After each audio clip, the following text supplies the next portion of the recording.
to mislead. This is all you need. Be your everything, and I'll be your everything. Still too soon to feel. Please just say it's real. More than just a thrill. Not just in it for the thrill. I'm in it for the love. Cause love it needs to touch it. Your breath sit on my body. Babe, let me tell you something. I'm in it for the love. Cause love it needs to touch it. Your breath sit on my body. Babe, let me tell you something. I'm in it for the love. I'm in it for the love. I'm in it for the love. I'm in it for the love.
your dream. We were ordering some treats. You said it would be alright. I tried to stop you asking why. You started out to face it. My heart went off like crazy. You placed your arms on my head. We fell into my small bed. You started out to face it. My heart went off like crazy. I felt the breath was taken. We were about to make it.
I'll be there.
do this.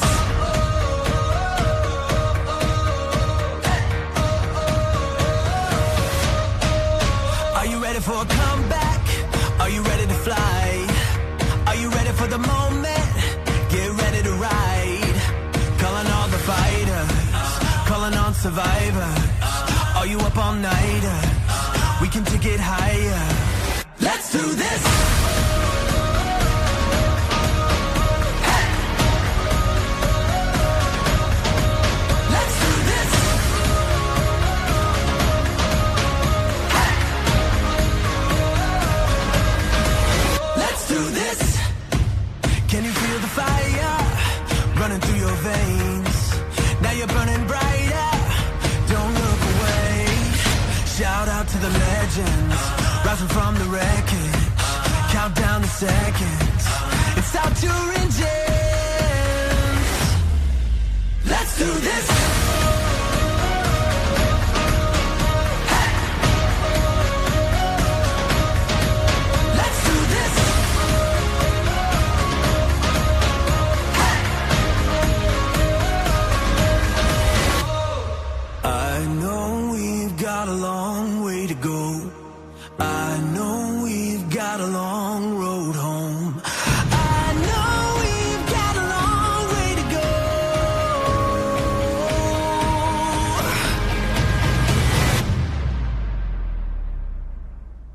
Let's do this.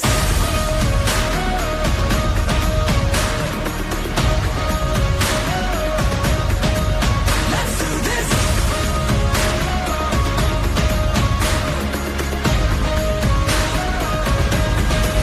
Let's do this. Are you ready for a comeback? Are you ready to fly? Let's do this. Are you ready for the moment? Get ready to ride. Let's do this. Oh, you know we're gonna do this. Oh, you know we're gonna do this. Let's do this. Let's do this.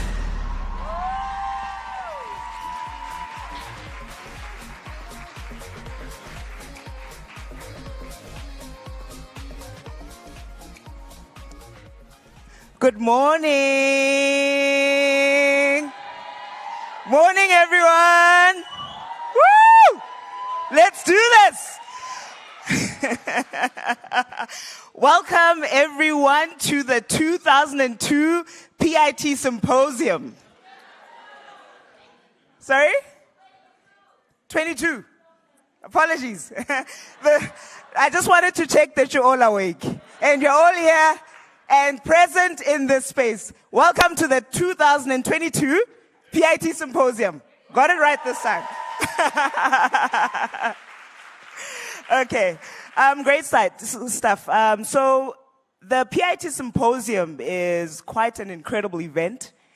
And the reason for that is because it gives the PITs an opportunity to actually, showcase the talent that we have within this organization.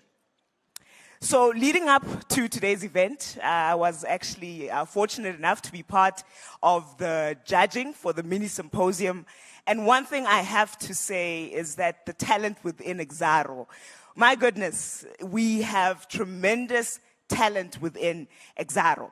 And this is, yes, and this is evident in just basically the journey that leads us here today to this big stage.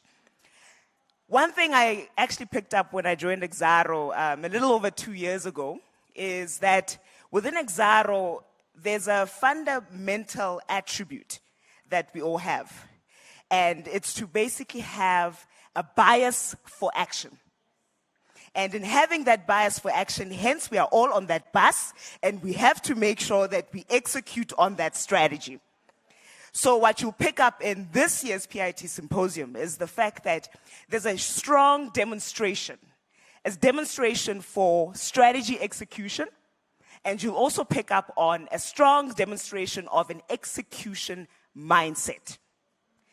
We look forward to all the presentations. Good luck, everyone. And with these presentations, we hope to see your execution mindset and also the demonstration to actually execute on the Exxaro strategy.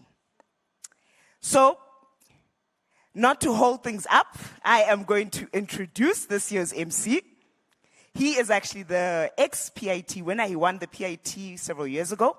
And he MC'd in the 2020 PIT Symposium. I'm going to introduce someone who's well-loved. Yes, he's loved across the organization. He is cool, calm, and collected. So it's the Triple C, guys. Triple C, Sandile Mpofu.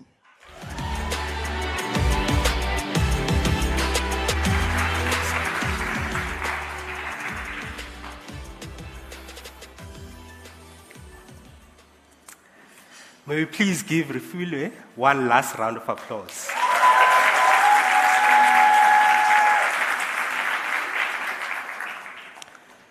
A lot has changed since I last emceed in the symposium. We were at the peak of COVID, followed by many, many lockdowns. And who can forget our Sunday family meetings with the president?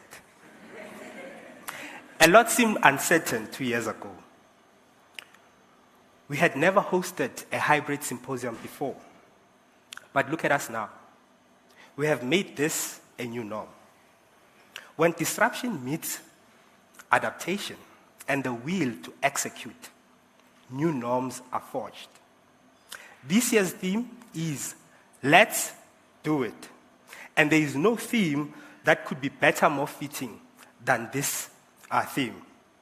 In the same breath, as we witness our PITs doing it, we shall all join and say, let's do it. On a count of 3, may you please, ladies and gentlemen, join me by saying, let's do it. And I want to hear the loudest noise ever, top of your lungs. 1, 2, 3, let's do it. That's the spirit. Thank you so much, ladies and gentlemen. And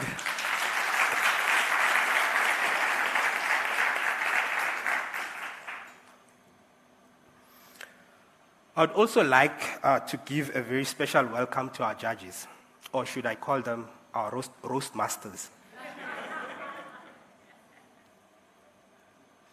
We'd like to really welcome you all to the Exxaro family.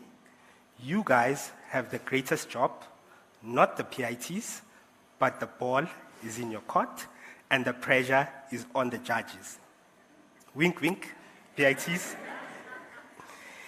In the very same spirit, it is with great pleasure to welcome our CEO on stage, Dr. Nombasa.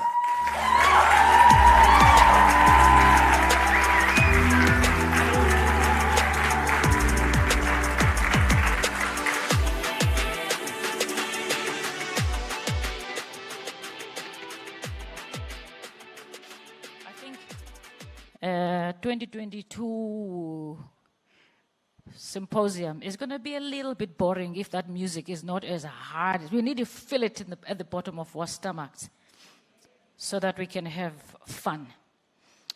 I see, people know when an old person is coming on stage, and they already do, that you don't stand like this or anything, you just sit down, So please allow me, as I call myself the Queen Ager. We are queens, but we are the aging queens. There are kings here also, there are king agers. So I call myself the Queen Ager. So let's start. I must find where my notes are. Okay.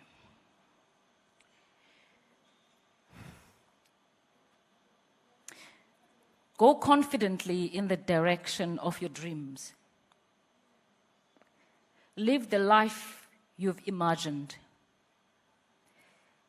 As you simply navigate your life, the laws of the universe becomes much simpler. That comes from Henry David Thoreau. Good morning to all of you, and a very special welcome to everybody who is in this room, but a very special welcome to our PITs. A very special welcome to our PITs. It's going to be a very, very slow 2022 PIT session, I tell you, Refiloe. So let's give these PITs a very loud noise. Guys, let's make some noise. Do everything you can to give out that noise. Everything. Yes. Yep. Yes. So if you've got a voice, hoy. If there's a drum in front of you, kick it. If you are a DJ, when we say make some noise, let's make some bloody good noise, guys. Okay, thank you very much. There's also a rumor I need to deal with so early in this conversation. You may have heard that Nombasa doesn't like the PITs. I've heard this rumor. I'm sure some of you have heard that rumor. They say that Nombasa loves or prefers WIM. You know, she's always having these meetings behind closed doors with these engineers and HODs when it comes to the mines and all of that. And if you hear that again, you must tell them that they are lying. Whoever tells you that. There is no way that as a seasoned leader, you've got preferences of groups that you lead. There is just no way. But in the book of Nombasa, I think, is that there is a time for everything. There's a time we talk to WIM, there's a time we talk to PITs, there's a time we talk to HODs in the departments. So this is your time. This is a special day today as PITs, where in this green bus of ours, you've got special seats in this bus. And that's where we are in the bus. We are really where your seats are as the PITs, in your minibus inside of this big bus. So for me, it is really a very, very special day in our calendar that is not to be missed. A day that no one must die. A day that no one must be sick, because we have to be here and honor your great work that you guys are doing at the business units. And something that you may not be aware is that we did not pick you up on the side of the road, Kwamhlanga, as we were passing by. We did not pick you up on the side of the road, Engwavuma, or Elubomvini, not far from my own village, or somewhere in, I don't know, one of the villages, but in Kwampahlele. You may be from there, but we did not pick you up from the side of the road waiting for any bus that comes. We brought you here because you were handpicked for being special, for your talent. And as we picked you, by the way, you added on top of much talent that has been existing in this organization, that has been picked and existing here for years. So as a PIT, you are adding to this highly dense, talented organization called Exxaro. And this is very important because I was listening very carefully yesterday to yourselves and the conversation you've had with the Exco, that something maybe you may not be cited of, coming from a home where you are told that you are the best. All of us in our home were the most beautiful, we're the one who we're doing best, you know, we dress the best of all the kids around town. But when you come here, you found many of those who also dress the best, who actually are the best as well. And find that you in positions you'll find Johannes, he's been here for years before you. Or Uangile, Moses, or Usis Nosipo. They've been here in the organization for years. So we need to respect that. And when you look at this issue of I'm coming in, adding to this highly talented or dense, talented organization, look at yourself in that context so that you can pace yourself, so that you can really respect that which has been created ahead of you. and not think that you are here to take over or take anything that is actually ahead of you. And one thing that we also picked up in the conversation yesterday was that we need to come back a little bit more closer to home for us to assist and equip our PITs to be the best future leaders of the company. Because if you look at what is the intent of this program, there's nothing sexy about it. If we can take that away from it, you are going to look for realism and realities of it instead of looking for the sexy things that probably are, from a distance, look like what is the PIT program is. It's a serious thing. To be chosen to be a PIT, there are so many children out there, so many kids who want to be where you guys are. So we need to take this thing very, very seriously and say, let me not waste this opportunity that many of South African children do not have. And I want to hear more and more of you as PITs talking to the plight of others. We need to grow beyond ourselves. We embrace what Exxaro gives us and say, wow, we are so grateful to have this. But what is the plight of others who don't have as much as we do? And I can assure you, if you bring all of those into this organization, the social impact that we're going to make together with you will be enormous. Because you will not only be looking after yourselves and the interest of yourselves, we will be looking after the goodness and the prosperity of this country. You become an impactful citizen as a PIT.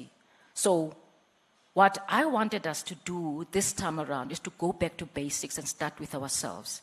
Because I had a feeling yesterday that we're struggling with how do we bring the PIT to the center of their control, to the center of the things that we are able to control to be successful, or to the deck of your own buttons, as some of you will call them. Personal buttons, knowing yourself a little bit more, knowing yourself in terms of how do you bring yourself to be part of this great organization by really understanding the context of Exxaro.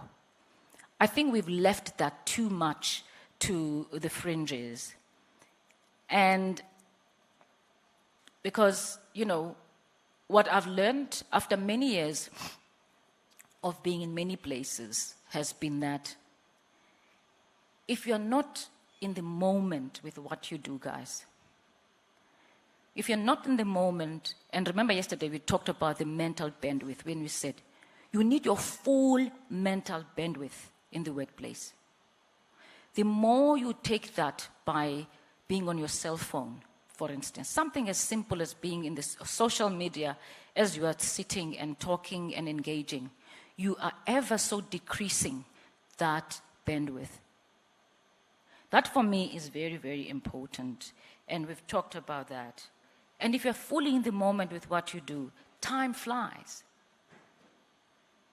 You really will see yourself moving from one place to the next. You just hear so much more. And all your five senses, and I hear now there's even a sixth sense, but it's associated with these gadgets that we have. You just pick up so much around you. And those are simple disciplines of mindfulness that everybody knows. I will always talk about mindfulness. I will always ask you to go and read about mindfulness. The discipline of being here, the discipline of being fully in the moment when success is made. Because what we did yesterday is gone. That conversation we had yesterday in my books is gone. The only moment we have a control over is this one where we're in. The future is made today. We have no other opportunity. And then you add the best of yesterday, the best of this moment, but all the bests are made now. No other time you're ever going to. But if you decide to be half concentrated, half on the cell phone because you say, I cannot live without this gadget, you are doing that at your own risk. That's the tough times of being a millennial who wants to be successful in this century, is to deal with all the disruptive things that we have, to bring ourselves to the center of our own control. And that's what I'm going to be harping on today. And I'm going to try and use some examples to desexify this work, to desexify the PIT work. Because I must tell you, once you romanticize what you're doing, romance is not a lifelong story. Romance has got its own times. And if that's what you're looking for in this program, you are not going to be able to get it. If you talk to the people who know me, they know me as Mama Tough Love. Tough love. Because I'm about realities. Because I want us to succeed. I want us to go to the buttons and the controls that are going to make us understand what we're doing. So, the first insight of having the best PIT program in the world, you guys have asked me. And even the construction of the best PIT program in the world cannot be done by Nombasa alone. We have to all contribute.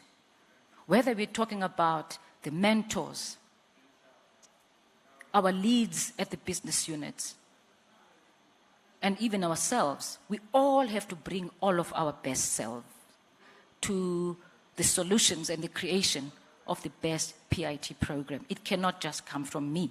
Otherwise, I know that we'll be making a mistake. And what I've said, the best PIT program in the world starts with you as a PIT. It's got to start with you guys. Some of us were never told some of these lessons. And I was listening to Mongezi's input yesterday to say, you are so lucky to have so much information and people who are willing to spend time with you and guide you to be the best you can be in an organization like ours. So we really would like to equip you as our PITs to take charge of your own buttons, personal buttons, as I say, or your controls, as I've said, despite all odds. And we're going to talk a little bit about these odds that we will quickly try and understand what they could be. And despite all these odds, including the vagaries of social media, which we talked about yesterday, that, you know what, we are inundated by social media. Sometimes it's very difficult to really separate yourself from what is going on in social media. We tend to be a part and bring our emotions and come out with dire consequences from it. So what we're going to do practically in 2023, I'm nominating 3 people together with myself to assist you on the journey of getting to the center of your controls in a group mentorship fashion, however they decide to do it. So I'm the first person on that list of making sure that in 2023 we assist you. We will be having Johan Meyer in that team. I'm not talking about somebody who's going to talk about technical issues now. We're talking about coaching, group coaching, of making sure that we bring our best selves to the program first before we say, give us the best program in the world. And I can challenge you about our program, by the way. Some of you yesterday said, actually, we've got the best program in the world. And I don't want to get into the details of what they said. Some of you, if not most of you, said, I have not heard any other PIT who told me that they've spent such quality time, just a little thing of sitting and spending quality time with executives. So for me, that tells me that this organization is doing something right. And there are many other things that your colleagues and your peers have said to me, even on social media. We really like what we see from your PITs. We think that you've got a special organization. We think that Exxaro is the best place to be under the sun today in 2022. Give yourselves a round of applause just for that. Okay. Do you think we can do some noise as well?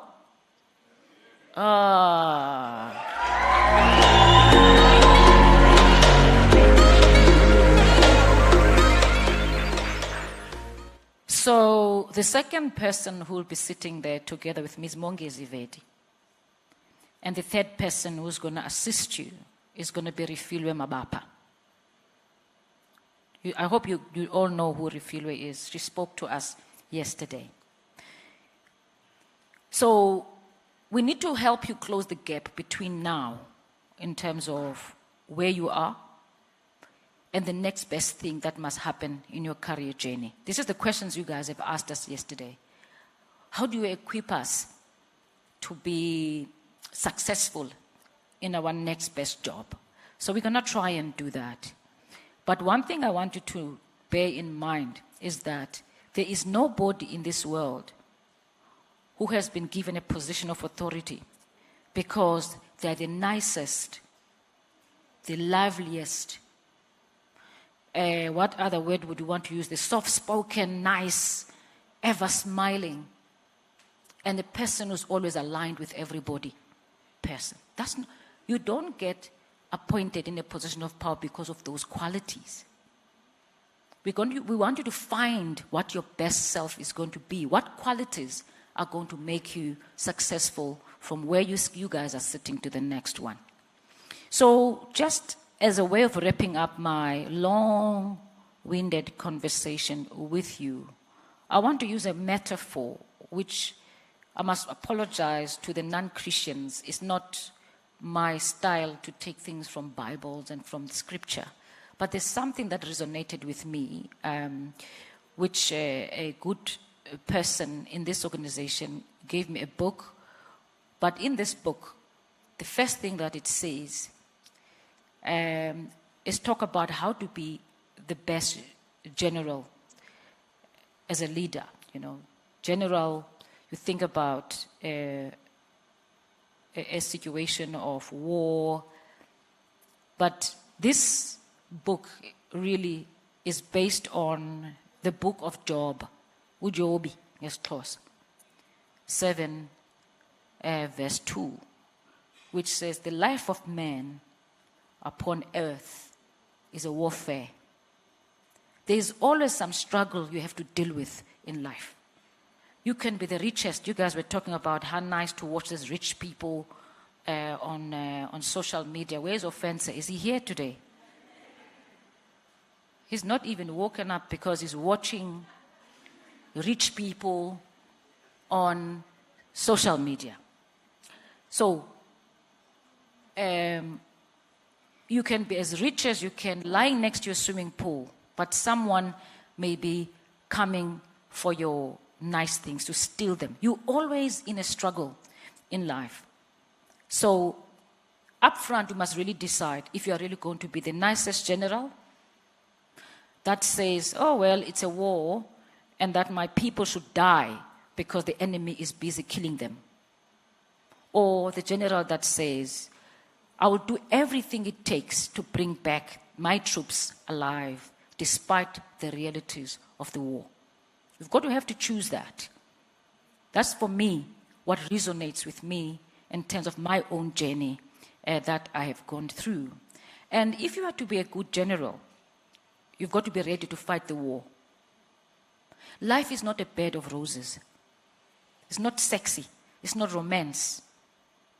Once you pass your, 4-year program and you step into Exxaro, that's serious business. So you've got to face this thing as a good general. And you need to make sure that you've got the best technology and the best troops to do this and face your enemy. Expect that the war will happen. When it happens, quickly get to understand who is financing your enemy, because that is your real enemy. You've got to be smart, guys. You are in competition here as well. You've got to understand the stage you're playing in. You've got to understand where your support must come from. You can't just walk in here and you find people who are sitting in position for 19 years or for whatever years and think that you've got more wisdom than them. You've got to understand what is at play and have context in this place where it is. What is this really about? How do you best remain in the center of your control? We've talked about that. The other thing in war, guys, operations are carried out in danger. And death is always staring in your eye or on your face. So the quality that's required by or for the general is to be courageous. You've got to be patient. You've got to have really good listening skills and good communication so that others can hear you. We said in our organization, we're going to encourage Kenda. Remember yesterday when one person, I won't mention his name, was struggling with what he wanted to say. And you say it, you are in a safe space. We're going to do that in our organization. And I want to encourage you to do that. You've got to respect your seniors. You've got to respect your troops and do this without repeating mistakes. That's one thing we're going to ask you. Good generals, this was also mentioned yesterday without mentioning names. But when I look at what good generals do, their ability to step back and ask the right questions about themselves. That will help you get insights, diagnose the problems, and move forward. You remember that yesterday? Who said, if you understand who you are, before you go to social media, you already have got strength. Others said, Mina, I like to travel. The other guy said, Mina, I like my M4. Remember that story? You've got to find yourself in this big story before you dive in and say, who am I? What are my likings? And I really saw this also resonating with what a good general is supposed to be. And the good general fights to win the minds and the hearts of the people, guys. Let me tell you this. If you think that you must not manage upwards, you are in a big, big dream. You've got to manage upwards. You must win the hearts and the minds of the bosses, and you must understand how that works. And you must also win the minds and the hearts of the people below you, and you must also win the hearts of the people that are at your same level that you work with. A good general also knows which war to fight. Don't pick up any fight. If you can imagine if you were a general in a country that fights everything, you will be all dead in that country because you'll be fighting every other week. There are many things that perturbs people. But if you are the center of your own controls, you are very close to the buttons, your personal buttons that determine your behavior, you are able to control yourself. And we say as well, good generals know when to end the war as well. So think about this. It's very important. So what I'm asking of you, I'm not going to do this often when we sit here, because I want to hear more from you. You are going to be talking when we go forward, what the four of us are teaching you guys to do. When we go forward, 2023, we're going to be now you guys sitting here, sharing experiences of how you are getting closer to the controls of yourselves, so that you can be the best PIT there is in the world. That is going to be the basis of creating the best program of this PIT program, better than where it is. So I ask of you to bring your best self to the conversation we are starting to have in answering the question that must never go away, guys. This question of how do we collectively create the best PIT program under the sun, that question must never go away. We must answer it every year, every time, so that we can get better and better. So I really want to say thank you very much to everybody who's put this program today and listened to me. Remember, guys, we talked about cost, ne? You've never seen our stage this boring before. You can blame me for it. But one thing I need to say to my colleagues is, even if we don't spend a cent, we've got the most beautiful branding material in our organization that could make this stage really look, But we are here today to really make this place lively. So you can see the things that are going to happen in our organization. We are going to be frugal. We're not going to be spending a lot of money. We're going to spend the spirit of ourselves and bring it to bear so that we can really have a blast and enjoy ourselves. And I also want to thank the judges, guys, for giving your time in and helping these youngsters, and the professor as well. You're welcome, sir, in our midst. We really appreciate your assistance in guiding our youngsters. So really good luck to everybody who is going to be participating here today. You have prepared this work. You know it better than us. Don't shoot yourselves on the foot when you deliver it, because you've really prepared for it. We don't know what you've prepared. But once you start being not confident on the stage, we're going to know that actually you are even doubting what you guys have prepared is the right thing. So I want to wish you all of the best. Thank you very much for listening to me. Appreciate it.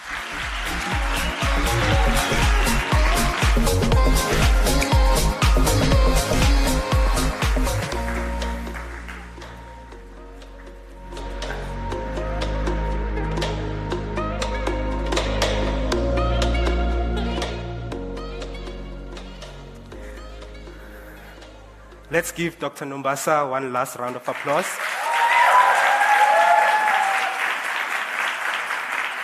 I hope we all heard the message. Your future begins today.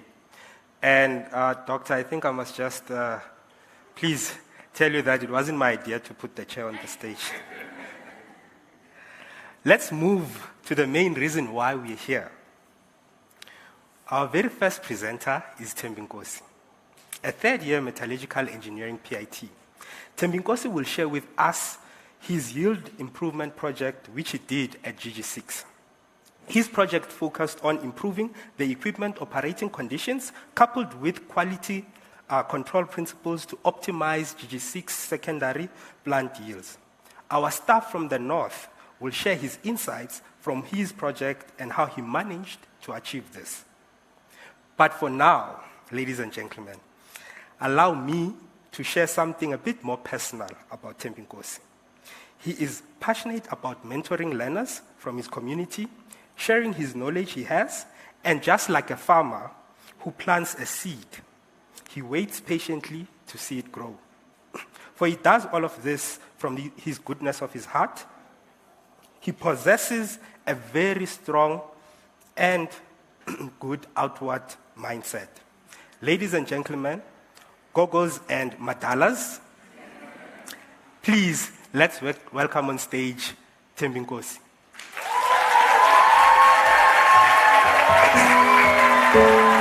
My favorite song is Hero by Meyer.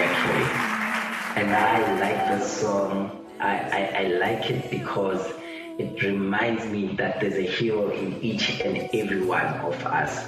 We often look for heroes in other people and not in ourselves. So whenever I listen to it, it increases the confidence I have in myself that I'm capable, I have potential, and I can do it.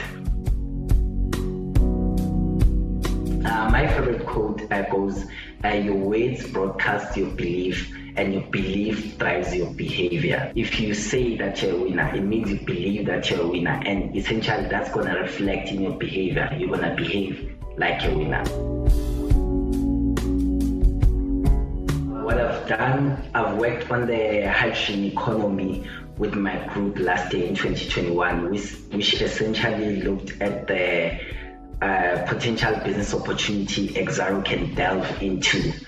The cherry on top of this experience was when we actually won the Symposium, and then we got recognized at the Exxaro Evergreen Awards for our achievement with the group. I'll be the laughing emoji. After every sentence, I do laugh after every sentence because I love laughing. I'm very passionate about educating and inspiring the youth. We used to travel around the country tutoring math and science to high school students. At the same time, I used to volunteer with a Creative Minds Academy. That's an organization from my hometown in Tembisa, where I gave career guidance to high school students. Now some of them are starting to become engineers as well. They're starting to become nurses. So that's really a proud moment, someone texting me that, hey, I graduated. Like, okay, I didn't really only become an engineer myself, but I created other engineers along the way. So essentially, Exxaro has 5 cultural themes, which is diversity, responsibility, openness and connectivity, respect, amongst many others. So I live out these values by being agile and learning new things every day, treating each and every employee with respect and dignity, and going into each and every conversation with an open mind, and not believing that I'm always right. And I always take responsibility for my actions and my work. What did one plate to say to his friend during dinner? He said, tonight dinner is on me.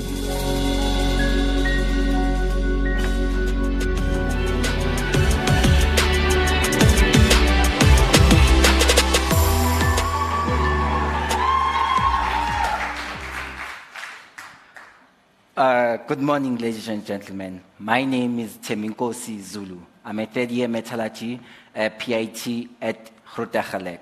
I'm here to present my presentation on the GG6 yield optimization. But before I start presenting, I'm going to do first things first. And in Exxaro, if anything comes first, that's safety. So I'll take you through the safety procedures and protocols that we follow throughout the projects to ensure that we remain safe and alive. But then the first item I would like to emphasize is mindset. Safety depends on your mindset. If you don't have a safety mindset, then no PPE can protect you, no procedure can protect you. First, with safety, you have to have a safety mindset. And then we wore PPE when doing our work throughout the project. We read the safe work procedures. We took, since Lepalale is a hot area, we made sure that we are hydrated and we manage our heat stress management. We did the correct disposal of waste since we were working with dangerous chemicals sometimes in the lab, and then also COVID management. For you guys to show me that you have a safety mindset, when I say safety first, you say all the way. Safety first. All the way. Safety first. Now that we've observed all protocols, let's get down to business. In my presentation, I will take you through the introduction, the opportunity statement, the method of investigation, the proposed solution, the financial analysis, the conclusion and recommendations, the role of the PIT, and the lessons that I learned throughout the project. So in my introduction, it is termed Metallurgy 101. In my introduction, I will use the beer analogy to explain basic metallurgy concepts that will aid you to understand my project. By the end of my introduction, you should be eligible to get a metallurgy degree from the University of Thembinkosi. So make sure that you listen, sit tight, and enjoy your journey to having a degree in metallurgy. I'll start you with a quote from a very wise engineer that says, if you understand how beer works, you will never have a yield problem. So let's get down. Let's say you were to think of your coal that goes into your plant as a glass of beer. The desired product, the coal, would be the yellow part, which is the plug that makes things happen. And then your impurities in coal can be moisture, can be ash. You think of it as foam, because that's the part you're not interested in. It doesn't make things happen. You don't want it in your coal. So you think of your impurities as the foam. So this, you call it to the feed to the plant. And now, if you are to imagine the plant and think of the coal processing units you use in the plant, you think of them in terms of a beer dispenser that you use to pour beer so that it has less foam. In other words, it increases the value of your beer. So you pour your beer glass in a dispenser. That's when you're taking it through the plant. And then you get a different glass on the other side of the plant. This glass still has your coal. your desired product, and it still has impurities, but less impurities than it was when it went into the plant. So the value has increased. You call this your product. Now, if you had to calculate your yield is essentially a ratio of the product, the total product you get from the plant divided by the total feed multiplied by 100. Now, as in any area in the mine, you track the efficiency of your equipment. In our case, we track it in terms of different parameters, but for the context of this presentation, we tracked it in terms of organic efficiency. But what is organic efficiency? Organic efficiency is the ratio of the actual yield that you get from the plant divided by the theoretical yield you get from the plant multiplied by 100. So now, as you all know, they've already mentioned that GG is a flagship mine which produces various products. So if you think of the various products you produce in terms of classes of beer, you would think of them as such. You have the class on the far left. You can think of it as the semi-soft coking coal, which has the least amount of ash, 10.3% ash. And then the class on the mid-left, you think of it as our RP1 product. It has less than 15% ash. As you can see, there's a considerable amount of impurities. And then you have the class on the middle right, which you think of it as a power station coal product. As you can see, it has a considerable amount of ash, approximately 35% ash. And then you have this class that you definitely don't want. That is your discard. That is more than 70% ash. We don't sell this product. We use it to do backfilling in the pit. Now, there are various discussions around the world and debates that does size matter? Does the size of a business matter? Does the size of a shoe matter? Does the size of this matter? I don't have the answers to all the other areas, but I know one thing for sure. In metallurgy, size matters. So you might ask yourself, what guides the choice of equipment we use to beneficiate coal in the plant? It is the size of the coal. So we use heavy medium vessels such as Tesca drums to treat the minus 150 plus 37 millimeter size coals. The heavy medium vessel, I'll use this abbreviation a lot in my presentation. We call it HMV most of the time. And then use the heavy medium cyclones. I'll use the abbreviation HMC throughout my presentation. We use it to treat the minus 37 plus 10 millimeter size class. And we use the spirals and the reflux classifiers to beneficiate the minus 1 millimeter plus 212 micrometer size class of coal. And then to process ultrafines, use thickeners and filters. Now, this is the GG6 plant overview. On the bottom left there, you have your secondary plant. It's module 902, 903. It is called secondary because it beneficiates a product that has already been beneficiated in the primary plant. And then you have that big building in the middle there. That is the primary plant. That's where you perform the first stage of processing coal, and then you can then pass it to the secondary stage. You might have heard of the GG6 expansion project. Prior to the GG6 expansion project, you had the secondary plant in that area. During the GG6 expansion project, a fine circuit was added to the primary plant. That is called a brownfields project because the plant was already existing. It was just upgraded with the fine circuit, which uses the reflux classifier. So we call that a brownfields project. Then you have that green plant at the back. Prior to the GG6 expansion project, that plant was not there. It was newly built during the expansion project, and hence it is called a greenfields project because you built a new plant from scratch. Now in the GG6 plant, you have three stockpiles. You have the discard stockpile. As you've already seen on the classes, this is where you stockpile your foam in terms of beer. You have the power station coal stockpile. This is where you stockpile your ordinary coal. In terms of beer, I can think of it as black label, since it is already black there. And then you have the semi-soft coking coal stockpile. This is premium coal. You can think of it as your corona, the beer, and not the virus. So essentially, to take you through the flow lines of GG6 quickly, we have a high gravity wash. Since our ROM has a lot of discard, we first take it through a high gravity wash. We'll remove most of the discard. And then after we removed it, we take it to a low gravity wash. In a low gravity wash, that's where we separate ordinary coal from premium coal. And then we have screens. As I've already said, in metallurgy, size matters. So we use these screens to separate the coal into different size classes. And then you can then take them into the different units where they will be treated. So we have the heavy medium vessel. In the heavy medium vessel, it operates at high gravity. At high gravity, then removes the discard. And then when we have removed the discard, we can then stockpile the product in the power station coal stockpile.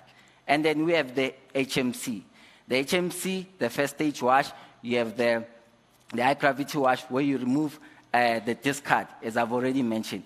You can then take the product from the HMC to the secondary plant, the 902, 903, which is the area of focus in this project.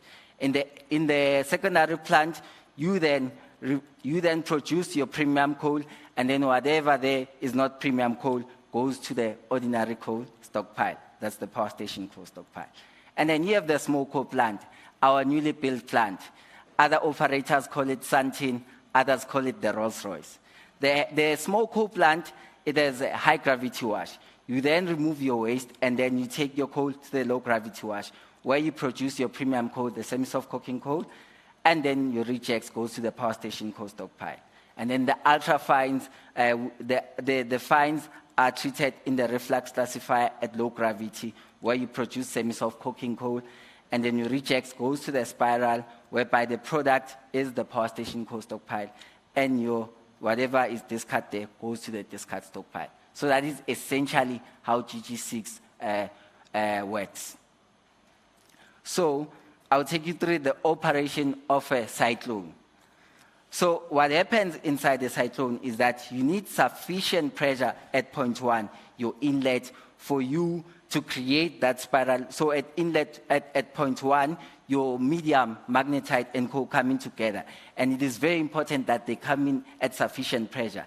And then that pressure will create that spiraling motion whereby your discard, your reject, will spiral towards the outer sides of the cyclone and come out at the bottom. And then your coal, which is lighter, will spiral towards the middle and go out at the top. That is your product. Now going on to the problem. We are focusing specifically on this project on 902, 903. We realize that on 902, 903, we have a low organic efficiency, which is currently at 78%. By standard, a plant should be operating at an organic efficiency that is above 90%. So upon investigation, we find that we have a low feed pressure at 902, 903, which impacts our efficiency. And then this leads us to a modular yield loss of minus 7% at 902, 903. This amounts to 52,000 tons of semi-soft coking coal that we don't realize. This gives us a revenue impact of about 39 million. That is a lot of money. So this is a setup that we have at 902. You have your feed pipe there going in, and then your feed separates there at the manifold into the two cyclone. And then your feed goes into that yellow area there in the cyclone. That's where the pressure is red. So the problem that you have is that you have low feed pressure there. So with this, the impact is that you have a low organic efficiency because the feed pressure is very low, which is currently at 60, which was at 60 kPa. So what opportunity do we see from this problem? Earlier this year, 902, 903 operated suboptimally. This therefore contributed to the plant this contributed to the plant achieving a lower semi-soft coking coal yield than expected. And an opportunity therefore existed to improve the semi-soft coking coal yield achieved from the GG6 plant by improving the performance of 902, 903. The success of this project will aid the GG6 expansion project realize its business case, which is in line with Exxaro's strategy to prioritize resources and get maximum return. So what method of investigation did we use to solve this problem? So we sampled the feed, the product, and the discard from 902, 903 in order for us to be able to analyze the coal and quantify what's happening. After sampling, we then prepared the coal samples we took and then analyzed them in the lab to get data on them. From the data, we did data analysis and plotted the different curves that we needed that will show us how is the plant performing. From there, when we have the data and when we have analyzed the data, we then explored different potential solutions that we can use to solve the problem we have in the plant. So before I take you through the potential solution, I'd like to take you through this nice quote that says, when good options are present, decisions are compromises. So with what the data told us, we had different options. Obviously, option one is the base case, leave everything as it is. I think I've already mentioned the revenue loss that we get if we leave things as they are. So option two would say, since we have low pressure, can you use a bigger pump? Option three was that, can we not maybe change the pump and then maybe use one cyclone per module instead of two? Option three, can you say, can you use one bigger cyclone instead of two per module, and the feed goes directly into one cyclone instead of instead of through a manifold? Option four was that, can we use two smaller cyclones that are 610 millimeter diameter instead of using the 800 millimeter ones? So this is module 902. So the base case is that you have your cyclones there at the top, and then that's the feed pipe into the cyclones. The current base case is that you have insufficient pressure there. So this is the base case you have. And then we say, option one, what if we keep the same cyclones there in that same area? And then we use a bigger pump. When we do, and then we then looked at, by design, how does it impact the equipment around the cyclone? Do we need to buy something else? What are the cost implications of that? So what we found that if we use a bigger pump, we need a bigger mixing box than the one we already had now. With a bigger pump, we'll need a bigger drain and rinse screen than the one we already had here. And we would need to change the sizes of the pipes that we had here. I'm sure you can already see the cost impact of the other things you need to buy if you change the pump there. So then we go to option two. We say, instead of using two 800 millimeter cyclones, how about we use one 800 millimeter cyclone? By design, how does it then affect the equipment around it? Do we need to buy something else? So by design, we see that we only need to buy different pipes. We only need to change the pipes. And the cyclone we'll use the already existing one, because this is the 800 millimeter cyclone. So instead of using two, we use one. And then we go to option three. Option three, we say, how about instead of two 800 millimeter cyclone, how about to use one? How will that impact the plant, and what would be the cost implication? We see that by design, we'd need a bigger motor there for the pump. If you use a bigger cyclone, we'd need a bigger mixing box. So we'd also need a different pipeline. So that are the implications of option three. And then we go on to our last option of using two smaller 610 millimeter cyclones. What are the implications? We see that you need that pump that's existing in the plant is already too big. The motor is too big. You need to buy a smaller motor, and you need to change the pipeline around the plant for it to work sufficiently. So we then went to a decision matrix where on the x-axis we look in terms of time. How long will it take us to execute the option? And on the y-axis we look at cost. How much will this cost us? Where does it lie? So we have option one, which has a high cost since you need to buy a new screen, new mixing box, and a new pipeline. Option two, alternatively, you would need to buy only a new pipeline. The cyclone is already existing. So also, it would take a short time since you need to change just the pipes. The cyclones are already there. And then you have option 3, which you would need a new pipeline, a new motor, and a new pump. Then option 4, that's option 4 light. So with this decision matrix, we then went on to a decision to use one 800mm cyclone. The reason being, it is low cost. There's no major infrastructural change on the plant. It is quick to implement. It is suitable for the current ROM supply. There's the least amount of downtime. And the disadvantages was only that it is going to demand manpower during installation and commissioning. So looking at the financial analysis of this option, we see that it has a net present value of 28,474,000, and then the payback period of 0.2 years. As you can see, the financial value you can extract from this project, if it finds you with presidential tendencies, it will twist your tongue. So looking at the timeline,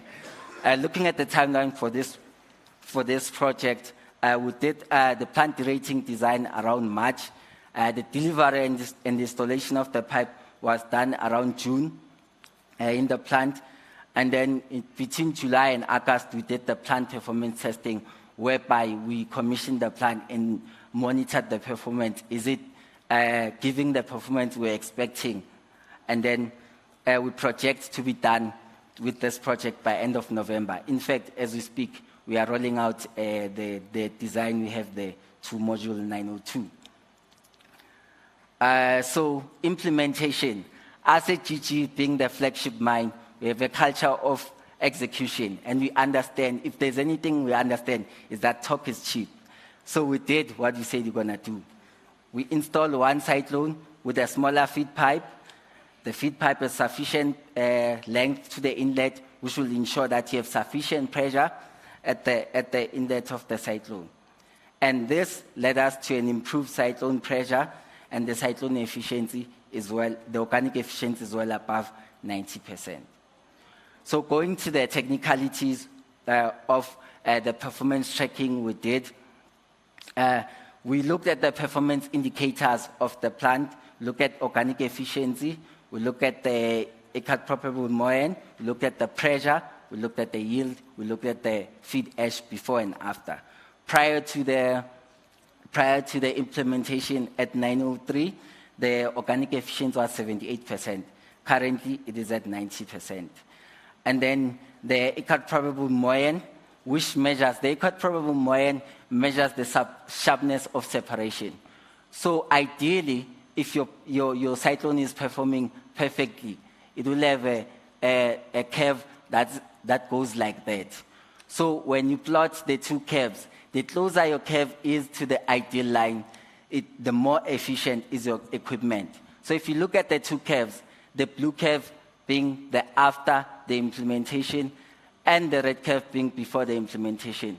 As you can see, the blue curve is closer to the ideal. So it means the results are there. We are getting closer to where we want to be as GG6. The feed pressure prior to this project was around 60 kPa. Now it can get to as high as 150 kPa. The yield, where when we did the test prior to the implementation, was at 34%, and when we did the test work, the yield was at 32%. This should not discourage you, because if you look at the feed ash, when you sampled for the test work, it was at 26%, and when you sampled post the test work, you can see that the feed ash was higher. So a lower yield is pretty much expected there. Just this is a picture of the implementation. Before the test work, this is a drain and rinse screen, and then this is a divider plate. This is power station coal. Remember, 902 is a secondary plant. So there's no discard. There is power station coal and semi-soft coking coal. We are separating ordinary coal from premium coal. This is our semi-soft prior. As you can see, there's even an orange color there. Those are screen panels. This is how bad the yield used to be prior to the implementation. And then these are the pictures post the implementation. As you can see, the power station coal bed is a bit lower, and then there is a considerable improvement in yield at 902, 903. So the conclusions and recommendation. At GG6, from what you've seen, we look into the horizon. What are we going to do from here? What we're going to do is that we're going to do continuous tracking of the plant so that we make sure that it keeps on performing at the level it is currently performing. We are going to roll out the modification we did at 902 to 903, and going forward with the commissioning come to end and 902, 903 performing well, we are going to implement the incremental edge principle, which will further improve the yield we can get from the plant. The role of the PIT. The role that I played in this project is that I was the intermediary between the process development team, which is my team, and the other departments. I worked with the projects team from head office. So on the GG6 process development side, I was the one representing them when we were doing we investigated the problem and did the plant rating design. I also was responsible to be the intermediary between process development and maintenance when it comes to ordering the plant, the pipes, the new equipment to the plant, and tracking how far are they with the installation. I was solely responsible for that. Also, I was also the intermediary between the P-Dev and operations when you're doing the test work. Remember, the plant is run by operations. We offer a service to them. So I needed to communicate with them. When are we going to do the test work? What do we need? What support do we need? And then I was the project manager essentially in this because I did the project planning. I also did the budgeting when we were looking at the different options. How much would each option cost? And what is the value that the option can bring? And so on. I was also responsible for the execution, of course. I was doing the plant performance test work there, so I executed the project. I did also the project control. As you all know, when you do the project, when you run a project, things don't always go as you plan them. So you get those challenges. So I was able to be able to make a decision. What can we do alternatively for us to execute and be on time? And I also did the project training. As I've already mentioned, did the plant rating design and then the cyclone sizing. The plant performance test work, I did the sampling myself and the analysis of the data we got from the plant. The lessons I learned in the project is planning. As we have seen, this is a complex project. We needed to sample a lot. We needed to analyze. So you need to be a diligent planner to execute such. And as well, I was working with multiple teams, multiple departments.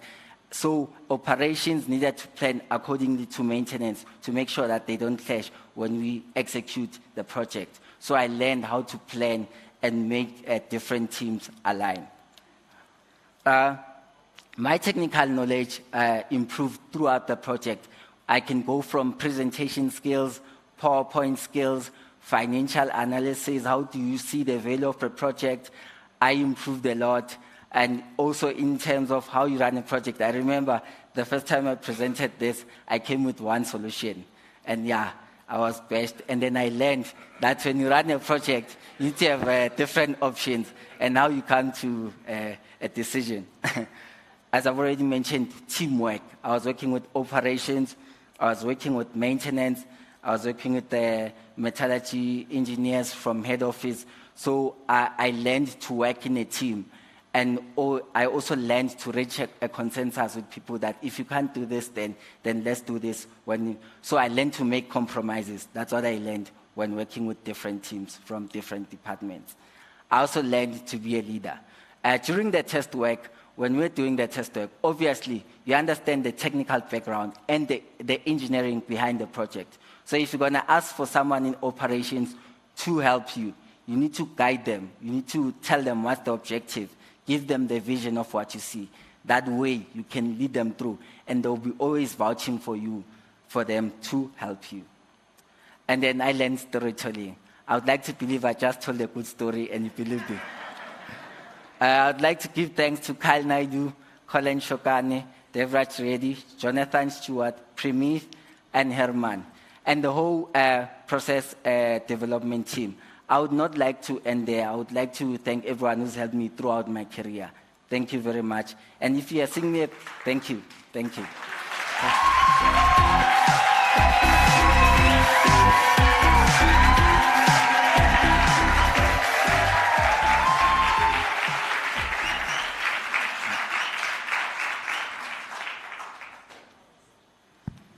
Well done and a very articulate presentation and good use of analogy.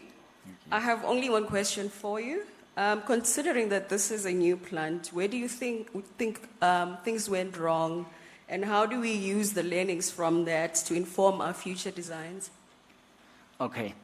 So the way I look at it, USGG6 is a new plant, right?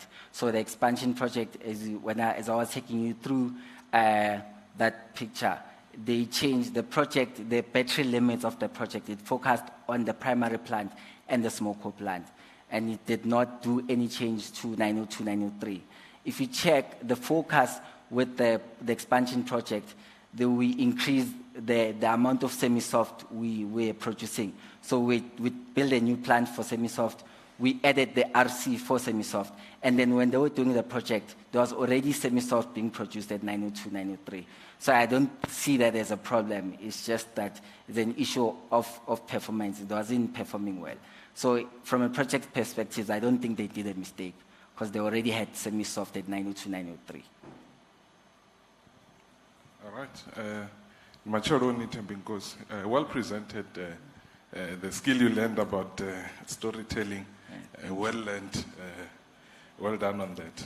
For someone with just a blasting ticket, your analogy has really helped me gain confidence in running plants. But just help me here now, with reducing from the 2 to the 1, from a throughput point of view, Yes. tons per hour, how did that impact the performance of the plant, if you understand? Okay. Thanks. I think there's kind of a gap in my story. So let me take you, what happened is that with the expansion projects, right, you used to have, in the primary plant, you used to have the -10+1 millimeter coal that's going to 902, 903. That's the throughput that was going to 902, 903 prior to the project. Some of it now then goes to the small coal plant. So now, with the throughputs that has decreased, the supply essentially has decreased to 902, 903. So you get the room to decrease from 2 cyclones into 1 cyclone. So we did look at that with the 1 cyclone. Can it pull the throughput that we currently have, and will we run consistently without stopping? Yes, so we did that with the plant rating design, and it worked. So well done, Thembinkosi, on a well-articulated presentation. I must you. say I learned quite a lot myself. So my question is related to other considerations besides the plant efficiency. Did you look at the sustainability aspects of some of the mitigation solutions that you looked at? For example, you mentioned that there was an option to look at replacing the smaller pumps with bigger pumps. Yes. That is implications from an energy perspective. So given that Exxaro has a huge drive on sustainability, particularly energy efficiency in our operations, did you perhaps look at some of those factors? Yes, in terms of sustainability, so I would imagine your question saying, is our solution sustainable? I think if you from a resources perspective, if you looked, we went for an option that needed the least amount of changes, one, and the least amount of cost, so we get the value. In terms of energy, like if you're putting your question in the context that are we moving into more sustainable solutions? So we have a target by 2030 to be carbon neutral, things like that. But then now we're still here. It's a transition. Yes, we are optimizing, right? But then it is a transition. So while we're still here, we have to make the most out of our resources. We have to extract as much value as we can as we transition into the new sustainable solutions that we can go into. Thembinkosi, I mean, I'm gonna steal your beer analogy. You know, I think I've learned a lot from it. For me, outside the technical conversation, I mean, you had an opportunity in this project to interact with multiple stakeholders and also to assume a leadership role. What was the difficulty maybe in those meetings? Maybe what you like to share with some of the PITs? I mean, what difficulty have you experienced and how did you deal with it? Yeah. The difficulty, I'm going to share a story, but I'm not going to mention names. I'll get in trouble. So I remember as I was doing a work with the samples, so one of the engineers from head office was on my back every time, checking how many samples did I analyze, how far am I. And sometimes I would make commitments that I would not make up to. And for me, somehow, that was fine. So I thought at first that he's being hard on me. He drove all the way from head office to Lepalal to have a conversation with me and mentor me that, do you understand that we do deliverables on time? We work on time, we work on money. I'm not doing this because I hate you. I want you to be the best that you can be. If you commit to something, you deliver on it. So since that day, since that conversation, I always make sure that I deliver my work on time. And if I can't deliver something, I will be honest that I have this and this on my plate. Yeah. So what I learned is commitment.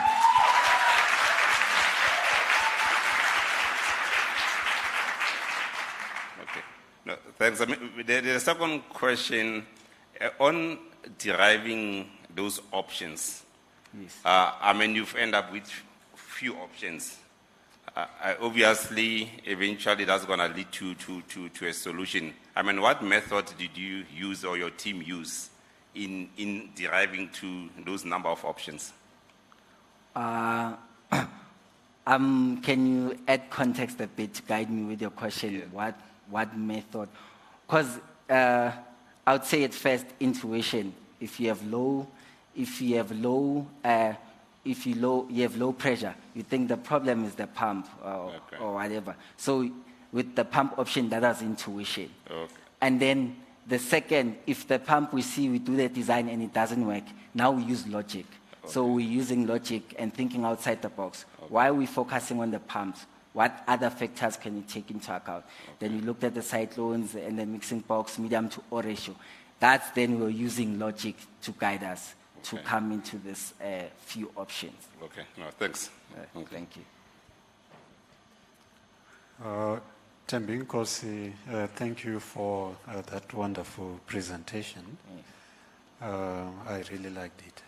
Thank you, sir. And when you introduced yourself as Thembinkosi, you reminded me of Thembinkosi Diale from Generations. Because of the stage presence you have. But I just have two quick questions for you. The first one is if you can just give us context in terms of where your project is placed along the mine value chain from the pit where the coal is being mined. Yes. To where you are actually having the off-take to the power station.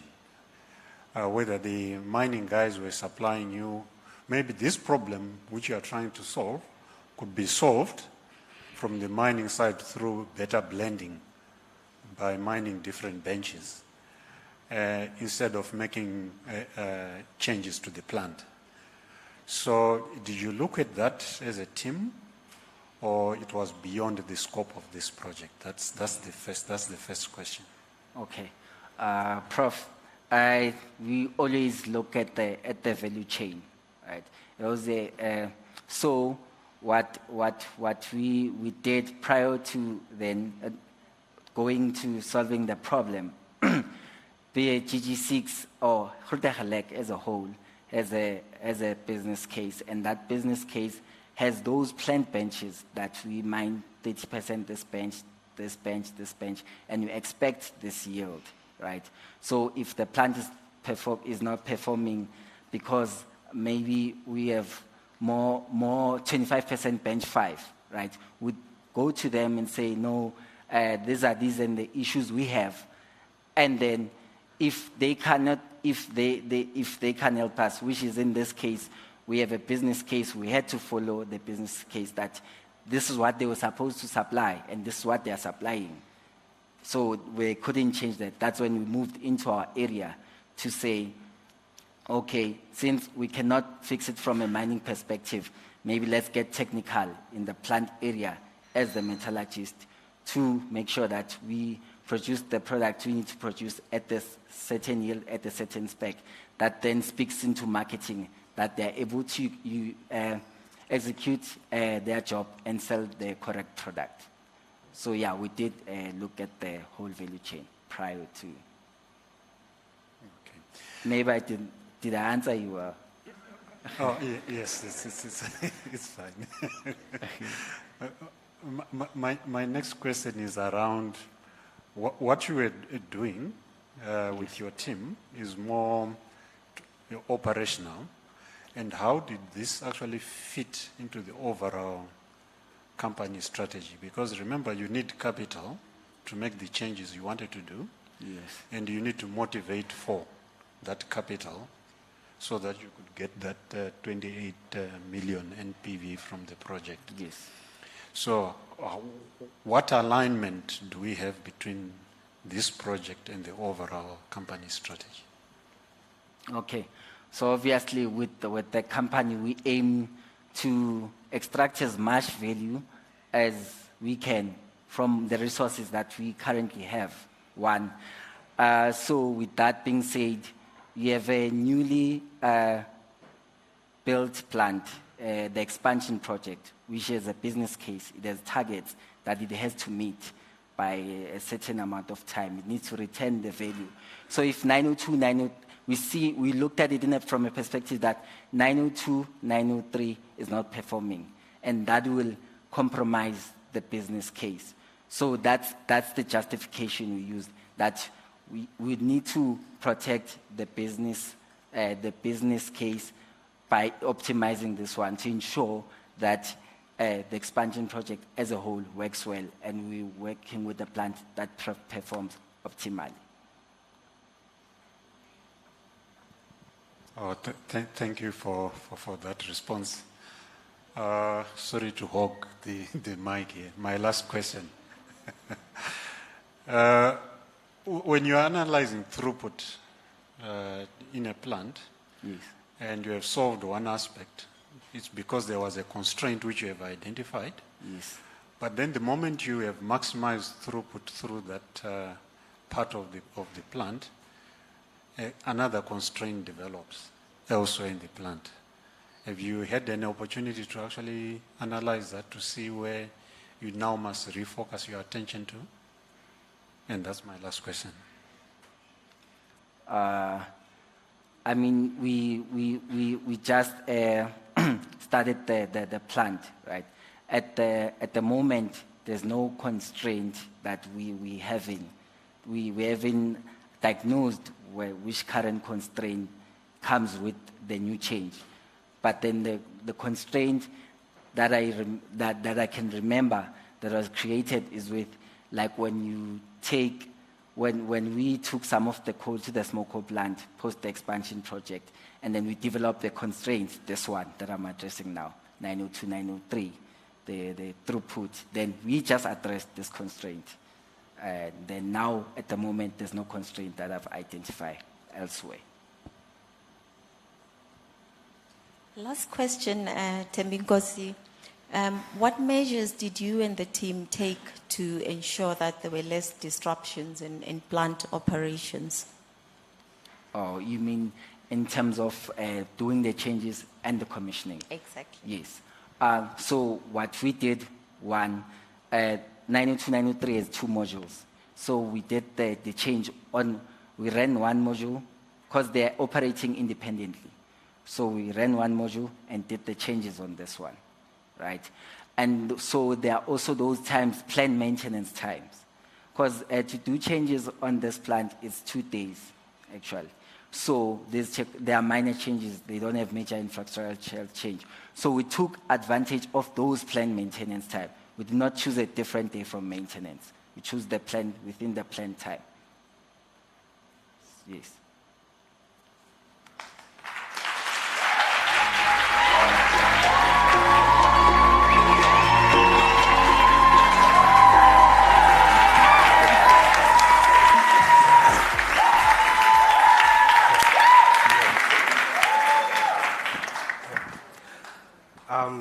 Well done, Thembinkosi. I think I also learned a lot about beer. Just a quick announcement. We are all aware of load shedding. So we will have, I think, load shedding now at 10.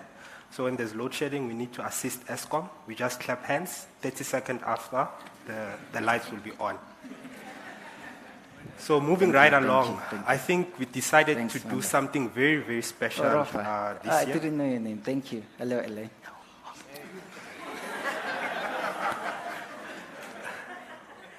I think we decided to do something very, very special this year regarding the group presentations. Our theme this year is Let's Do It. And as such, we actually tasked them to do 2 projects. One, the main project which they need to focus on, but the other one is basically a practical project which is aligned with their project topic. So the StrataGEMS were tasked with a mammoth task to find a solution on how can Exxaro blend research and development, innovation and long-term thinking, including planning, to create value for our core businesses. That's both minerals and as well as energy. The group evaluated different models and came up with the most suitable model that will...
More hands.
right along.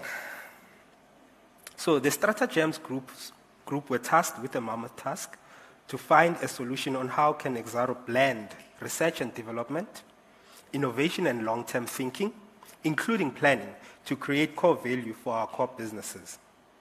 The group evaluated different models and came up with the most suitable solution that will best fit our present and future businesses.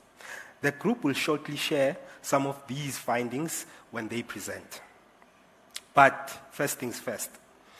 Moving on to the group's secondary project, I must say that we should be extremely proud of the PITs.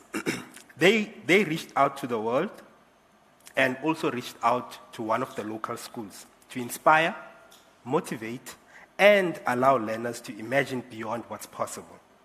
What I personally took from them is that if you give people time and enough material, it equals the ability to innovate. And these are the StrataGEMS.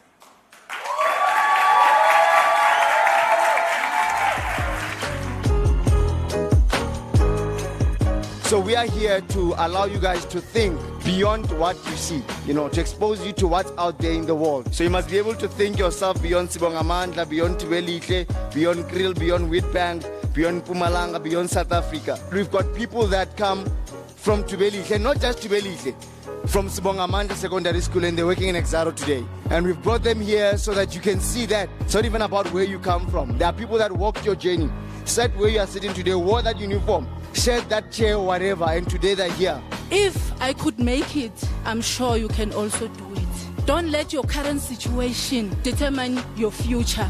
You are responsible for your own future. Look for help. Fight for your future. We have games here. They are beyond just the tennis balls, the papers, the pencils you see. There's something you need to take from these games so that you can use it in your everyday life.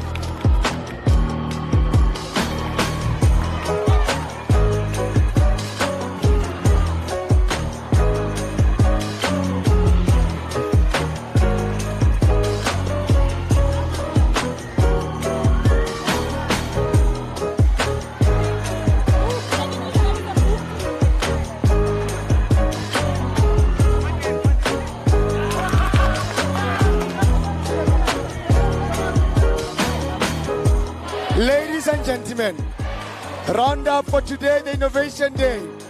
Let us give it to the red team.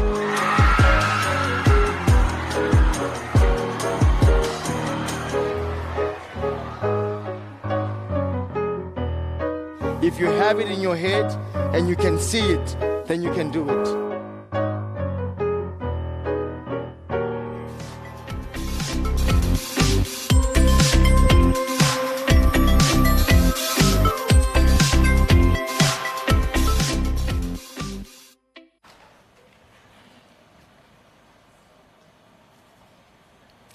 Sanbonani, Dumelang, Awusheni. Good morning, ladies and gentlemen. We are the StrataGEMS. Outwitting with unconventional tactics. I am structured, routinic person. I am a rook.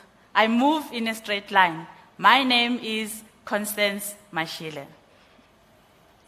I use my creativity to alternate my playing field. I am the knight. I am the only piece that can deliver a devastating fork and a smothered mate. My name is Duduzile Malu. I do not conform to the norm. I have strategic foresight. I am the bishop, not because of any spiritual reasons, but because I move diagonally. My name is Mukhadi Nchabele. I am practical. I move in any direction. I am the queen, the most powerful piece. My name is Nsovo Mkabele. I gather all troops to prevent capture. I am the king, not because I'm the only guy, but because I need the most protection. My name is Kwena Muneni.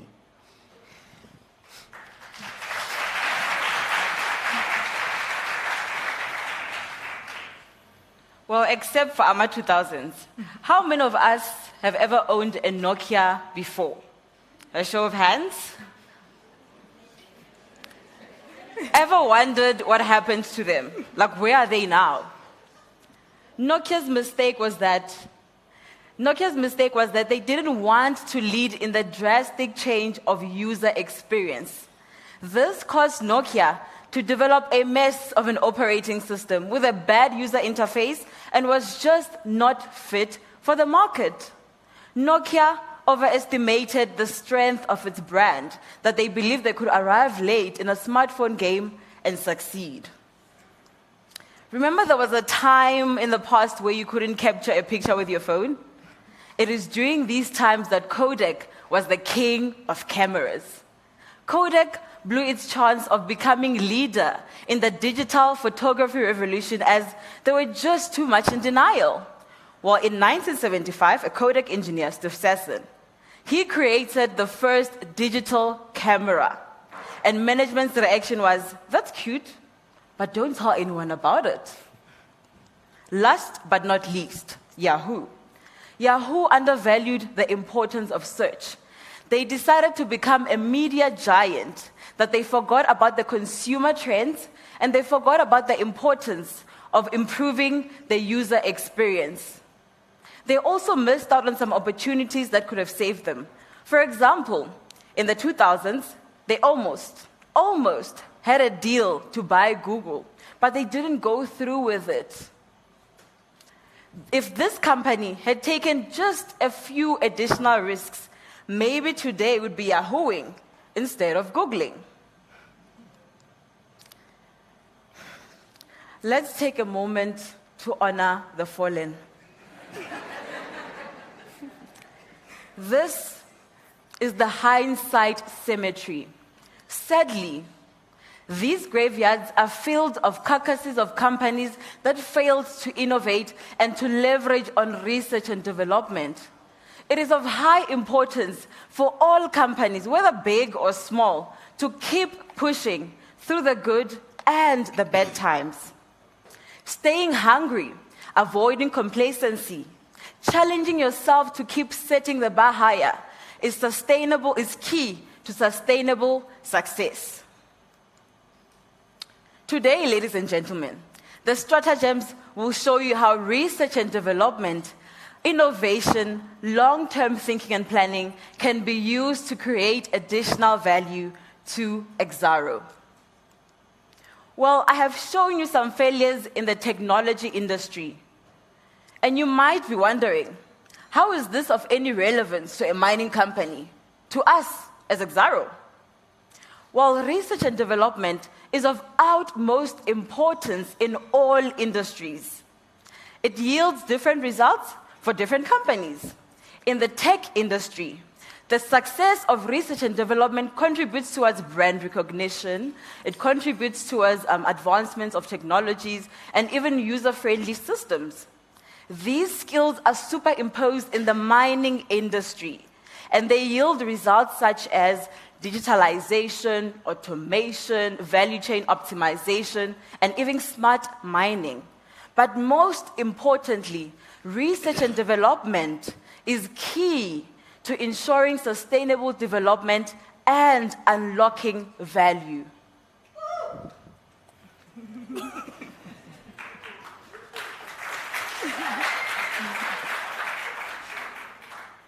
What is this research and development we speak of? Well, there are different ways in which research and development can be conducted.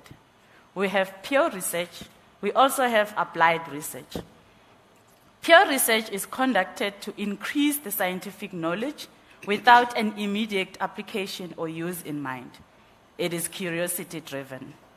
This research is conducted mostly by universities, government agencies, or private businesses. Then we have applied research.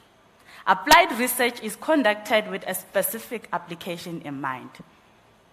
Unlike pure research, which is curiosity-driven, applied research is driven by the need to solve specific problems. It uses the knowledge gained from research to develop new products, new processes, and new services. This is the research that mining industries use to solve their specific problems. It is this research and development that would allow mining industries to tactically outwit and stay ahead of challenges that a company may face, just like a game of chess. Mining industries, including us, Exxaro, are not immune in challenges that could be detrimental. Some of these challenges include volatile commodity cycles, logistics, decarbonization, energy crisis, and our ongoing everyday challenge, health and safety.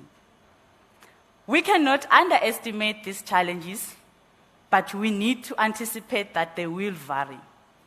We today are going to use some of these challenges to show you how research and development can unlock doors for possibilities. Thank you, Constance. By show of hands, do you have any Ronaldo and Messi fans in here? Great. Let the games begin. Just like a game of chess, we need to understand the geopolitical chess match that takes place at our global tables.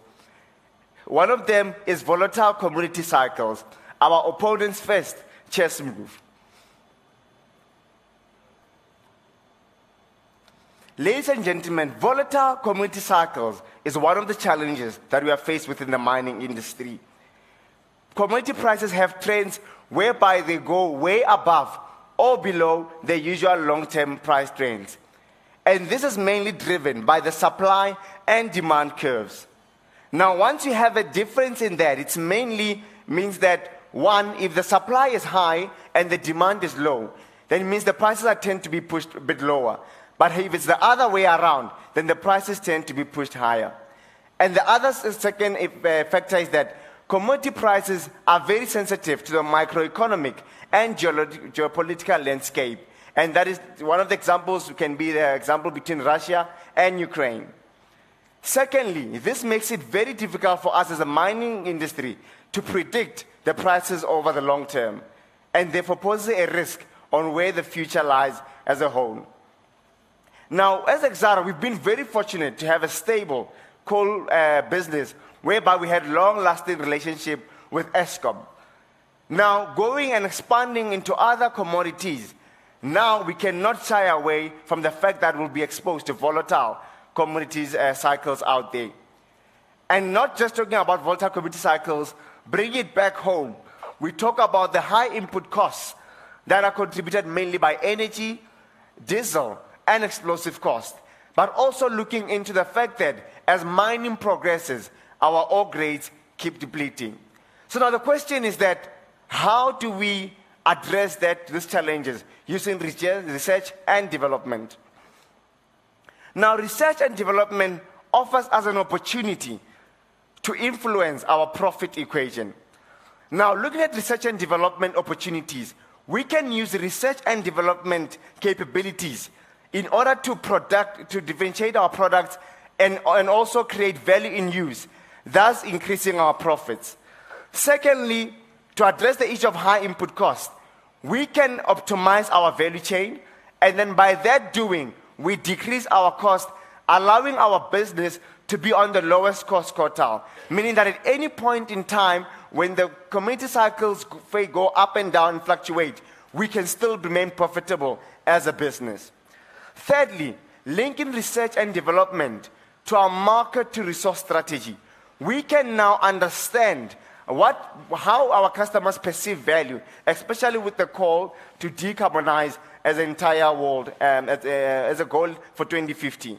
So now that means that we can now start using research and development to find sustainable ideas in terms of how we address this kind of issues in the mining industry. Our opponent's second chess move, logistics. A disruption, our country's challenge. There are three main challenges that we face within the logistic business. Firstly, Transnet, with the unreliability and unpredictability. For example, if you look at it in our business today, in the last half of 2021, we moved from 15 trains per week, whereby we came down to 8 trains per week in the first half of 2022.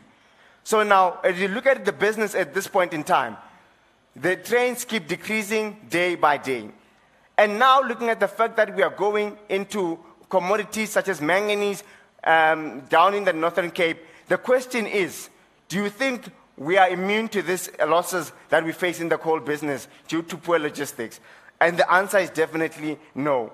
And the problems go on with the locomotive suppliers, irregularities, and it can be expanded even further with our societal issues that include ongoing thefts and vandalism of our rail infrastructure. Now the question is, how do we leverage on the capabilities of research and development to address these issues? Now, research and development has got different terms that I'll go deep into: collaborative R&D, collective intelligence, and regenerative value. Now, collaborative R&D allows us to merge with other stakeholders in the business, and then we bring all the synergies together in terms of addressing how we can deal with this challenge that we face as the mining industry as a whole. And therefore, this joint venturing can allow us now to strategically position ourselves in order to ensure that our logistic business serves our mining business as it should. Secondly, if you talk about collective intelligence, now collective intelligence is about saying, how do we employ other technologies that are out there in order to improve our logistics business? And this can include a lot of things that we can include, such as drone surveillance, where we improve systems in terms of how do we check our train system, our rail line system, and also when can we plan for maintenance and schedules to ensure that we don't have unforeseen breakdowns that we cannot deal with. Secondly, we can take into new technologies to ensure that our systems are sustainable and renewable, and that can include battery and solar and hydrogen type of technologies that we can employ into our system. Thirdly, we talk about regenerative value. Ladies and gentlemen, this calls a time for us to relook who our mining communities are. With the challenges that we face in logistics, it is evident that the community is not just where we mine, but it expands even further in where our rail system expands. And now using research and development, it will allow us and ensure that we can partner with our communities where our rail line systems run throughout the country, and therefore develop systems that will ensure that our business succeed, but as well ensuring economic development in our communities to address the societal issue of theft and vandalism, of which most of it is mainly caused by the unemployment rates in our country. Our opponent's third chess move, decarbonization. This is the defining challenge of our time. As the mining industry, we have a contribution to this.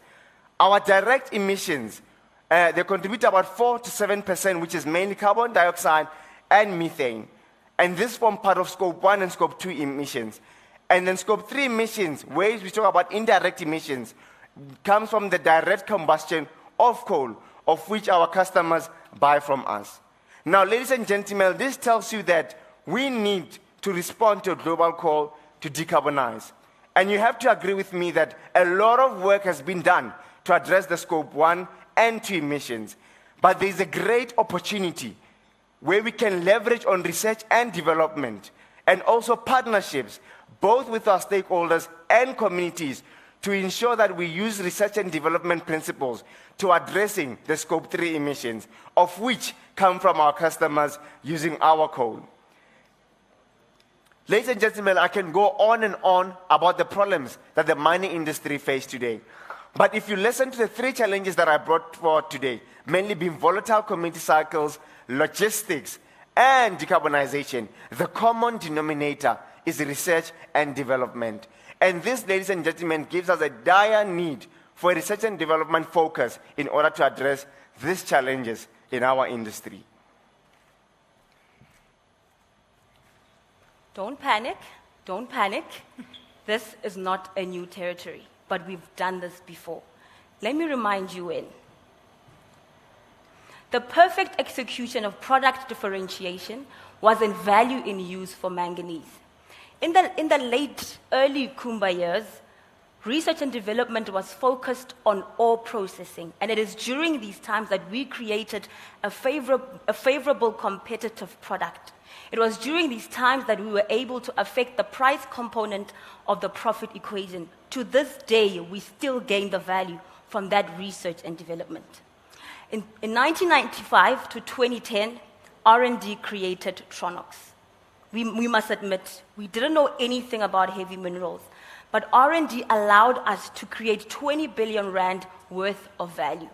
As if that wasn't enough, in the late stages of Kumba, also known as early Exxaro, R&D capabilities created an innovative product that we speak of today as the UHDMS. It is a superior technology, outperforming any other existing dense beneficiation process. And it is through this technology that we were able to extend the life of iron ore resources and increase volumes. Well done, Exxaro, you've done it. But my question today is, we are going into new commodities. We cannot deny the role that R&D plays in unlocking future, in arming us for unfamiliar territories. But my question to us is, how do we do it?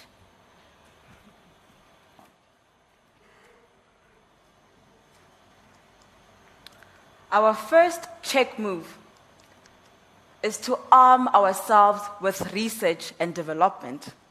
And this research and development needs to be motivated by a strategy. Now that we have armed ourselves with research and development, our second check move is to detail a strategy. We, as the StrataGEMS, have carefully workshopped and designed a suitable strategy for Exxaro. This strategy calls to all three horizons of planning, with the first one calling to the short term, the second horizon calling to the medium term, and the third horizon calling to the long-term thinking and planning. The good news is that Exxaro is successfully executing the short-term goals, which contribute towards making our current business thrive. The areas that need a bit of improvement are the medium to long-term goals, which aim in stimulating demand for our products and finding and actioning opportunities for future growth. Now, how do we stimulate demand for our products? We need to conduct research to understand our clients' preferences and develop new markets. This would result in us responding to market changes successfully, improved sales and investments, and also building long and lasting relationships. With the aim of finding and actioning opportunities for future growth, we will need to take advantage of emerging opportunities. This would result in an extension of our organizational knowledge and also superseding and surpassing in new markets, new products.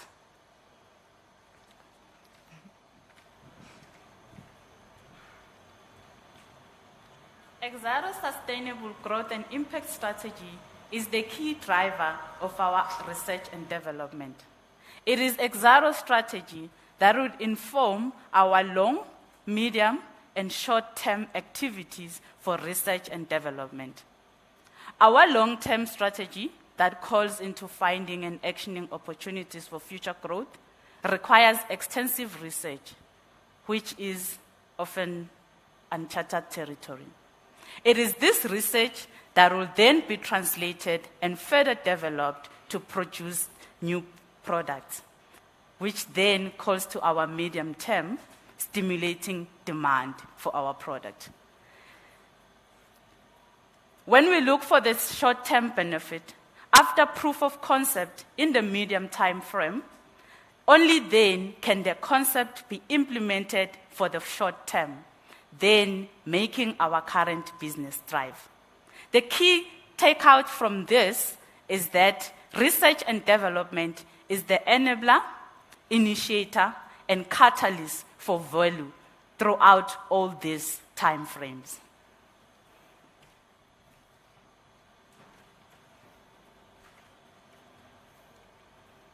Our checkmate is to propose a well-structured, integrated, and versatile research and development function. This function will allow Exxaro to place itself at the forefront of change, identify technologies that could unlock value across current and future operations, whilst positioning us to compete in the worldwide market. Ladies, gentlemen, welcome to Exxaro's research and development function. And since this is our function, I figured, why don't we build it up together today? Our research and development function will consist of two components, with the first one being an internal component and the second one being an external component. Our internal component will consist of internal informants. To ensure that our current business is not disturbed, we will have functional heads, marketing analysts, and a strategic foresight team. These teams will consist of existing representatives from various departments within Exxaro. Our functional head's role will be to relay problem sets into this function. Our marketing analysts will manage our relationship with our customers to ensure that we understand our customers' needs and can meet their demands. Our strategic foresight team will forecast Exxaro's risks for the future. And these include, but are not limited to, our business model risks, technological risks, and marketing risks. It is this internal informants team that will relay information to our internal participants. This team will be a multidisciplinary team that will consist of technical experts, marketing experts, and project managers. They will redefine the problem sets that come into the hub and then direct the research accordingly. They will also need to understand our end users and customers' perceived value so that we can ensure that our processes are informed and we remain attractive. The internal components of the hub will aim at executing our Horizon 2 and Horizon 3 of our strategy. And as you've heard, those call to stimulating demand for our products and finding and actioning opportunities for growth. In order to achieve these activities, our internal participants will have to perforate the knowledge boundaries of our organization and access external resources. This then calls for our external participants to come into play. And boy, oh boy, are they limitless. These are partnerships, various partnerships around the globe that will allow Exxaro to have access to various resources. In the aim of executing our long-term plan as a business, Exxaro can see itself partnering with institutions, the government, incubation centers, processing, modeling, and stimulating experts, and even our local community.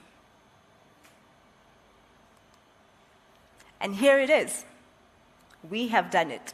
We have built a research and development function specifically for Exxaro. But we have to admit that research and development is an inherently risky task, as it requires lengthy processes that are time-consuming and need a lot of resources. And just like any project management department within Exxaro, this research and development function will be of a stage-gating form. This means that projects will be reviewed periodically, and we will check that they meet their milestones before additional funding is rewarded to the project. When executed successfully and correctly, this research and development function will yield optimized cost of operation, increased current revenue, and expanded lines of revenue. This will ensure a timeless and continuous execution of Exxaro's strategy. Ladies and gentlemen, with this research and development function, Exxaro will be a formidable force, and there is no challenge that will stand against us.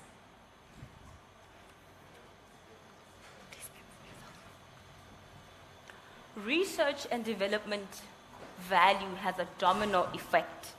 It's not just limited to the industry or the organization that performs the research and development, but can spill over to many other organizations for multiple of generations. It is endless, just as we've shown through the timeline. But what is the value of research and development? First of all, let's tell the truth.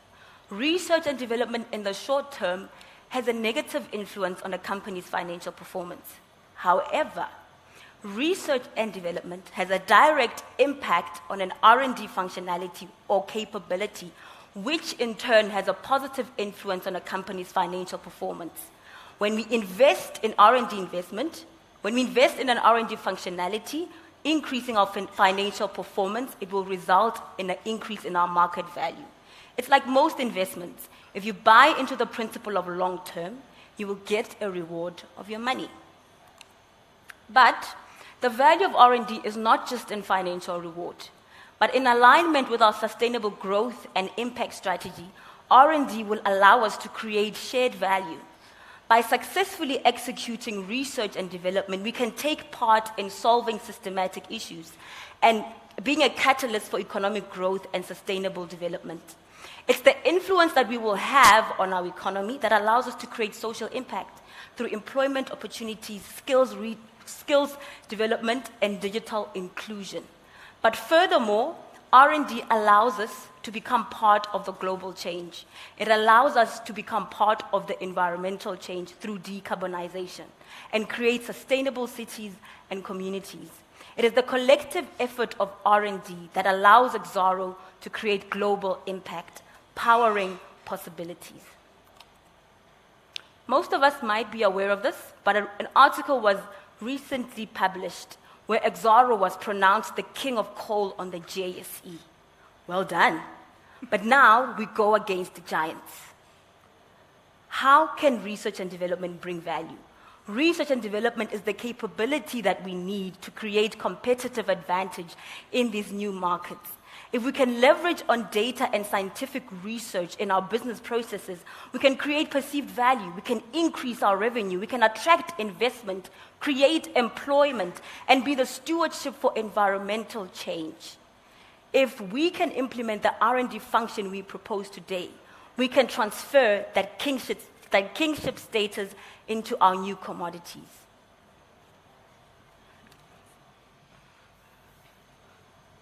The correct timing will yield the best results. So the question becomes, when is the right time for Exxaro to onboard this research and development function?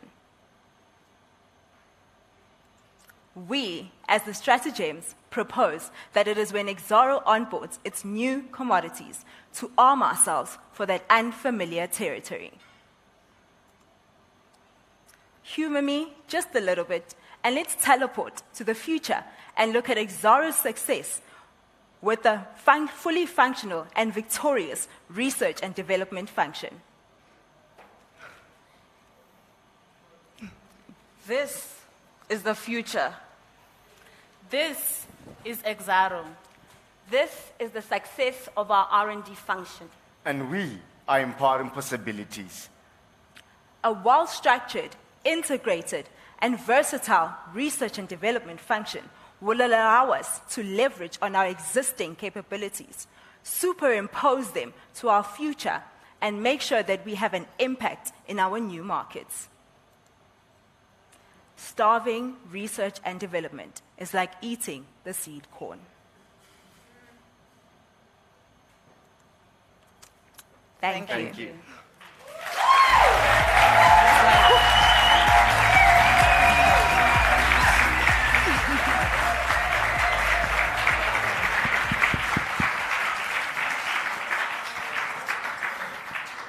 Well done, well presented. I just have two questions. The first one is around, talk to someone who was in Kumba, ISCO, that said, look, we did R&D, it's now closed. Exxaro is doing well, we're still powering possibilities. Why take us back? Can you just address that person who was there? Okay.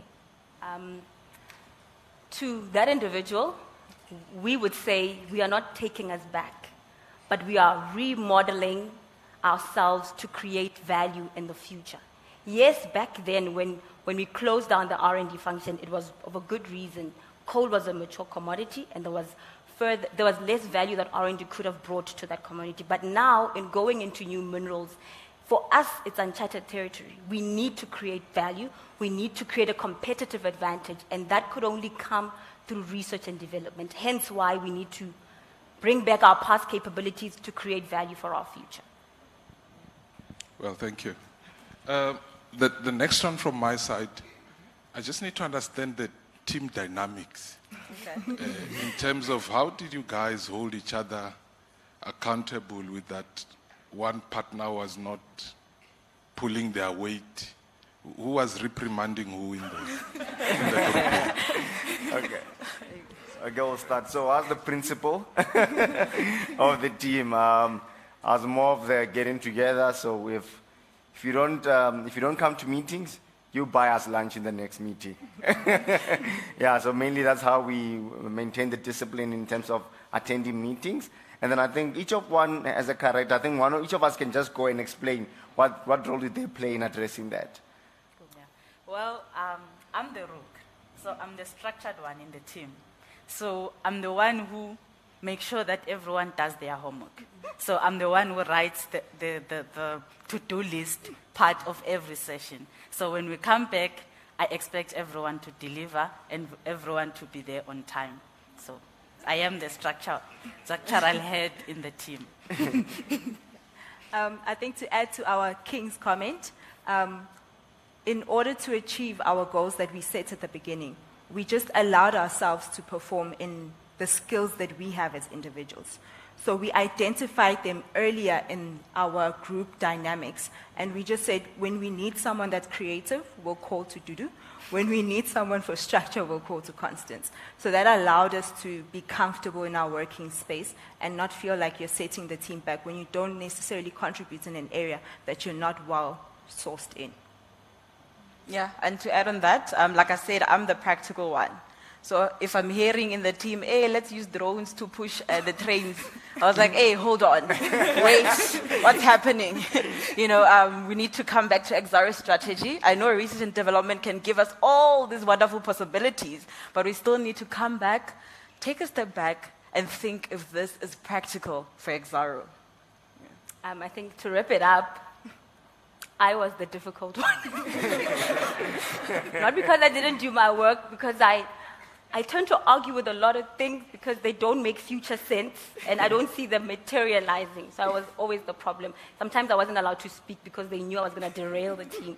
But we were very fortunate to have a diverse team that has different strengths. But when, like Dudu, she doesn't like research, but we had to call her out sometimes so she can improve in that strength. So it wasn't always playing to your strength. Sometimes you had to play to your weakness to improve it. So I think it was an experience.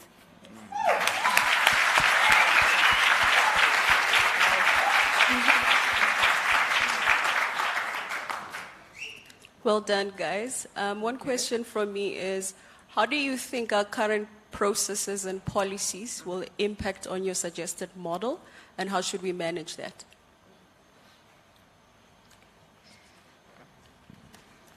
To start answering that, when we developed our research and development function, we actually engaged with a lot of individuals within the organization so that we do not bring something to the table that is not for Exxaro to use. So we involved our innovation team. We spoke to our strategic foresight representatives. We spoke to marketing people within the organization because the hub we are bringing is for Exxaro specifically. So in the process of developing, we made sure that we communicated with the people that would inform us of the processes that we have, so we don't bring something so wild that we cannot implement it immediately. And I think to add on that, the function aims to enhance the current processes we have. We have a well-structured innovation system that it makes to make our current business thrive. But looking at your medium to long-term strategies, we will need an R&D function to action those opportunities. And so it serves as a benefit, as an added benefit to the current innovation system that we have in the company. And just to expand on that, and I think one of the critical things that come up in this conversation is the fact that we want to include our communities for a just transition. And in order to do that, hence our R&D function that we present has got internal and external participants. So now that means that at any point in time, we can track what's happening in the markets and what's happening in the communities to ensure that the value that's created, it benefits and there's an overall shared value. Because like when you spoke about the logistics challenge, some of the challenges we cannot solve them alone as the mining industry. We need our communities because they serve and they are the people that we in order for us to succeed, we need them to take along in this journey. So yes, so basically this is just to bring everyone to the table and ensure that the value that we create can be able to improve us as a whole as a country. Thank you. Okay, so well done, StrataGEMS. You're gems indeed. So I've just got two questions for you. The first one is there was specific mention of the minerals business from Exxaro's side. Did you also maybe consider the renewable energy side of the business? Because innovation, research and development is going to be really, really critical in that space, especially given the competitive environment that we are operating in as a business. And the second question is, did you look or investigate on what the research trends from a research and development perspective are in the mining industry or in the renewable energy industry for that matter? And what have been the opportunities and positive benefits for companies that have actually found themselves having research and development functions? I will answer the first question. So yes, we did look into the renewable energy because it is part of the development of Exxaro. So we went through understanding what are the different activities, technological research and development that is being done in the renewable space. So we've had a meeting with different energy heads to understand what they are doing. So we know that we are currently developing a renewable power plant at GG. And then from what they said is that they do a lot of research. And the important part, which is what was the core factor that influenced our internal component of our research and development function, is that the research they need to do, they realize that at some point they go out there and they look for the research, and then whatever comes back, it's not what they wanted.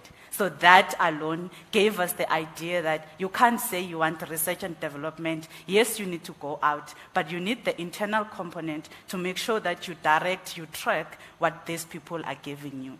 So yes, we did. And just to summarize that, what we're proposing here is a function that is also applicable for the renewable energy side. Just like she said, if you look into our internal side, you will see that we are strategically going outside to look for research that is going to be beneficial to us. So the biggest thing here we're coming with is we're saying, let's direct that research to avoid redoing work countless times.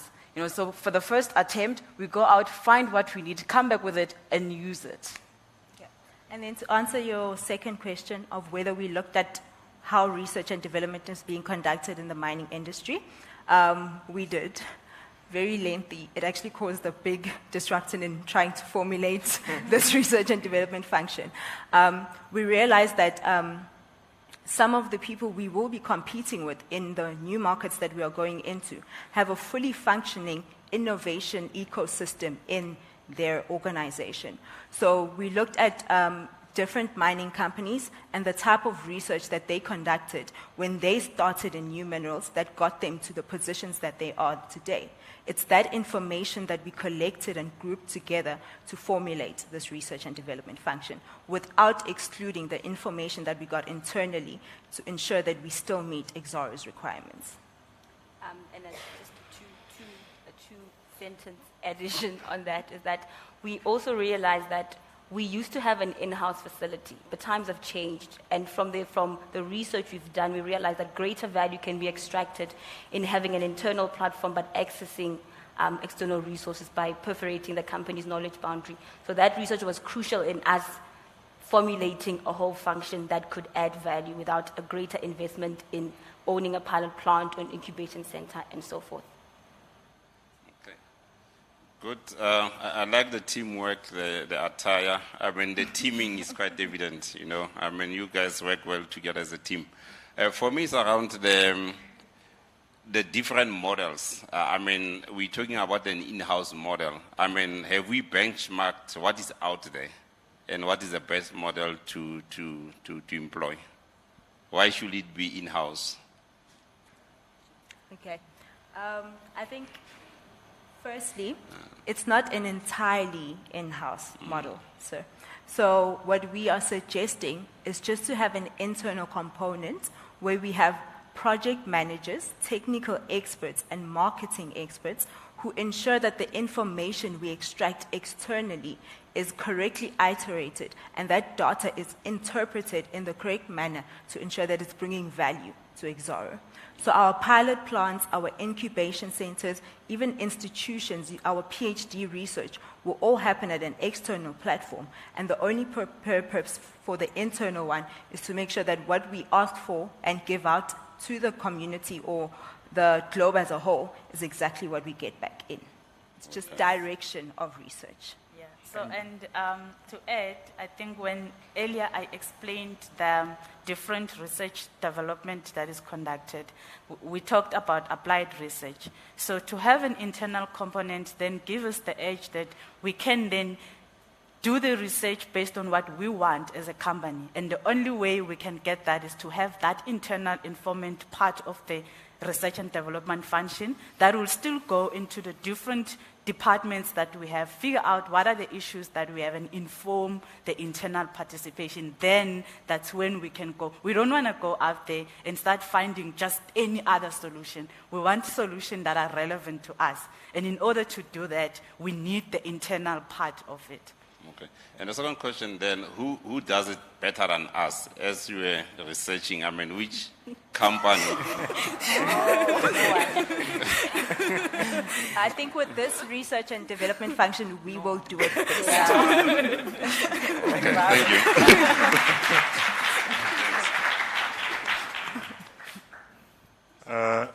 StrataGEMS, thank you for walking us down that R&D development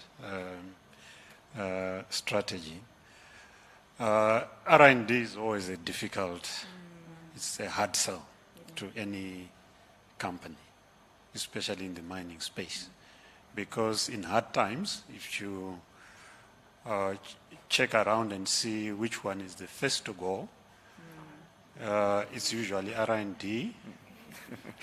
Then maybe in some cases you find it encroaches into HR and things like that.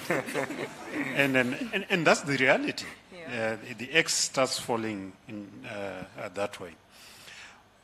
My question is around how you would position what you are presenting or you are envisaging as your R&D model by drawing in from experiences from other companies in terms of around the issue of market intelligence to say, these are the commodities we are looking at Exxaro to diversify into.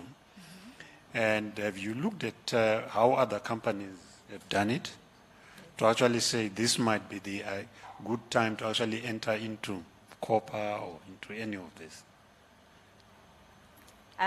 Yes, we have, sir. So one of our fellow miners in the industry, fellow mining companies in the industry, actually went into a transition themselves. When they did that, they were at a point where they almost couldn't make it out of it. I'm going to avoid saying the exact name of the company. But what they did is they established that research and development innovation ecosystem internally just to inform themselves of the availability of resources out there that could equip them in that new market space that they were, embarking in. So we're just suggesting that Exxaro looks into adopting the same R&D function so that we don't get to a point where we are within the new markets and we're like, maybe we should have started this functionality earlier.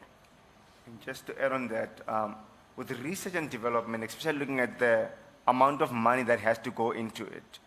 One of the things that you face in that space is that some projects might not be executed as you had initially wanted to have them. But however, they set as stepping stones towards other bigger projects, whereby you have that information coming in and you are able to apply it in other spheres in your business. So hence then we bring this idea, especially the internal part, to say that how do you manage that IP, and then ensure that at any point in time you own and direct that research on your side. And therefore, once you are able to do that, like my colleague had said, he had said that this mining company was on the verge of collapsing. But because of the research and development function, they were able to now to diversify and able to stand again on both feet like where they are today. So it's important to have that internal component because it speaks more to what you as Exxaro wants, and it's mainly linked to the strategy. So it means every step that we take of the strategy is linked to that step. My next question is around how you have tried to link research and development to value. And value is really an amorphous beast to deal with.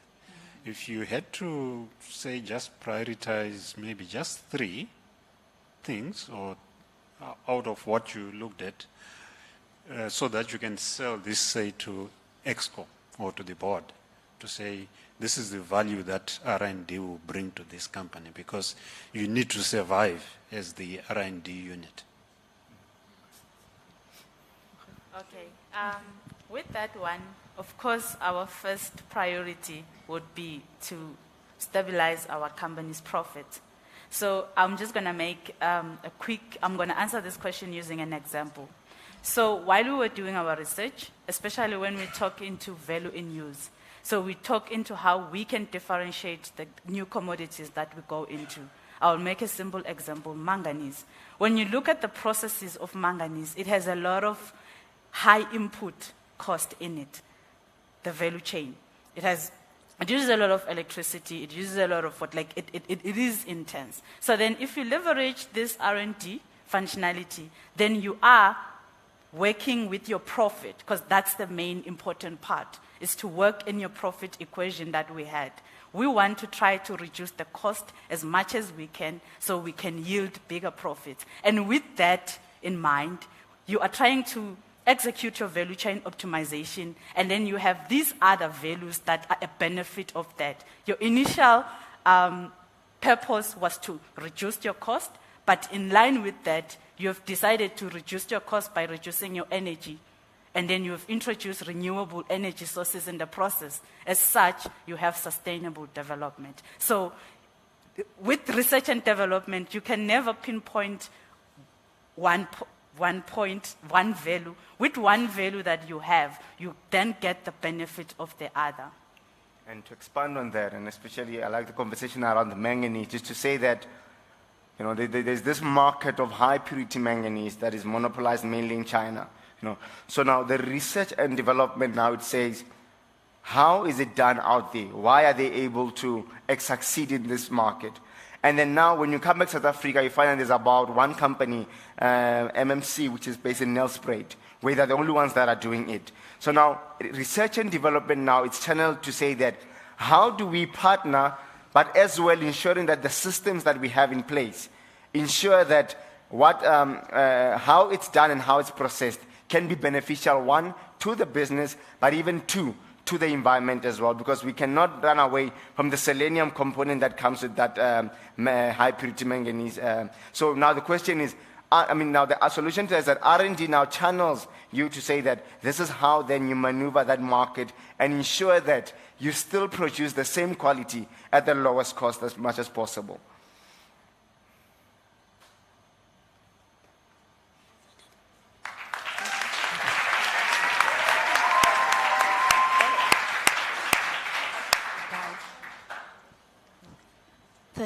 Thanks for a wonderful presentation. I have a follow-up on Javi's question. How would you argue when someone says we have institutions like CSIR whose core function is R&D, You have argued the point of the importance of R&D. I concede it's important. However, I just want to understand, why shouldn't we reserve that to institutions who are, whose core function is doing research, rather than having it the internal hub, so that we focus on our core function? Thanks. Okay. In the proposal, CSIR is an external partner. What the internal partnership mainly does is redefinition of problem and direction of it. And if a solution requires CSIR to conduct research and development to find solution, they would do the work, but results would come to an internal participant who would then do data analysis, data interpretation, for it to create value to the rest of the business. But what we are trying to shy away from is GG, Belfast, Malta conducting in similar research and development with CSIR isolated. But a function allows everybody to run coherent research and development for the benefit of the whole of Exxaro. So it's not necessarily to conduct its own research and development, it's to partner with external people, but direct and manage that research and interpret it for our business.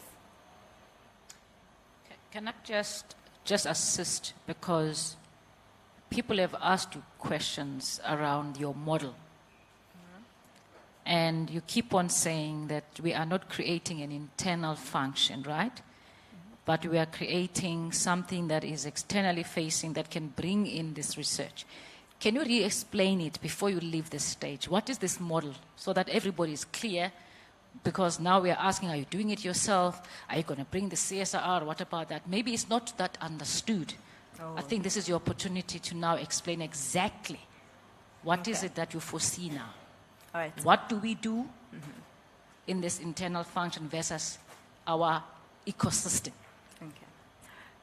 So what we are proposing, thank you, Dr. Nombasa, for helping us clarify. I think we also picked up multiple similar questions.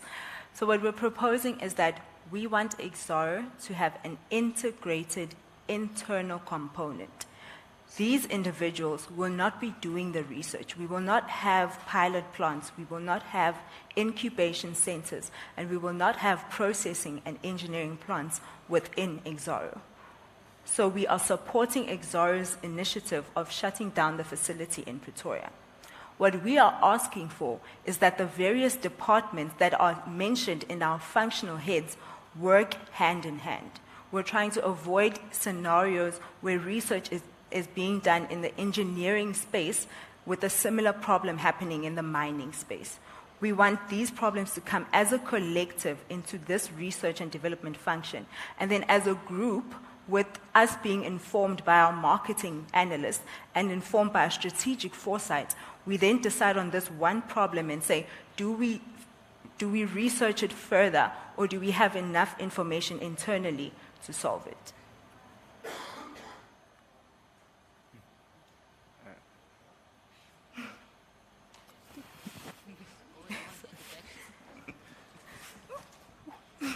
Thank you guys for your presentation. My question to you is, as you were doing your research, I would love to believe, and I'm convinced you did, research what is present internally. I heard you mentioning the people you've spoken to. So currently, I would like to understand, what did you find we are currently doing? Because obviously we do research in certain ways, in certain functions, in a different formats. What did you find as what we currently are doing? Where are the gaps? And how can we close the gaps? And then my second question to you is, this function that you guys are proposing, I can imagine there are so many subjects that can be dealt with within the Exxaro ecosystem.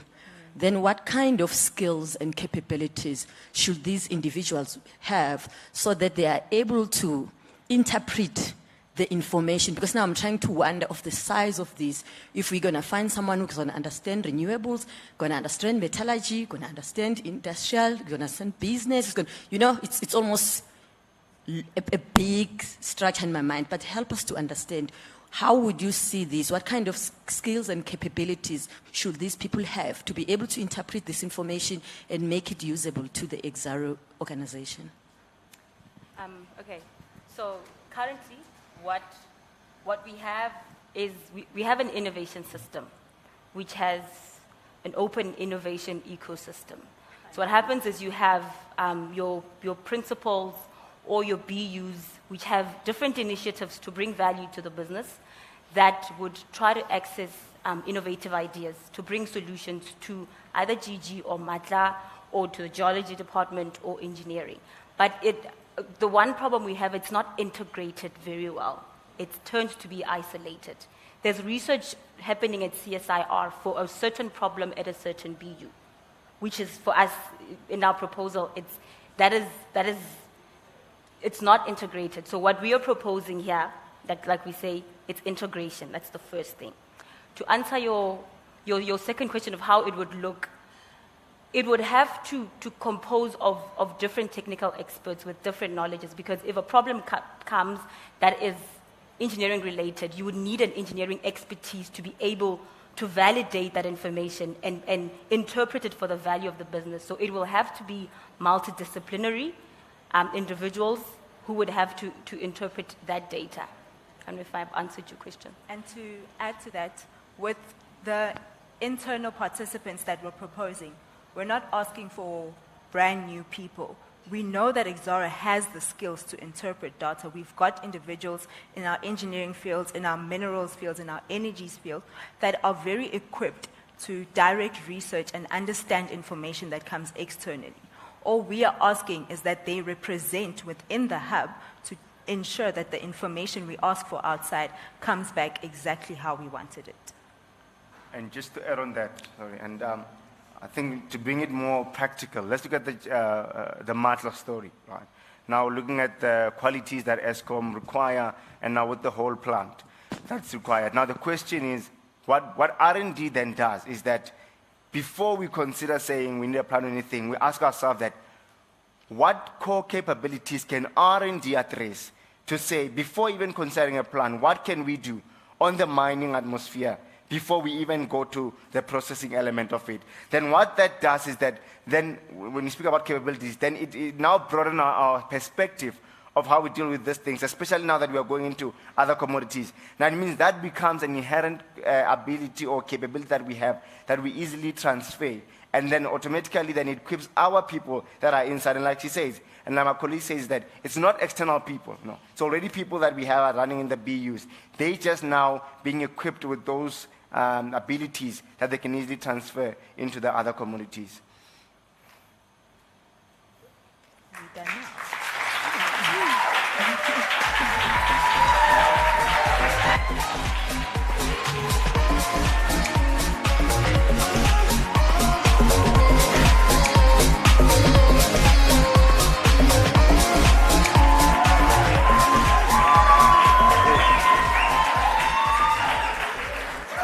Well done, StrataGEMS.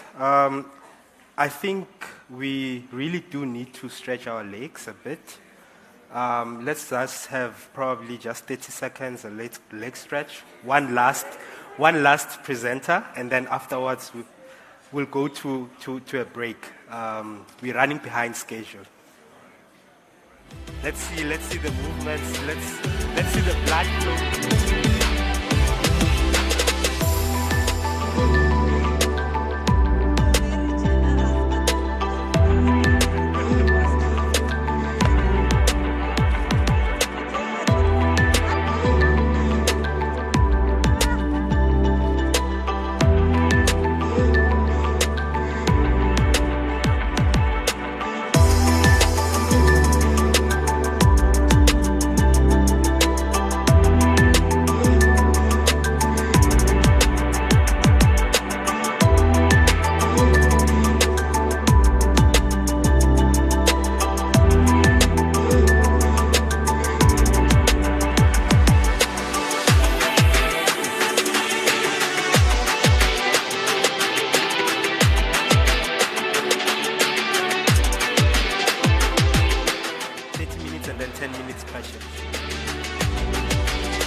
attention, please?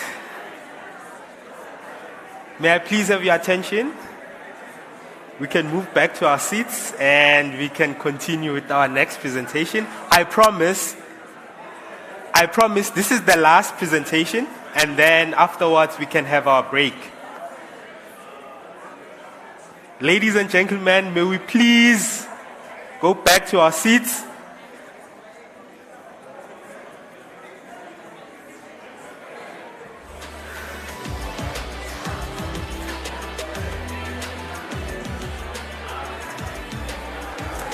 Ladies and gentlemen, may we please go back to our seats?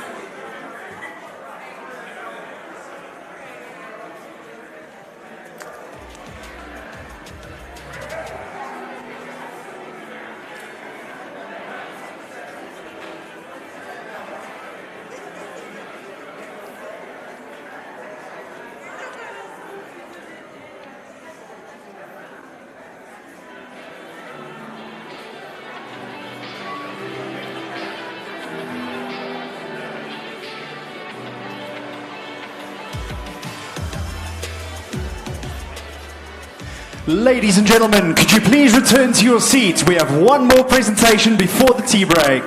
Please return to your seats. Thank you so much.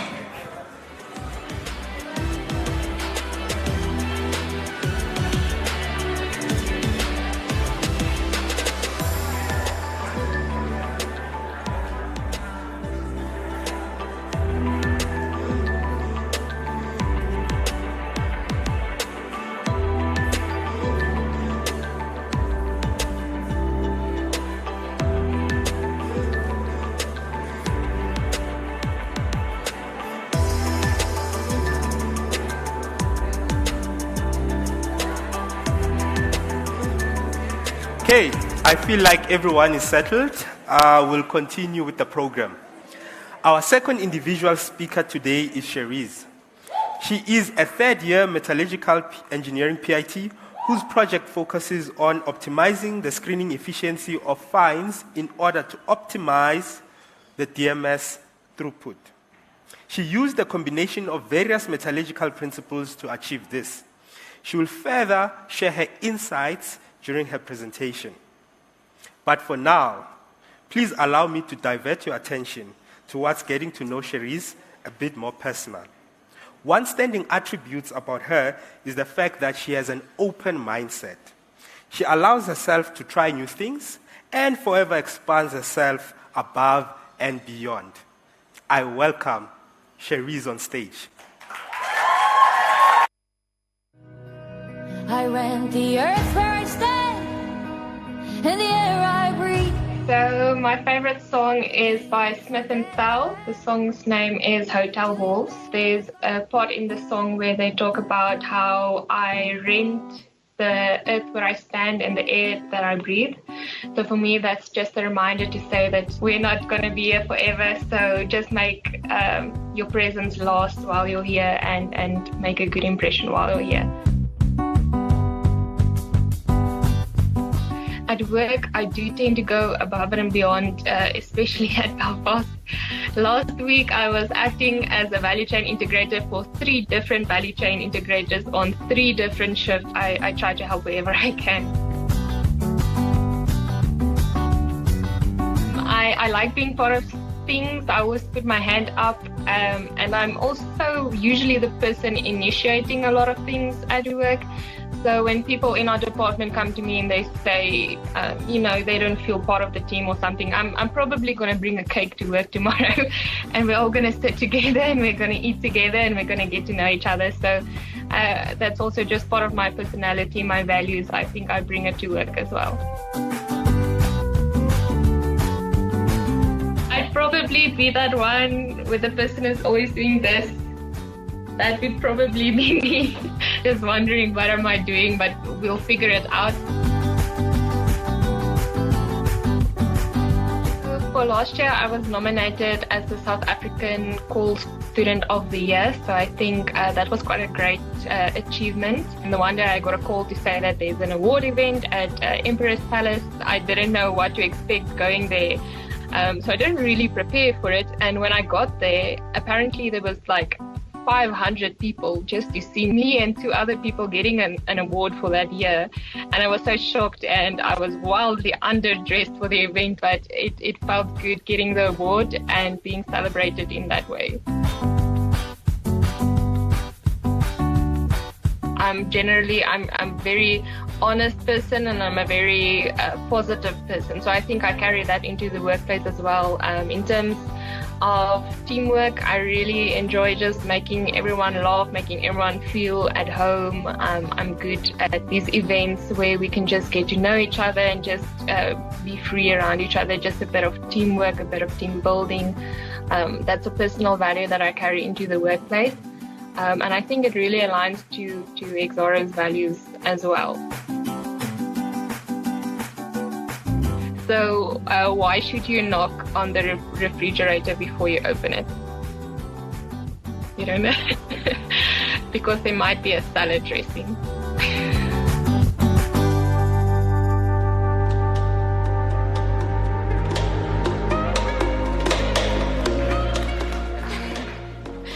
Okay, good morning, everyone. Sorry for that horrible dad joke. So I'd just like to welcome everyone here today, the PITs, the impartees, the judges, Londi, our fellow pioneer, and then everyone online as well, friends, family, colleagues at the BUs. So I know I'm the last presenter before the lunch break, so I'll try and keep it non-technical and quick.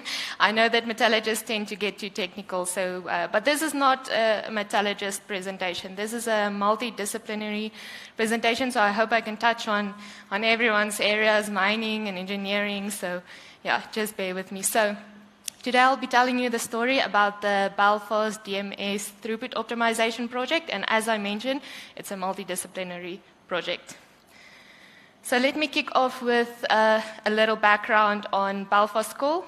So as most of you know, it's the newest and brightest digital mine situated near Belfast in Mpumalanga. And we have a budgeted ROM throughput of 3.6 million tons per annum, where the DMS plant can do 3 million tons per annum. So we might seem tiny, but don't take us lightly. We're part of the Billionaires Club as well. And then the most important one to mention is the pioneering culture. So at Belfast, we are known for going into unknown territories, testing new technology, and we are very good at it. So now, as I mentioned, we are a digital mine. So we have all the systems in place to test the efficiencies of our plant, to monitor all our systems from the mining side all the way to logistics. And that's quite convenient because you can basically sit at home and know exactly what is happening on the mine. Another thing that I need to mention is, as I said, we have a pioneering culture and we test new technologies that aren't seen on any other mines. So, for example, most mines use spirals to beneficiate their fines, but at Belfast we use DMS cyclones. So I know if you're not a metallurgist, that doesn't mean much to you, but basically in metallurgy terms, we are the cool kids club. And another example is the fact that we use a desliming screen as a sizing screen. Now, in most other mines, you'll find a sizing screen with nice big apertures to size out the different fractions of coal, and then it goes on to a desliming screen where you basically screen out the powder. So we just skipped all of that, and we only have a desliming screen. We use it as a sizing screen. So a minus 80 millimeter feed goes onto a desliming screen, and from that we basically extract the powder. So why do we do that? So at Belfast, we are bred to believe that we can do anything. And with Exxaro, we are given the tools to achieve anything. And for me, that is a recipe for success. So now, talking about recipes. So for those of you who know me, know that I love baking.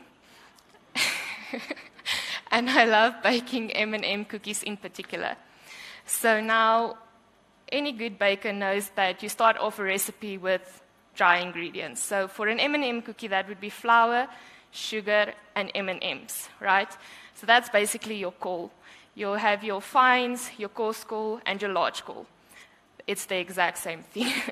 So for me to explain my project, which focuses on the desliming screen, I use a baking sieve as an example. Now, with other mines, as I said, they have a sizing screen, so that would basically be like a colander, if you think about it, the large holes. And then we have the baking sieve, which has the extremely fine holes. So the only two things that basically can influence how this sieve works is the sieve itself, the condition of the sieve, and the ingredients that you put in it. And that then brings us to my project. So as you can see that there's different shapes and sizes of M&Ms on the screen. Now that also symbolizes the different PSD of material that we get in our feed. So you can't always control what you send to the plant. But we can control the condition of our screen. But we haven't changed anything on our desliming screen as yet. But we are having a lot of issues in terms of screening the material that we are receiving. So our focus then shifted to the material itself. And that's where we get to the problem statement. So the variable material characteristics of the feed causes the desliming screen to be the bottleneck in our system. So it's actually preventing us from reaching our budgeted throughput. So that 3 million tons per annum that I mentioned earlier, we're not reaching that number. So for us to get to that number, we need to run at an average of 480 tons per hour, even though our screen can go up to 500 tons per hour. But we tend to run lower than that at an average of 450. And our desliming screen is the major bottleneck for us running lower tempos. So this project is just basically focusing on how we can alleviate that and run at the maximum capacity. Now, just to give you an example of what the desliming screen should look like.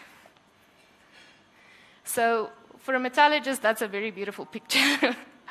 So you see there's quite large pieces of coal on the screen. You don't really see any fines flowing over. You don't see any water flowing over. You see good stratification. So this is what the screen is supposed to look like. But whenever we have issues with the feed coming into the plant, this is the picture that you get. So absolutely horrible. You see water carry over on the screen. You see fines carry over on the screen. You can see the material changed. It's much finer than it should be. So in baking terms, you should have had 1 cup of flour and then you had 2 cups of flour. So no, it's not screening efficiently as it should be. So the methodology of my project, we started with identifying the problem area and then launching the sampling campaign. So as I mentioned, we firstly looked at the desliming screen itself, the mechanical condition, physical condition, got the OEMs to come look at the screen, and everything was fine. So we then shifted our focus to the feed. But now, if you talk in terms of feed, it's not just what is mining sending you, because mining is tipping it into the ROM bin. From there, it's our crushers. It goes through our crushers, our silo, before it comes to the screen. So we can't just blame everything on mining if we didn't do our due diligence to see if it's not our equipment causing the fines generation or causing the PSD to be out of spec. So naturally, that's where we started. We launched a sampling campaign in pit. After each blast, we went and sampled. After the primary crusher, secondary crusher, after the silos as it goes into the plant, we sampled the desliming screen for efficiency and also looked at the final PSD of the product. So that was the entire sampling campaign that we launched. We then also worked with other departments.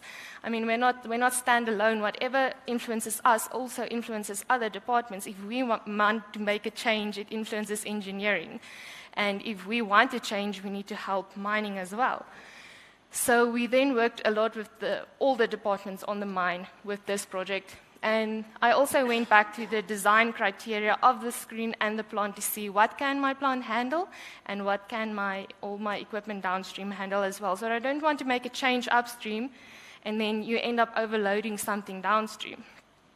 So we just had to evaluate that as well, and then the final step was either make improvements to the screen or ultimately decide to change out the screen if it's not working for us. So now the first part is the in-pit sampling that we did on the mining side. So as I mentioned, after each blast, we went to the pit, we sampled, we did PSD analysis. And as you can see in the picture, we have 4 different pits. At that time when we started the project, it was pit 1, 2, 7, and 4B. And we found that all of the PSDs were more or less fantastic, except for pit 4B. So pit 4B is a much softer coal than you might find in the other pits. It fragments differently. So what we then did was to sample for PSD, run it through the plant, see what happens, give feedback to the mining side. Mining side then adjusted their blast design, and then we sampled again for PSD, and we actually saw major improvements. So with the pit 4B, the design PSD going into the plant should have 50% passing 80 millimeters. Pit 4B had 50% passing 24 millimeters. It was much finer than it should be. And after the work that we did, the average came out as 50% passing 60 millimeters. So you can see there was a major, major improvement on the mining side, and we saw it in the plant as well. But unfortunately, you can't take away the fact that there is natural weathering in your pits. Especially when you get to the outer edges of your pits, or whenever there's geological abnormalities, you'll find weathering. So we have limited control on what we can do with the feed characteristics. That then came to the decision of what are we doing on the screen itself. We have limited control on the feed, but we can control the screen itself. So I then looked at other mines and what they are doing. And as I mentioned previously, other mines have a sizing screen in front of a desliming screen, but unfortunately, we don't have the real estate for that. But what we can do is install a double-deck screen. So that's basically as if you put your colander on top of your baking sieve, so you size out the larger core, and then it goes onto the desliming deck. So that's a great option. Went out to the market, see what technology is available. Currently, we're using brute force screens, but there's a better technology out there called twin mass screens. And it gives us a 90% increase in efficiency, 75% power reduction, 58% reduction in dynamic load. So excellent. But when we did the efficiency analysis on the current screen that we have, we saw that it actually varies between 20% to 90%. And we sampled it for each pit that we had. So if your screen can reach 90% efficiency, and run it at its maximum capacity of 500 tons per hour, then there's nothing wrong with your screen. If you think about it, you can't say that your screen has an issue, but it can run at 90% efficiency at its top capacity. So there is no point in changing out the screen. So in fact, for the entire 2021, our screen was operating in a very good condition for 90% of the time. We were only uncomfortable and having issues for 10% of the year. So we can only make improvements, but it's not sensible to change out the screen, even though I must say installing a double-deck screen would have been a Symposium winner, I think. But this project came at a capex of 4 million rand, and that's excluding the work that you need to do to remove your current screen and install the new one. That's getting the cranes, removing the structures, putting it in. So a very, very expensive project and unnecessary to do. So it then came to the current screen that we have and which levers can I pull to increase the efficiency of the current screen that we do have, small, simple changes that we can make. So you can touch on 2 areas. It's increase your percentage open area or lower your bed depth on the screen. So that's the 2 levers that I'm trying to pull with the screen that we have. So both options give you an increased efficiency. But you want to increase your percentage open area and not overload your fine circuit. So I don't want to cause any issues downstream, so I need to avoid doing that. And as well with the lower bed depth, I want to increase efficiency, but I don't want to send lower throughputs through my plant. I don't want to lower my tons per hour. So there's a balance that I need to reach with this project. And then that comes to the screen itself. I'm talking about 2 levers that I can pull, but what does it mean in practical terms? What can I change? Firstly, you look at the mechanical condition of the screen. We did our physical and visual inspections, and the screen was fine. What can I change? I can change my slope of my screen. I can change the number of decks that I have. I can change the stroke of the screen. That's physical, practical things that I can do. On the material itself, as I mentioned, we have limited control. On, for example, size and shape and moisture, we have very limited control. But we can control the feed rate, and we can change the bed depth. There's certain things that we can do to do that. And lastly, we look at the panels that you put on the screen. That's something you can change out. We can play around with the percentage open area by changing out the panel shape and size and all of that. So that's the last lever that we can pull, which brings us to our first and current operating philosophy. Whenever we have a variable feed coming into the plant, too much fines, too much coarse material, whatever the issue is, we decrease our feed-to-plant tempo to its lowest, which is 350 tons per hour. Now, dropping from your max 500 tons per hour down to 350 tons per hour is not ideal. It is an option. You automatically have a lower bed depth, as I mentioned, which is your two levers that you can pull. You have an increased efficiency. But it lowers your throughput and you have a loss in revenue, with an actual projected loss for 2022 being 216 million rand. For us just lowering the tempo every time we have this issue in the plant. So it's not an ideal option, and this is the baseline for us. Whatever improvement we can make to save some of that money, to gain it back, that's a win. So now I went to check the other options. So on the mechanical side of the screen, as I said, I can change the angle of the screen. So how do I do that? I can install 406 millimeter spacers below the feed end of the isolators. That increases my slope of my screen by 5 degrees.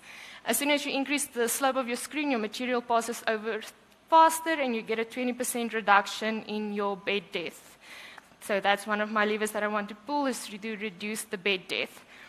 The disadvantage, if you increase your slope, you usually get a reduction in your percentage open area, which I measured to be negligible. It was less than 1%, so not a big impact.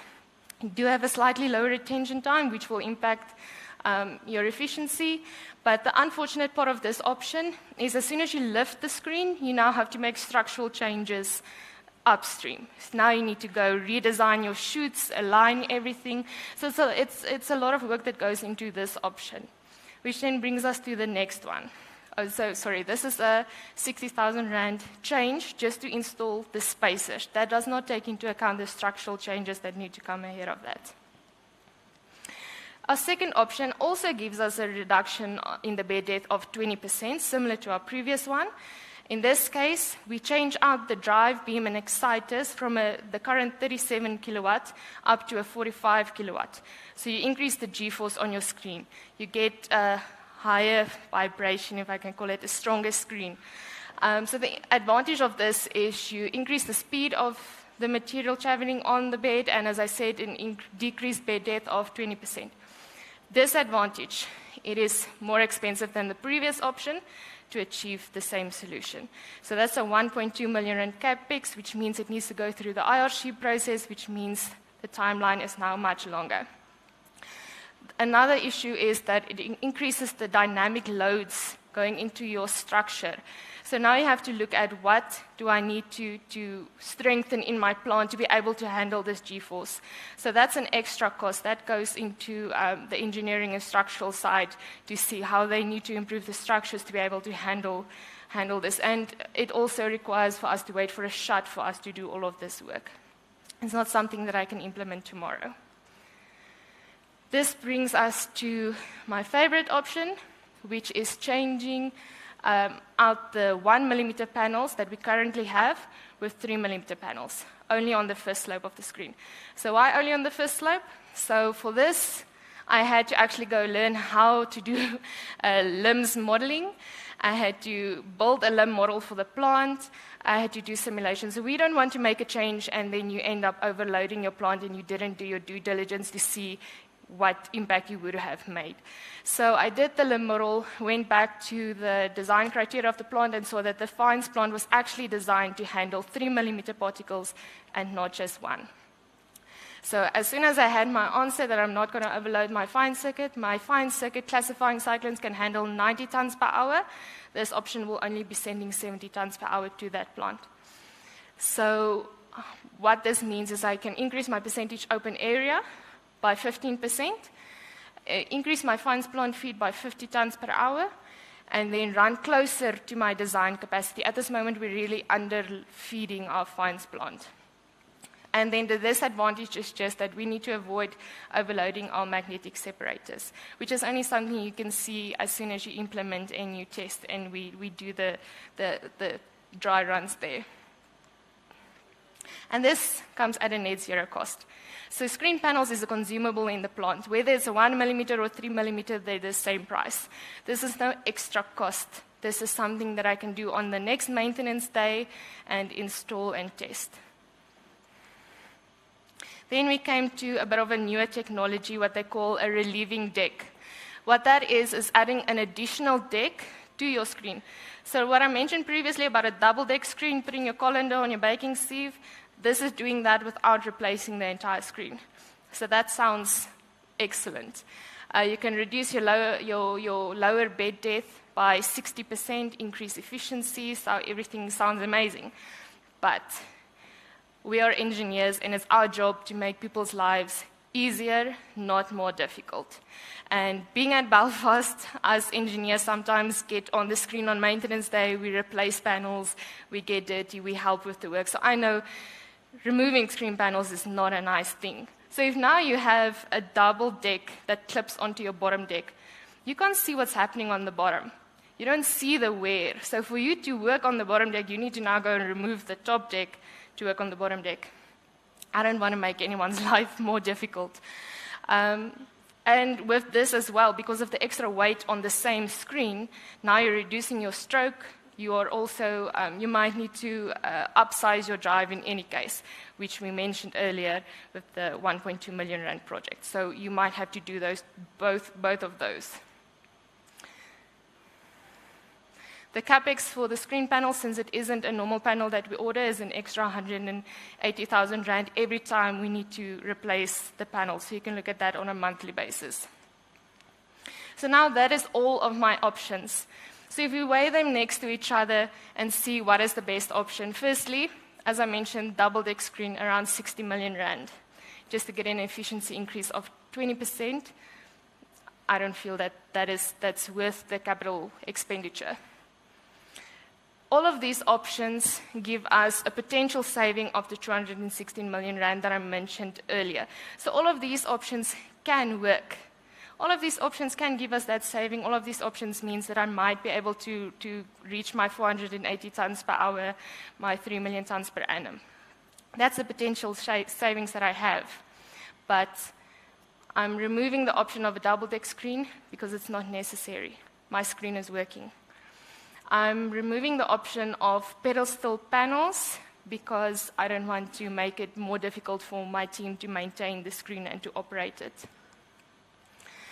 Upsizing the screen drive. Now, I must mention that if you were to combine these two options of increasing the slope of the screen and upsizing the drive, you will reduce your bed depth by a total of 40%.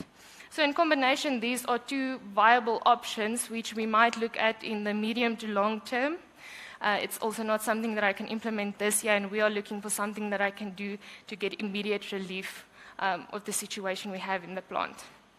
So for now, I'm not going with upsizing the drive, and I'm also not going with increasing the screen angle. My personal and best option is increasing the panel aperture size. It's at a net zero cost. I can just order the panels, implement, and we can test and see the results. So in conclusion, making small changes, simple changes to the screen panels at a net zero cost can get us to the potential savings that we want. That together with improving the blast design of the material that I'm sending to the plant can give us big relief in the immediate term. So this means that I increased my percentage open area by 15%, increased my underflow also by 50 tons per hour, so I'm sending more fines to the fines plant. I can reach my budgeted 480 tons per hour while I'm operating the plant, and that could give me a potential saving of 216 million rand for the year. My recommendation would be to plan to send weathered coal to the plant, and that might sound strange. Why would you plan? You don't want to send weathered coal to the plant, but the issue with the screen is when we are receiving weathered coal. So plan to send it to the plant, sample it with the screen as is, see what your efficiency is. Then on the maintenance day, with the same call still in the silo, install your panels and then run that same material on the screen so that you can compare what's 1 millimeter versus 3 millimeter. Do I get an efficiency increase? So that's a simple recommendation from my side. And if you look at my role and my timeline with this project, I started the project in January when we did our research, and then also in February launched the sampling campaign. So that was the mine-wide sampling campaign, which took us quite a while to collect all of the data for the different pits. I also started engaging with the OEMs. So that was OEMs of panels, the screen, the people who designed and commissioned the plant. So there was a lot of discussions coming in there where you don't want to go into someone's territory and lose warranty of something that you had in the plant. So we're just trying to avoid that as well. Finding possible solutions, then doing the limb modeling. As I mentioned, that took a while because I had to learn to do my limb modeling before I could do that. Then I did the codifications and the order of the panels. So I got the call yesterday to say that my panels have arrived on site. So if all goes well, next week I can implement and test and have results before the end of the year. The lessons that I learned, and I feel like it's also a lesson for the younger PITs in the audience as well, is always look upstream before you make a decision. The problem might be sitting somewhere else. Look downstream before you implement. You don't want to cause more issues in the plant. Then always don't be afraid to fail and start again. My project changed 20 times in the year. I was committed to a double-deck screen, and then I was really committed to pedestal panels, and then it just kept on changing. So don't be afraid to fail and start again. It's fine. And the best solution is often the simplest. You don't always have to go and install a new double-deck screen, even though you really want to. You can just install panels, and it might be the best solution. So I'd just like to acknowledge everyone that assisted me with this project. A special shout out to Sunette, who arranged this symposium, who's always backing us and making things possible. Everyone from head office and the mine, PITs who helped me sample. Yeah, thank you for everyone. Yes.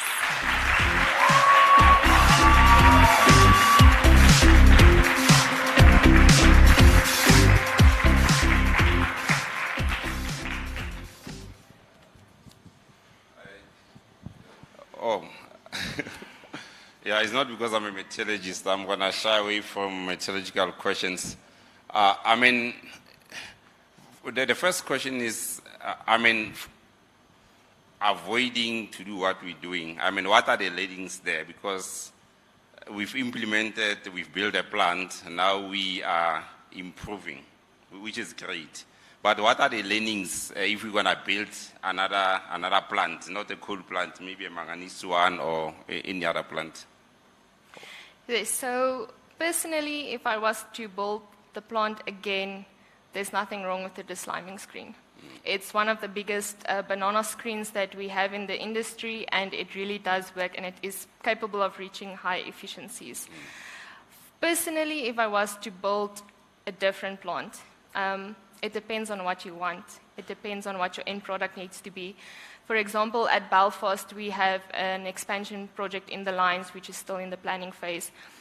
For me, I would think that, with Belfast being the reserves that we are mining as one of the last high-value reserves in Mpumalanga, we could do a desliming screen only instead of a sizing screen because our main product was going to export.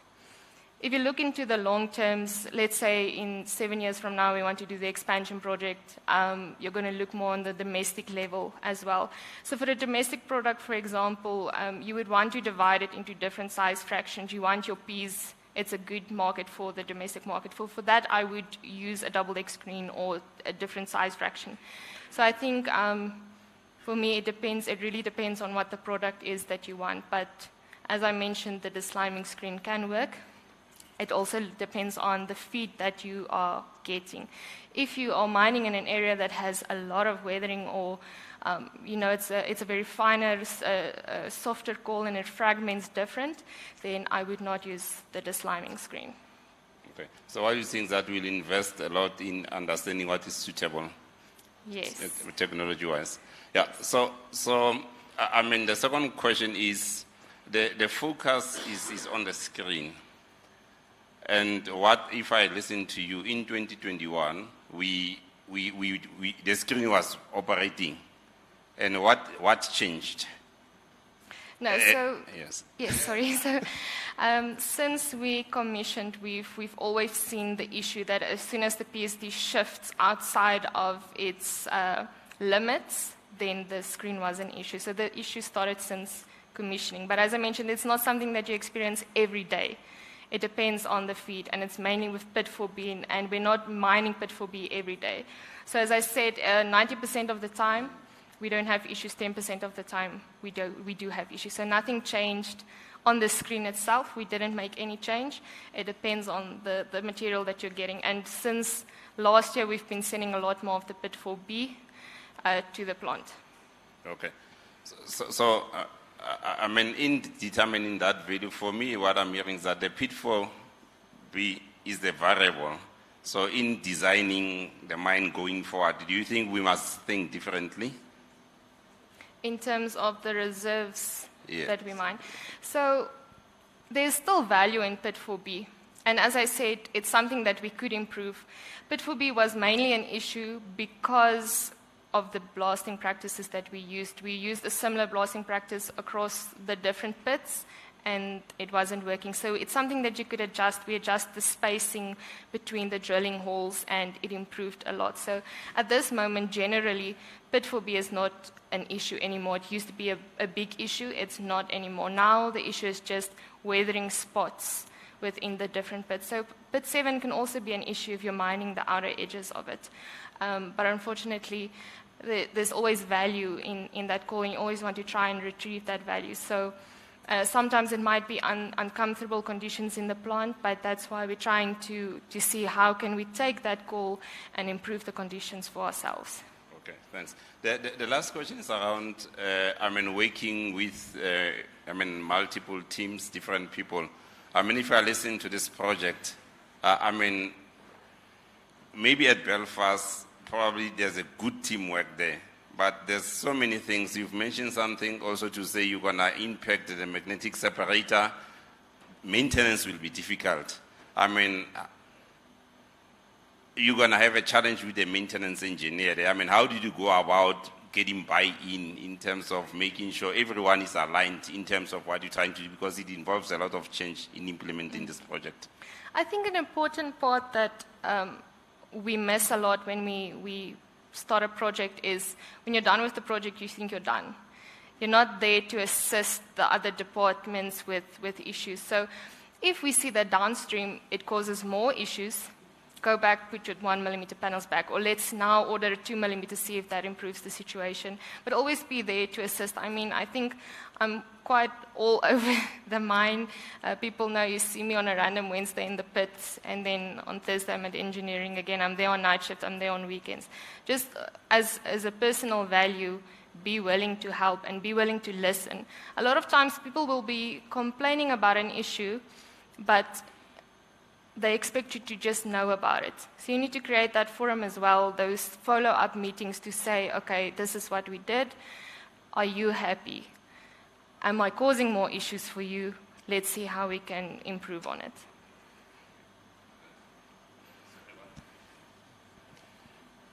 Yeah, follow up.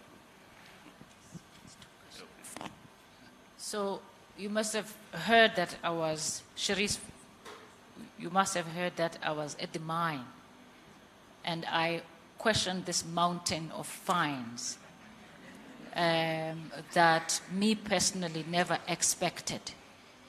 And I really want to thank you for really explaining this thing so simply for me to also understand. And I'm going to be a little bit calmer now, waiting for this thing, for your results to understand if your panel change has really made a difference. So we are really, really looking forward to this great piece of work. So really, I wanted to start there.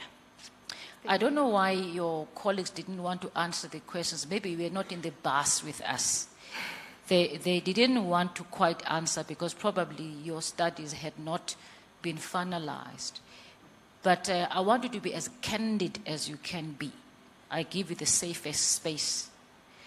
Khabi asked you the questions I really was interested in, but I want to push a little bit to you because I want to understand.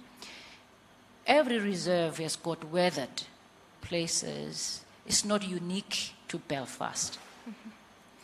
Now, was this a surprise that we received this material from 4B in the actual phase of actually processing the product? Did we always knew or know that there is where that material, was our intelligence good enough during our design phase so that we can anticipate the feed that is always variable and designing the plant itself? If you can just help me in a simple way, what could have helped you or what could have avoided us from having this project that you have? What could we have done differently? So I'm asking Khabi's question from a roundabout way, but asking you to be as candid as you can. Yes. I don't know if I'm making myself... Yes, now I understand. And then the second thing is just the environmental impact of that pile of fines, which you didn't talk about, and whether you consider it when you look at the success factors of the project. Yes. So to answer the first question, so when I had my discussions on the design of the plant and the different equipment, I was in a lot of meetings with people at head office, people who commissioned and helped design the plant, the design engineers, a few of those people in one meeting. And that was exactly the question that I asked. If we're getting the weathering now, why didn't we know about it earlier? So the answer that I got there is to say that part of, before you start mining, you do the large core diameters. Okay, so you test the core to see how it is. So wherever you identify a reserve, you go and you test, and you ask the mines in the surrounding area as well, can you give me samples? So it should be more or less similar. And the answer that I got is initially those results did not indicate a lot of weathering. So the actual design PSD that they got was slightly different than we have now. But if you take into account pit 7 and pit 2 is nearly perfect to what the design was. So the issue is that in the initial phases of the project, you can't be spending too much capital if you're not mining yet, you're not making money yet, but now you have to spend capital to go do a lot of tests. So they did the tests that they had to do. They had a lot of samples, and that's unfortunately just a few of the hiccups that you will get in a project. I think we can never get it perfect, but at least we have a few bright engineers who can help and improve afterwards. So that's my answer on that. And then the issue of the filter cake mountain that we have on site. Yes, that's a difficult one. With my project specifically, and this is just thinking a bit out of the box, is that if I'm sending a 3 millimeter particle to my fines plant instead of a 1 millimeter, making a few adjustments maybe on my underflow spigot of my classifying cyclones, I might be sending a slightly coarser feed to my thickener, to my filter press. Coarser material means that I can get rid of the moisture a bit quicker. And if I can get rid of the moisture, I can put my filter cake in my product. So that's our main issue. I can sell filter cake, I can put it in my product, the moisture is the issue. So that's tests that we're currently doing, sampling that we're doing to see that if my filter plant can handle a slightly coarser product, I can potentially lower my moisture enough to add more of that into the product. So that is something that we're looking a bit more into the long term. Just maybe to add, for me it's around, as we derive solutions, I mean, the question goes broader. Are you in the platform we're using you for this? I mean, this mountain conversation. So the design factor is important. That is what we're trying to emphasize on the question, to say, if you look at that mountain, there was an assumption and we designed. That is the conversation. So we know, we've mentioned moisture, and the danger in this solution you're giving us today is that it will give an impression that we'll have eliminated an issue. So probably is that, have we considered multiple inputs? For an example, in your solution, although the value impact was low, you've mentioned blasting. It's about how many iterations have we done to have an output. So how many data points have we really looked at to come up to a solution? Because where Dr. Nombasa is coming from is that we have a mountain based on an assumption. So probably that is the question on this one, because fines are a difficult one. Probably I just want you to reflect on it. You don't have to have the answers for now. Yeah, thank you. It's fine. Thank you. Yeah. Cherise, thank you for that presentation and taking us through your thought process, which really shows that I think the training programs are working. But what I wanted to explore with you is when you did you said limb simulation modeling? Yes, limb modeling. Yes. And then you settled on the 3 millimeter aperture screen. Yes. Did you do any kind of sort of validation so that you subsequently develop a mitigation plan? Because you are only going to be implementing this in December 2022, so that you don't find yourselves facing surprises when you get to December 2022, to just validate, because simulation is good, but sometimes it's not all that reliable. It gives you answers which, when you come to implementation, you face a lot of surprises. Yes, I think in terms of validation, I myself built the limb model and did the simulations, but then head office had a similar model that they also built for Belfast, ran their separate simulations, and we compared. And I also reached out to a few OEMs, the OEM of the screen panels and the designers of the plant, and then also the OEM of the screen, and we all had meetings to say, I sent them the data, I sent them the PSDs, I said that we want to make a panel change. They all ran their separate simulations with their own teams, and surprisingly, absolutely everyone got to the exact same answer to say that their recommendation is installing the 3 millimeter panel. Separately, without even having discussed it with each other, everyone came to the same conclusion. So I think for me, data validation was that to say that everyone came to the same point without actually even talking to each other. But it's also just a simulation, it's not real life. We still need to, as I said, this is just testing. We are just going to implement and see what happens, and we can work out the hiccups. And if we're not happy, on the next maintenance day, you remove, you put back, you go and you go see what else can work. So this is not, it's not a huge capital cost. It's not something that we're going to lose large value if we do see there's too much issues downstream. So I think for me, that is how I validated the option. Thanks, Cherise. I think great presentation and quite a lot of insights. So my question is more or less related to Prof's one in terms of the limb modeling exercise. What assumptions did you make? And if there were limitations in terms of the model inputs, what were those? And then the second question is in terms of the options that you presented, did you also look at the delays from quantified timeframes to say for each option, what would be the timeframe delay associated with that option? Yes. Okay, so firstly, on the limb model itself, so I'd say the assumptions that we made is we took the design criteria of the equipment. So that's your standard cyclone diameters, bigger diameters.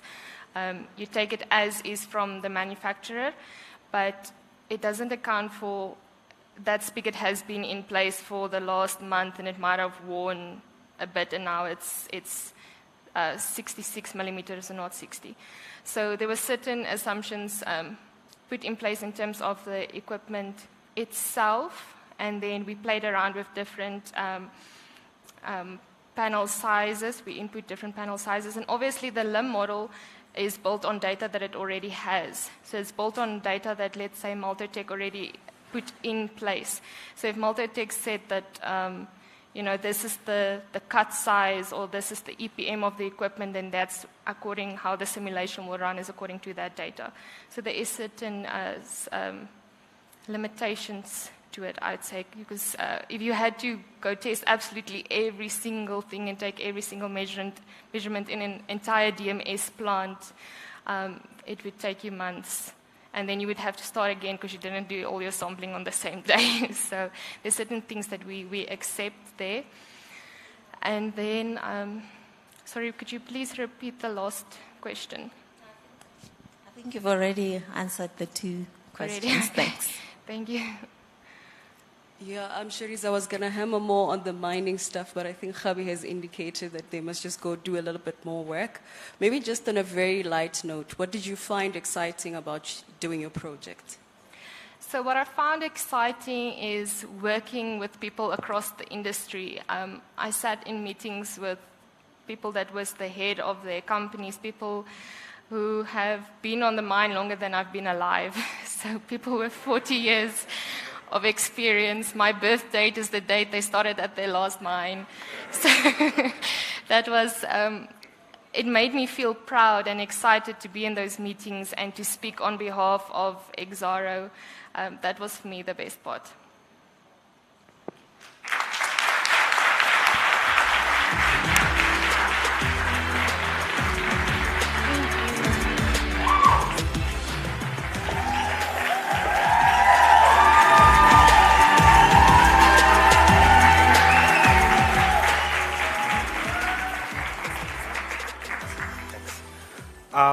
Ladies and gentlemen, I must say well done, Cherise. Reading the interest from the room, you can tell that we would be eagerly waiting for your results post-implementation.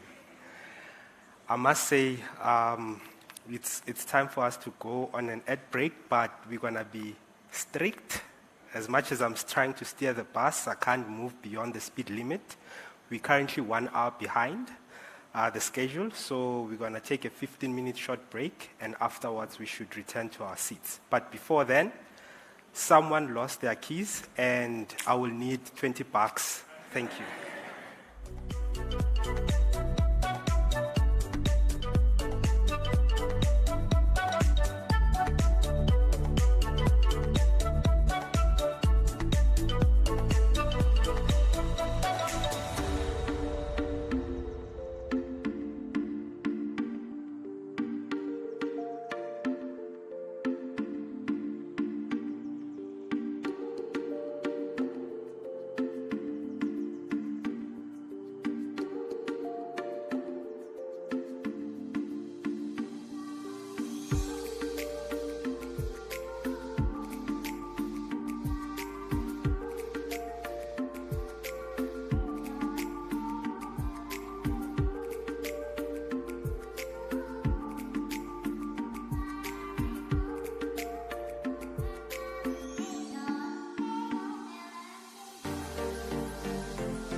Ladies and gentlemen, please take your seats as we're about to start.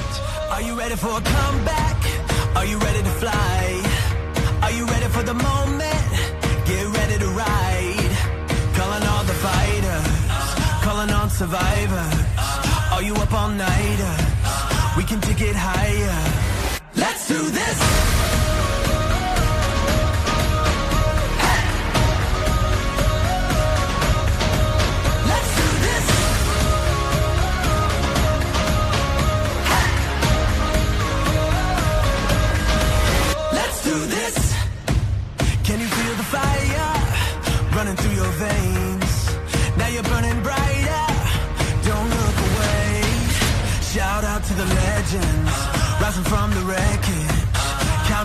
seconds. It's out your engines. Let's do this.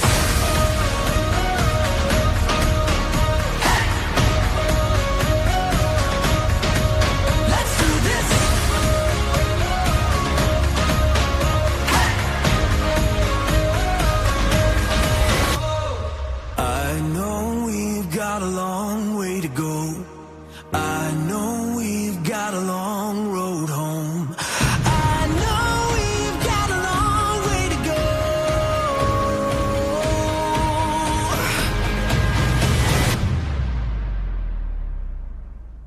Let's do this.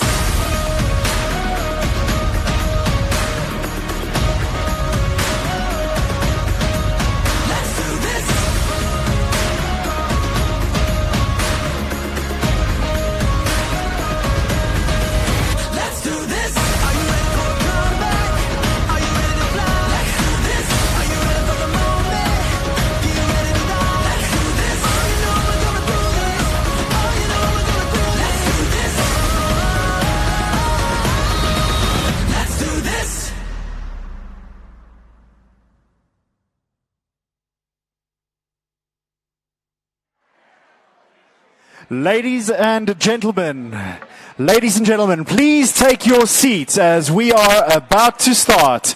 Ladies and gentlemen, please take your seats.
Okay, can I please have your attention? Can I please have your attention, please?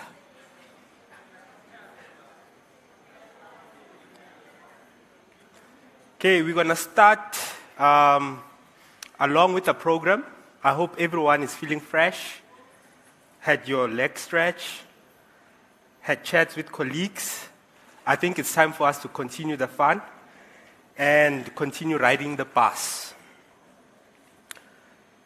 So our next presenters were tasked to look at the current Exxaro portfolio, both the minerals and energy business, understand our current strengths, develop business models that are aligned with our strategy, and ultimately determine what can give us a competitive edge in the present, but also in the future. But before they share their great work with us, let me try to introduce them the best way I can. The name is fitting, the passion fits, the confidence fits, the shoes or the heels fit too, the charisma fit, the talent fits. Does this ring a bell? Can you guess the name? Well, let me give you more clues. Our very own planet is called Mother Earth. The language you speak sometimes is referred to as your mother tongue. And with the last clue, every living human being in the present or in the past has the mitochondrial Eve gene. That can be traced back to that one female who once lived. What more can I say than to say the future is indeed female? This group of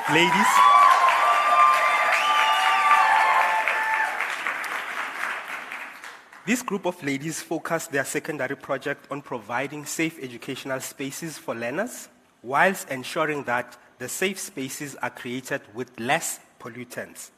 Please welcome on stage, the future is female.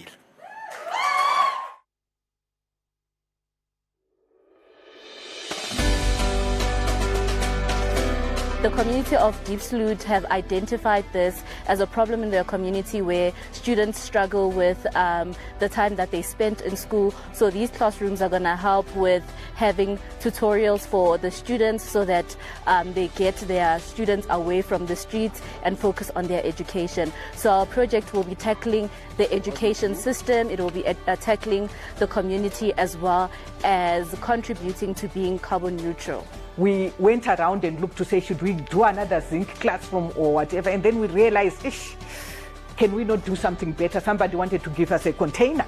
Again, the container, it's hot. In here, you can feel it already. It's 10 o'clock, and you can feel it's hot. And it's not conducive for children as well learning. We're trying to help, but also to let them work in an environment which is this was not helping a lot. Number one, we need a school. So education is important. Number two, we don't have money. Number three, we have got plenty of plastic. For me, a problem became a solution.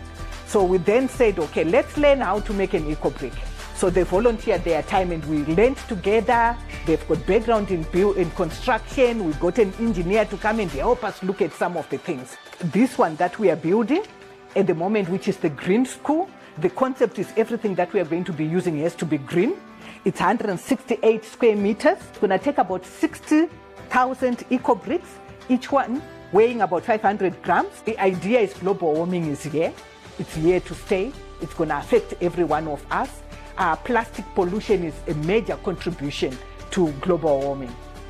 So we need to make sure that we are getting rid of that. So by that classroom, the 16,000 bottles that we used, we took out of the environment 8.2 tons. Thank you, the future is female. Your donation of 44 bags of cement will go a long way to assist us with the construction of our green school that is going to be handed over to Kentani's collection. You have made a big contribution towards saving our environment. As the project for EcoBrick is really aimed at combating global warming.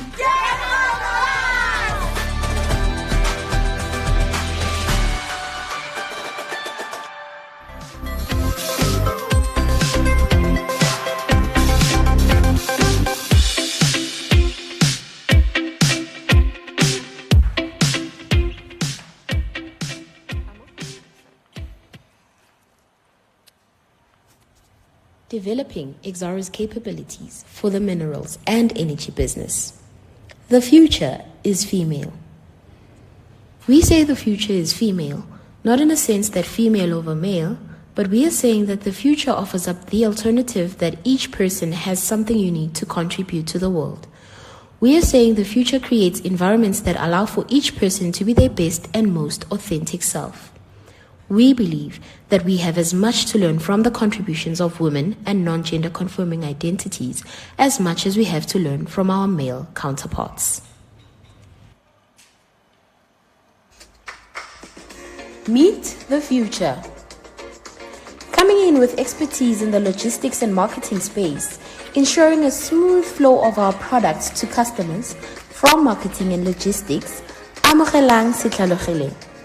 For all our engineering related matters, making sure operations are run effectively and efficiently, our mechanical engineer, Kate Nechipale, and our beneficiation specialist, helping in optimizing production and ensuring excellent product qualities, the metallurgical engineer, Nobulunga Sibi, and the one making sure that our efforts to be a leading corporate citizen by supporting and empowering our communities to thrive and become sustainable beyond life of mine, from community development, Uhleng Masaki, the go-to person for any employee-related matters and a strategic partner who helps build the organization's brand ambassadors, from HR, Dalala Bilankulu.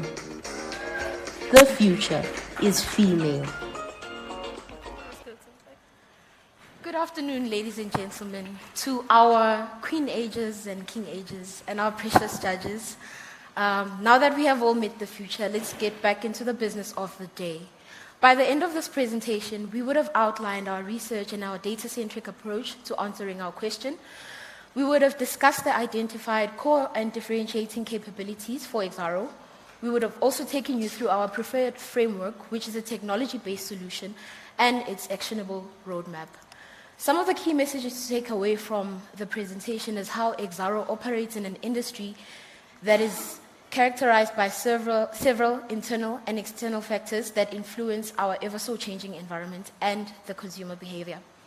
Secondly, how the sustainable growth and impact strategy serves as a roadmap to the future of Exxaro. Thirdly, how realigning Exxaro's capabilities to thrive and remain competitive in the current and the future business will be key. So, without wasting any time, our symposium topic, the question that we got was, what should be considered as the core capabilities for Exxaro? And in order to differentiate ourselves against our competitors, what should be the differentiating capabilities for sustainable success? And given our existing capabilities, how can we leverage on these to maximize impact within Exxaro? So what is a core capability and what is a differentiating capability? Simply put, a core capability will help sustain the organization, while a differentiating capability will drive strategic growth. So looking at the approach that we took as the future is female to answer this question, we started off by understanding the Exxaro strategy. We then followed up with some industry trends and analysis. We then brought it back home and did some Exxaro field studies where we went to several BUs and we had an online survey. We then further did more theory and detailed analysis, which then brought us to our proposed X-Factor framework, which builds onto our Access app and our solution roadmap. Finally, we then tackled change management. So maybe a quick definition of what capabilities are. Gartner describes it as intangible organizational assets that enable competitive advantage. They described the organization's ability to collectively utilize its talent and other resources to achieve results. Another group called Russell Group describes it as the skills, ability, aptitude, and the knowledge that you have in relation to the job that you are employed to do. So now that we know what to look forward to in the presentation, I suggest that if you have your shades on, you put them on, because the future of Exxaro is bright, and Amu is about to take us through the strategy. Let's go, Exxaro, let's go. Let's go. Let's go, Exxaro, let's go. Let's go. Thank you. Before we get into it, I think it's quite important that we understand who we are as an organization. Our purpose is to produce resources that power a clean world while powering better lives in Africa and beyond. This is all underpinned by our 4 special values: being empowered to contribute, being empowered to grow and contribute, honest responsibility, teamwork, and honest responsibility. Our portfolio comprises of the following: our core business, zinc, Fesi, Synergy, and Session Iron Ore. Now, let's get into our strategy. Our main goal is to become a carbon neutral, diversified minerals company with a sustainable energy business by 2050. But what are the factors shaping this? 3 things: climate change, energy transition, and the just transition. How do we plan on achieving our goals if we have all of these factors? By leveraging on our existing capabilities and strength, which is our mining and bulk commodities, strength of the balance sheet, business integration, technical and core due diligence, as well as our newly acquired expertise in the renewable space. But what is aligned to this? Our strategic objectives, which is transitioning at speed and scale, empowering people to make an impact, being a catalyst for growth, economic growth that is, as well as becoming carbon neutral. I'll just hand over to Buntle to take us through the risks and the industry trends that are prevalent. Let's go, Exxaro, let's go. Let's go. Let's go, Exxaro, let's go. Let's go.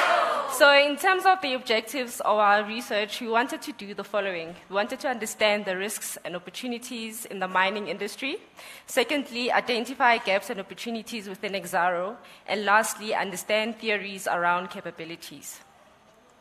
So as a point of departure, I'll just touch on a study that was done by Ernst & Young on the key industry risks and opportunities for 2023.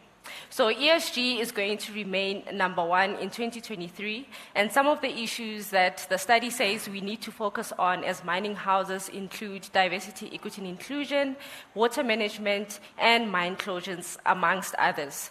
Secondly, we have geopolitics, and I think all of us are aware of the war between Ukraine and Russia, which sparked an energy crisis that led to a global inflation. And that takes me to my next point that has to do with costs and productivity. So cost and productivity is expected to move from 10th place to 5th place, and that is as a result of global inflation and talent costs. And lastly, we have supply chain disruptions, which was identified as a new trend in 2023.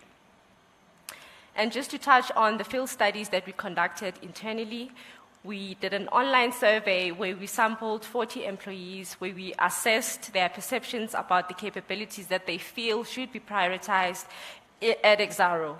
And the business said learning, upskilling and reskilling was their top capability that we need to prioritize. Secondly, we have innovation and digitalization. Thirdly, critical thinking. And lastly, mining and beneficiation. I will now hand over to Amo just to unpack some of the findings that we got from the focus groups that we conducted at the various business units. Thank you, Buntle. When we visited the different business units, which were namely Belfast, Matla, the Connection, and Grootegeluk, these are the capabilities that stood out, and this is why. Culture. Culture can either hinder or accelerate organizational growth. Therefore, it's quite important for us to take note of it. Data analytics and data centralization. When we speak about data centralization, we're speaking about using the available data to connect people, processes, and operations, just so that we enable faster decision-making processes.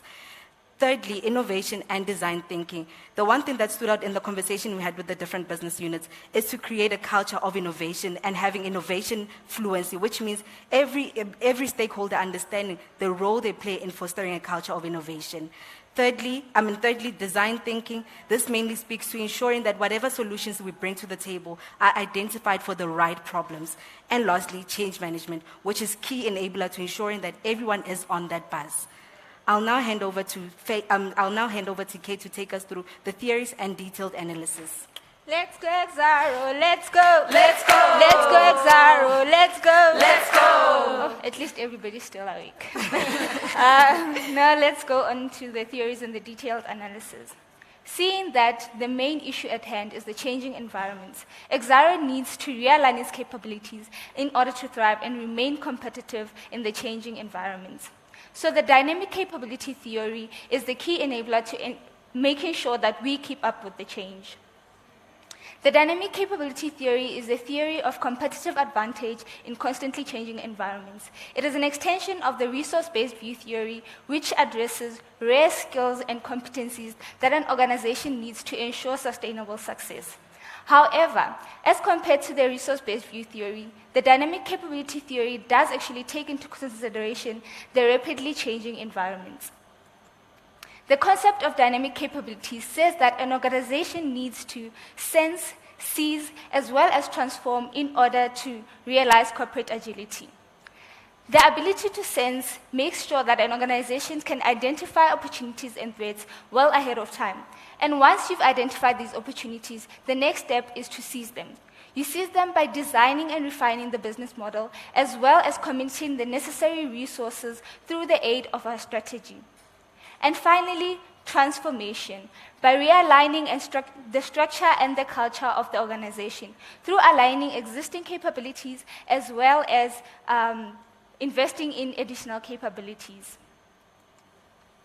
Now it's time to build Exxaro's capabilities. I'm sure you've realized that the stage is full of builders, of course. So we actually experienced builders by now, so we're going to help you build Exxaro's capabilities.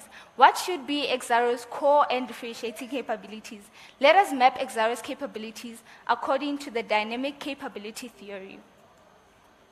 The core capabilities that would help us with sensing include leadership, strategic foresight, business development, risk management, as well as portfolio management. Let's take leadership, for instance. A strong leadership is actually the true cornerstone of the organization, and it drives culture as well. Strategic foresight helps with making decisions that will position the organization well for the future. The core capabilities that will help with seizing include stakeholder engagement and management, partnerships, managing services and utilities, engineering, mining and beneficiation, safety, as well as measures and acquisitions. Different stakeholders such as communities, employees, as well as consumers are actually part of the ecosystem that the organization operates in. And it is important that we make sure that we build healthy relationships with these different stakeholders. Now, the core capabilities that help with transformation would be talent management and PITs. So it is important that we actually produce and retain top talent in the organization. Let's look at differentiating capabilities. Those that help with sensing include data analytics as well as market to resource. Data analytics helps us with the advantage of visualizing information in order to make sound decisions. And the differentiating capabilities that help with seizing is definitely collaboration. Teamwork makes the dream work. People don't know it. Teamwork makes the dream work. Okay, so we are on board. So collaboration actually drives teamwork. It drives teamwork. So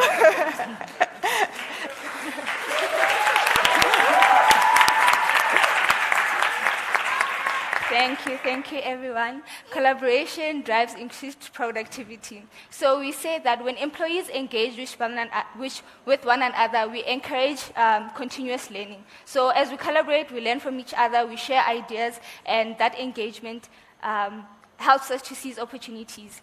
Differentiating capabilities that help with transformation include digitalization, innovation, design thinking, diversity, equity, and inclusion, as well as change management. Let's take innovation, for instance. The ability for an organization to evolve and innovate in terms of adversities actually guarantees prosperity and success. And we can say that Exxaro has proven to be innovative through their strong innovation culture. Now I'll hand over to Buntle to take us through the capabilities that we'd ideally like to leverage on. Thank you, Kate. So just to briefly touch on the capabilities metrics that we came up with. So we wanted to have a holistic view of all our capabilities within Exxaro. We then divided them according to capabilities we need to focus on and capabilities that we can leverage on. So in terms of the capabilities that we need to focus on, our CEO has been doing incredible work in terms of change management, and we see that it's something that we need to constantly work on as we go along. Hence, we placed it under capabilities that we need to focus on. And then in terms of capabilities that we can leverage on, we identified capabilities such as stakeholder engagement, where we can use our existing relationships to spread the message and make the awareness about our strategy and the implication that it will have on the energy transition and the just transition. I will now hand over to Lala just to give us an overview of how we're planning to take all these ideas and implement them into things that are tangible. Lala, over to you. Let's go Exxaro, let's go. Let's go. Let's go Exxaro, let's go. Let's go. Introducing a capability framework for Exxaro.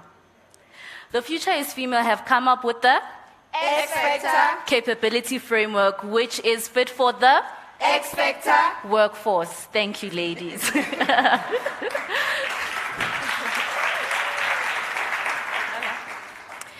This capability framework will allow us to be purpose-led, which means that we will focus on sustainable outcomes that are aligned to the purpose of the business.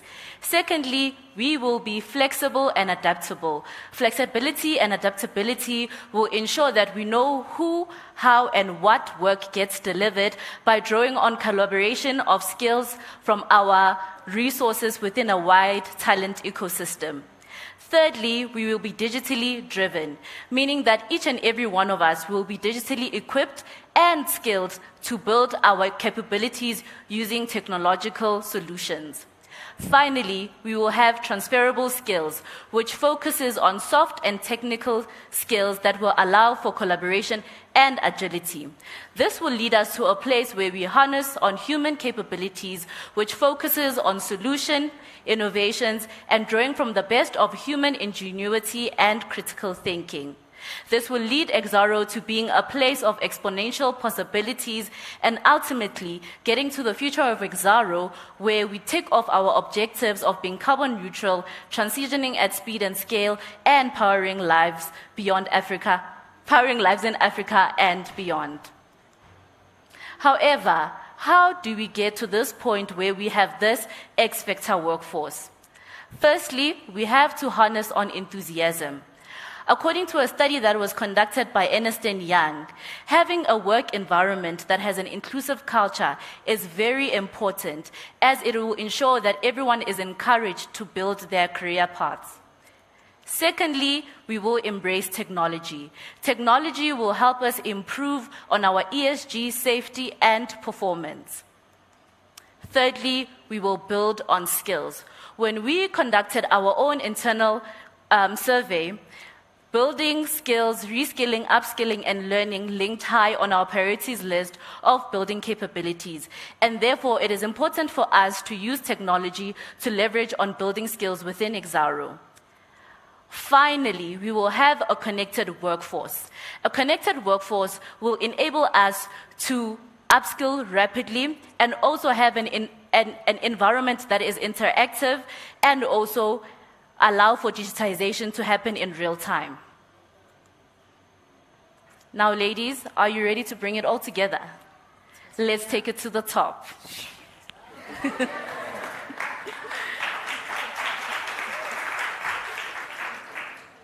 We have come up with an online platform which is an integrated training system, which will allow all our employees to build their capabilities and skills at the tip of their hands.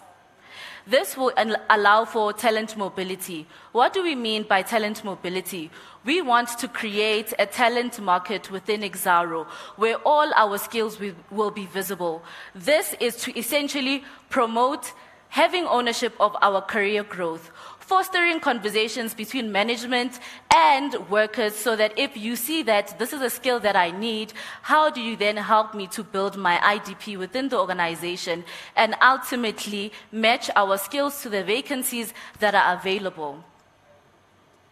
This will ultimately help us to contribute to our own functions, to contribute in building our own personal capabilities, and also tackling the business needs.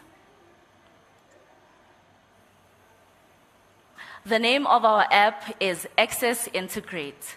Now, allow us to brag a bit. We used our innovation capability to come up with this app, which will ensure that everyone builds their skills at their fingertips.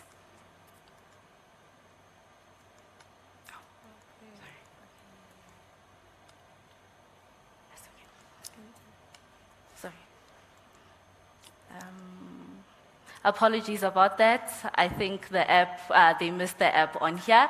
So we will play the video of the app, but for now, I would like to call up Amo, who will take us through a change management plan that is human-centric, because at the core of building our capabilities, we are focusing on the human, and we want that your capabilities should be customized to you, to your function, and to our business. Thank you, Lala. As Lala mentioned, it is quite important that when we have a change management plan, we understand the people at the heart of it. This is why we decided to use this robust change management plan, which has the following steps. Number one, defining a compelling change story, which means knowing why it is that we need to do this change, why it is that we need to participate in this change. Secondly, assessing the impact that this change has on people, processes, operations, and overall stakeholders. This could be communities and internal and external stakeholders. Thirdly, ensuring that communication trickles down to all levels within the organization, and using multi-channel communications that are human-centric and so forth. Fourthly, creating personalized and just-in-time upskilling opportunities. This means when we're building skills and capabilities, we ensure that they align with the change that's happening in the industry as well as the organization. And lastly, driving and measuring people readiness in the form of user adoption and change outcomes, ensuring that we're constantly tracking and monitoring the change that's happening with the outcomes that employees are actually giving. I will now talk to the change management key principles. Number one, we need to equip employees with the right skills and capabilities to ensure that everyone is aligned. Secondly, aligning the workforce and ensuring that there is strategy fluency. Again, this means everyone needs to understand what exactly is the Exxaro strategy to get on board and ensure that we are all aligned to get on that bus. And lastly, accessibility with what? Our Access Integrate app. And I'll now hand over to Nokulunga to take us through the conclusion. Thank you. Let's go, Exxaro. Let's go. Let's go. Let's go, Exxaro. Let's go. Let's go. Now that we have taken you through all the great ideas and brilliant ideas, we will just do a quick summary of some pointers in making this a success. So firstly, the success of harnessing our capabilities will depend on the collaboration of all stakeholders. This starts from the person that's working on the core face all the way up to EXCO and our communities. Secondly, this collaboration will require alignment between people, purpose, and the process, which is why it is important for all of us to be on the bus and know where the bus is going. And lastly, the adoption of the X-Factor workforce will enable a connected workforce that is empowered to thrive in an ever-changing environment. Now that we all know, come along, let's get on the bus. Thank you. Let's go. Let's go, Exxaro. Let's go. Let's go. Thank you, and we will now take some questions.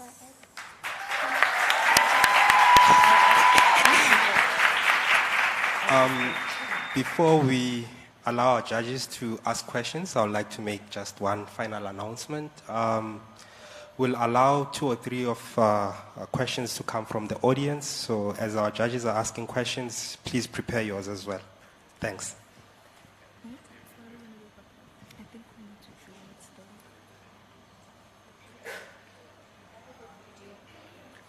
Can I click the video? Yes, please. Can we ask? Are you going to go? Can I go? Okay. Sure, let's go.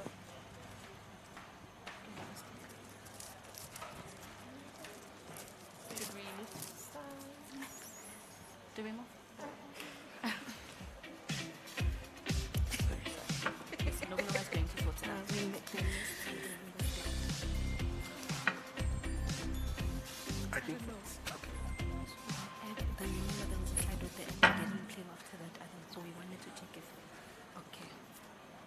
I think for the sake of time, we can maybe allow the judges to ask questions, and once we have the app ready, we'll just display it.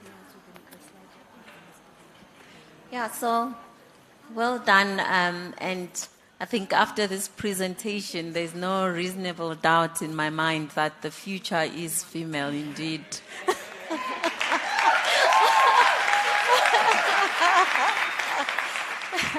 So just two simple questions in terms of, I see you did quite a lot of work in terms of, community contribution to social impact.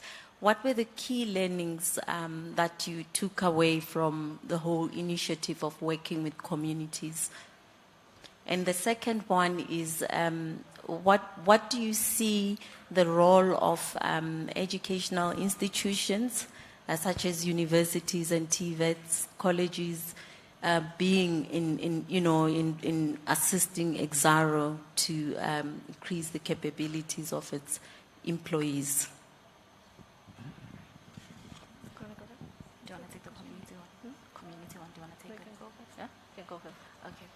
Thank you for your question, Dr. Larato. So we believe with the initiative that we took when we went to the community of Deep Sloot, and we went through the whole entire process of it, where we collected waste with the community, and then we also were part of the process of how they created eco-bricks. Well, Kate and Bontle took it for the team. It took about an hour. So having that experience also just shows you how you shouldn't take things for granted. One, so much could happen from just waste. That waste, we picked it up from a dumping area, right? So, and this community doesn't even get paid. So this is what they are doing, just to also make sure that each and every one of them, the children in their community, get an education. So also having a privilege of going to a proper school that is built correctly is something that shouldn't be taken for granted. So for most of us, I think we were taken aback when we went. They were like, we don't want to Google what an eco-brick is. We want to see what it is,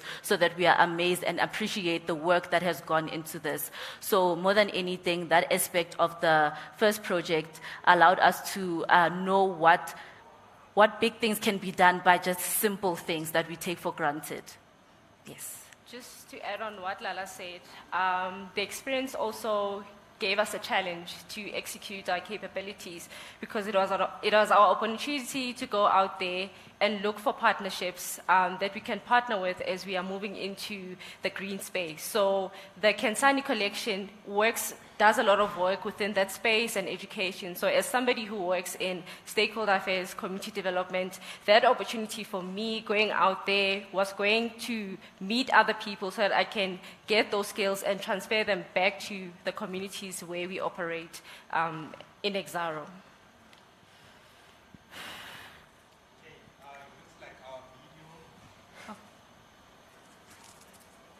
It looks like our video is finally back on, so we'll display the video and afterwards continue with the Q&A.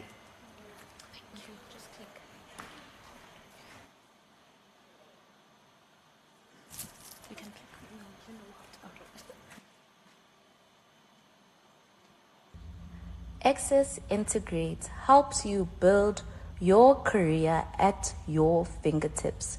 Take ownership of your career path.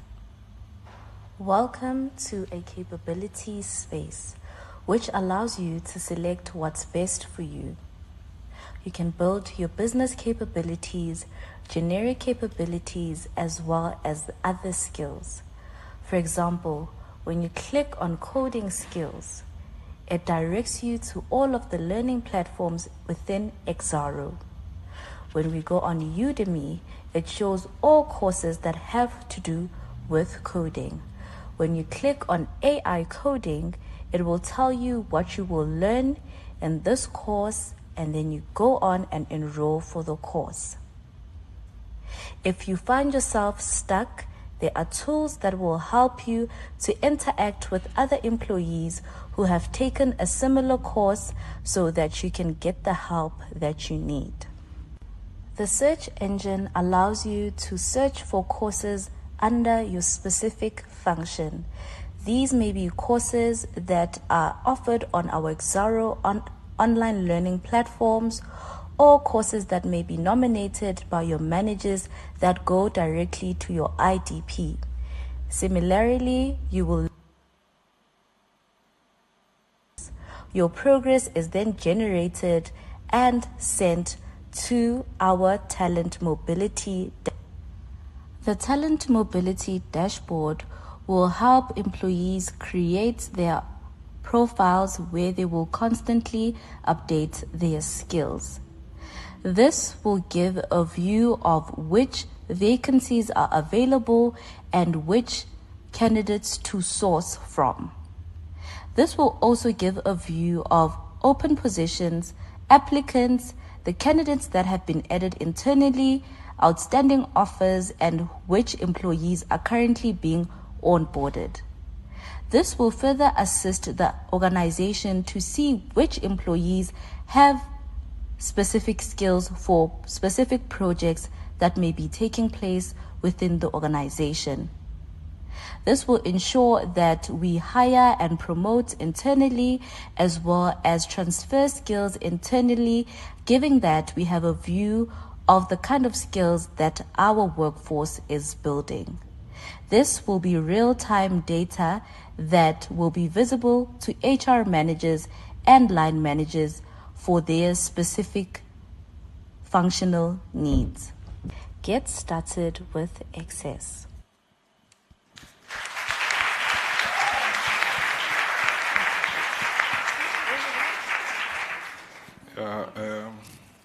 Let's go, Exxaro, let's go. Let's go. Nah, well done, ladies. Just one question from my side. So there are those that say Exxaro is a big wheel. It turns very slowly. How would you, future being female, take this great idea and try and infuse it in the organization? Firstly, I believe that our main thing is that we need to drive a culture where, an inclusive culture, meaning when we communicate something, the information trickles down to everyone, and we ensure that everyone understands it the way we plan to explain it. So, for example, if we're going to say that we are going on a change management journey to bring in innovation, what does that mean? What does that mean for someone at the ground? What does that mean for someone at the pit? What does that mean for someone sitting at HQ? Obviously, we may experience innovation at different levels given where we are. We need to ensure that we're all singing the same song. However, there is one goal. So the main thing is that we can see the picture differently, but we want to tell the same story, and we understand that will take a lot of language has to come into it. Age needs to be considered. The kind of technology that we're using needs to be considered. So we are not the only people that will be instrumental. So we will be inclusive in terms of saying at this level that you are, how do you think you can be equipped to use technology? How do you think having certain courses will help you view certain things in the company better? So for us, it's having an inclusive culture, telling the story so that it's understandable throughout.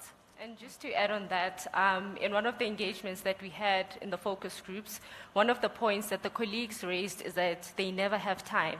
So dedicating time in a week will also help in order to make sure that employees take the time to develop their skills and build their capabilities in order to benefit the organization and themselves. And then a second thing that we can do is to appoint functional champions that will hold the team accountable and make sure that they are on par and they are building their capabilities, because at the end of the day, it's beneficial to us as a company and as a function and as you as an individual. And then lastly, another thing that we can do is to make sure that we add those KPIs that are in the app in your performance contract to make sure that you also hold yourself accountable, because, I mean, you want that raise, right? No, I'm just kidding. But, yeah, just to make sure that you develop yourself as an individual. Thank you for that presentation. And I fully agree with you about the future.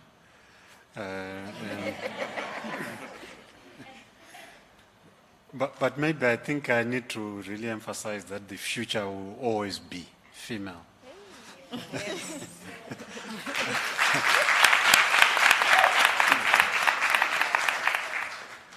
And I think I'm saying it from a point of view of facts that in my dealings with students, undergraduate, postgraduate, we tend to find that the best students are actually female. That's the reality. Most of our best students are actually female. So that's why I'm confident that the future will always be female.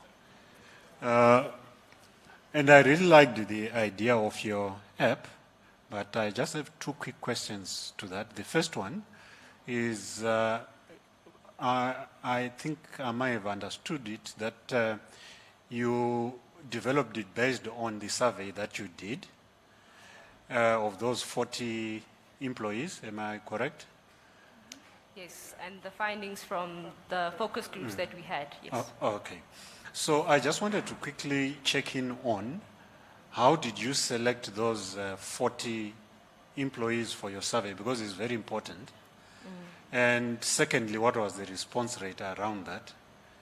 And the third part of the question is just how are you going to market this app so that it really adds value to the organization?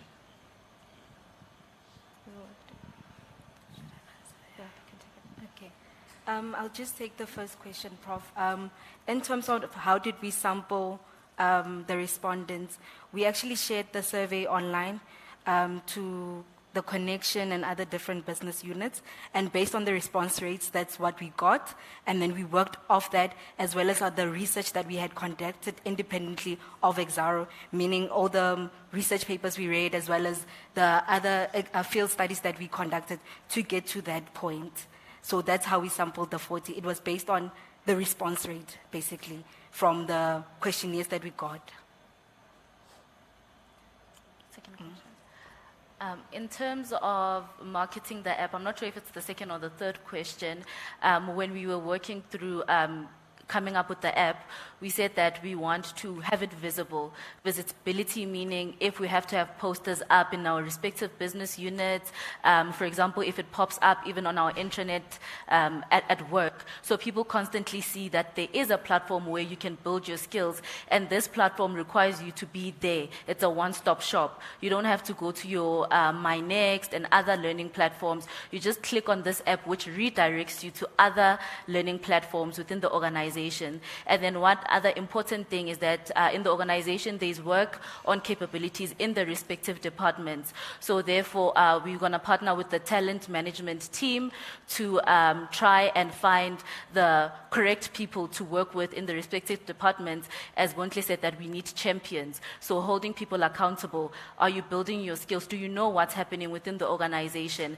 And also, the app is a work in progress, because we would like more to come out of it. We would like people to be able, we would like to even create a virtual talent pool where you can move between maybe the energy business and minerals, just to transfer your skills and see what's happening elsewhere, what you can do somewhere else. So just driving that message of the importance of the app and how it's relevant to you building your skills and just charting your career path. Okay, how should we as a company then position ourselves to ensure that we don't lose the talent and suddenly become a training center?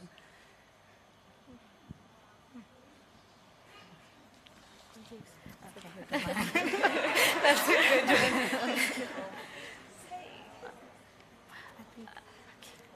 Okay. Yeah, so maybe while you're thinking about it, I had a second question on what you think the role of institutions, for example, such as universities, training centers, or community centers, will play in facilitating, the increasing of Exxaro's capabilities in terms of skills.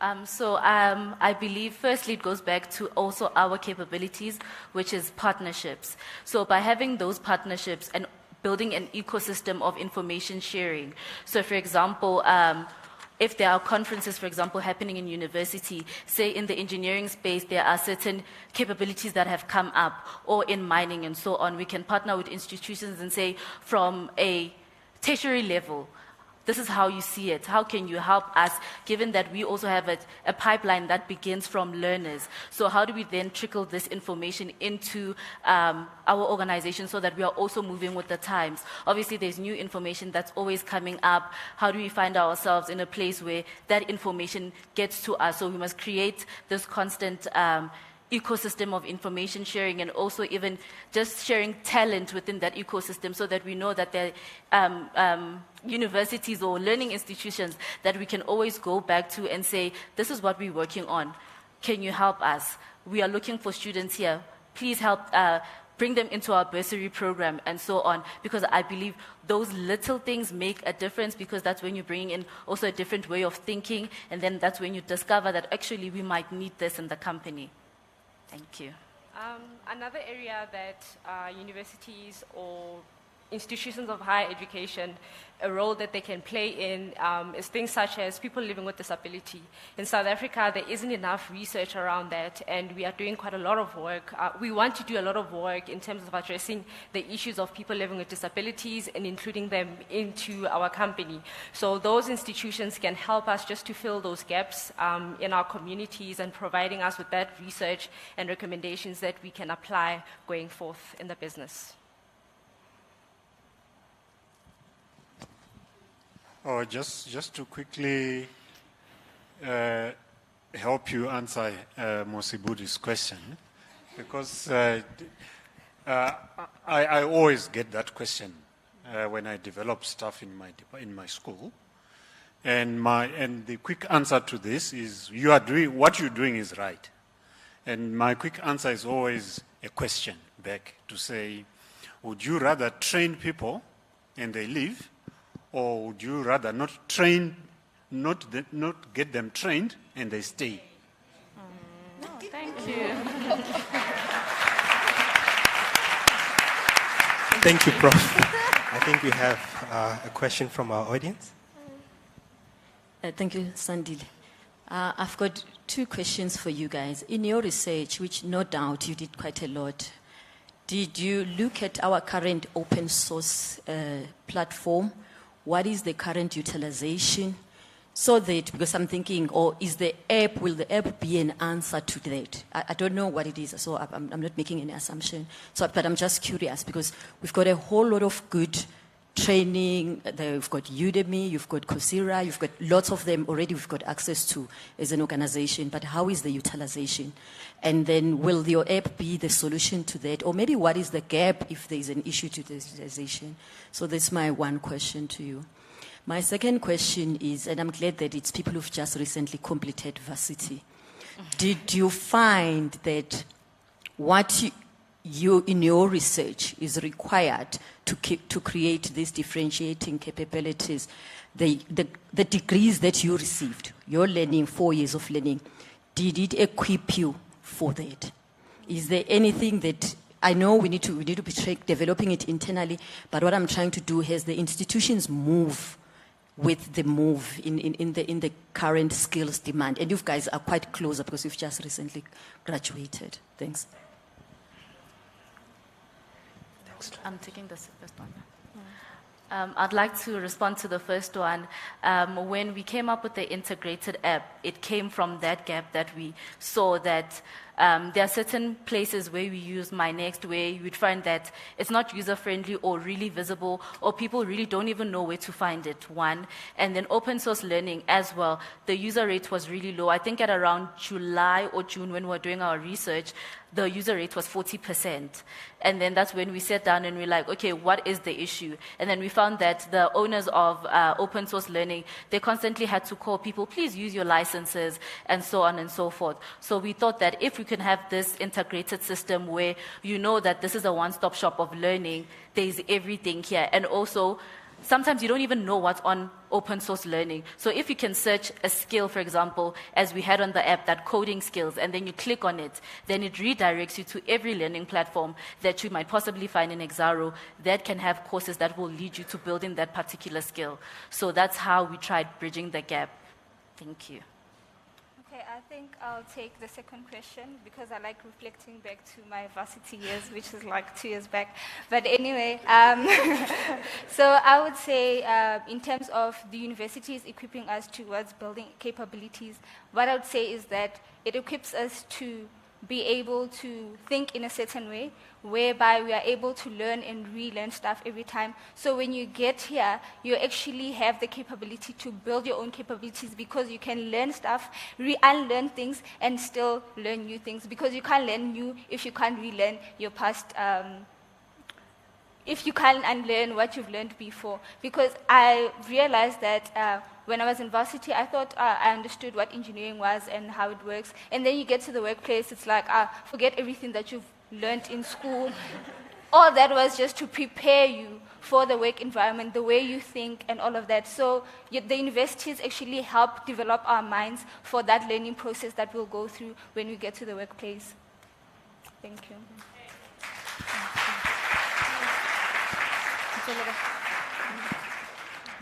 Thank you so much, Hloni, for that question. We have another one from Tebogo. Thank you very much. And thank you very much for pitching your presentation this high. No doubt about it, that the future is female. So I've got 2 questions. So the first one is obviously looking at our workforce in terms of the diversity, age otherwise, and education level, not obviously being the same. I'm just looking at the workforce at Matla, in GG. Most of the workforce, they are aging. The first question will be, how are you going to take them along? So the second question is in relation to just energy transition. You really touched on that point of saying you will be taking employees and obviously the community and the inclusive approach. But I'm not sure what was the reason why you did not include the community focus groups in your research. Thanks. Thank you so much, Tebogo.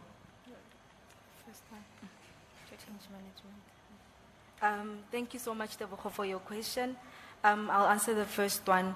I think in terms of taking into account the different age groups gaps that we have within the company and maybe knowledge gaps and everything, what comes to mind is the change management plan that we spoke to, having it being human-centric, taking into account where are people in the business. We understand that there is a high-level strategy, but it also has to speak to where people are in the business and how do we get them to be at that place by ensuring that that change management takes into account any differences that might exist, such as age, such as the digital divide. We understand that, I think even in our focus group sessions when we went to Matla, Belfast, there was quite a huge difference because of the acceptance to change as well as how people adopt different systems that are in place. And I think this is where a human-centric change management plan comes into play, and we are speaking to it, and that's what we'd say to that question. Thank you.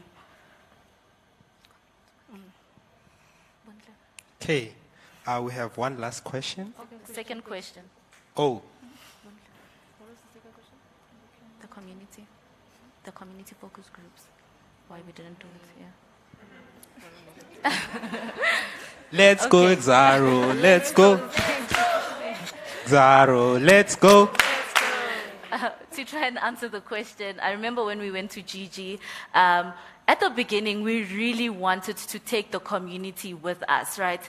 But then we found that there are certain hindrances and there are certain things that we are not ready for also. And as PITs, because at that level we're just PITs and not taking Exxaro along with us. So I remember when we went to GG, there was a comment that resources are a problem. For example, something as simple as Wi-Fi, right? It makes a difference into the learning that has to come in to contributing towards the community, making a difference, right? So those are the things that we considered. And then when we went to Matla, for example, Matla said, the community, if you start this, they want that old recruitment process and whatnot.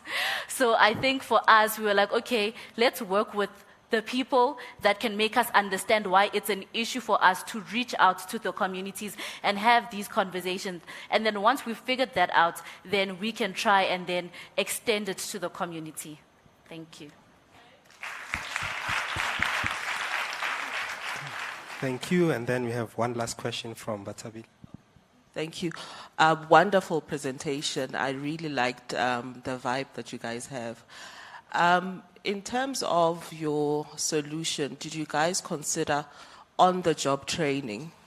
Because I sometimes see that as a barrier, that the person might be qualified in terms of doing all the qualifications on Udemy, but they don't have the practical experience. How do we then handle that within the solution that you're proposing?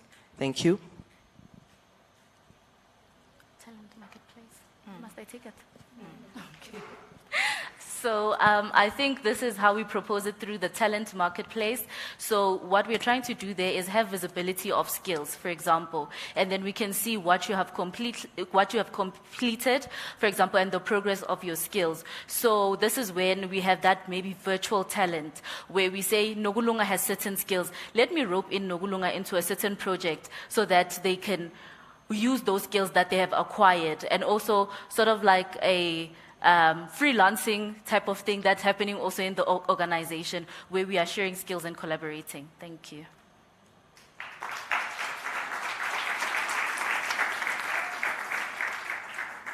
Okay.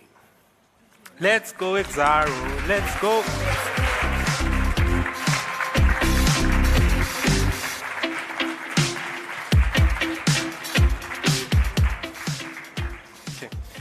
The future is indeed female.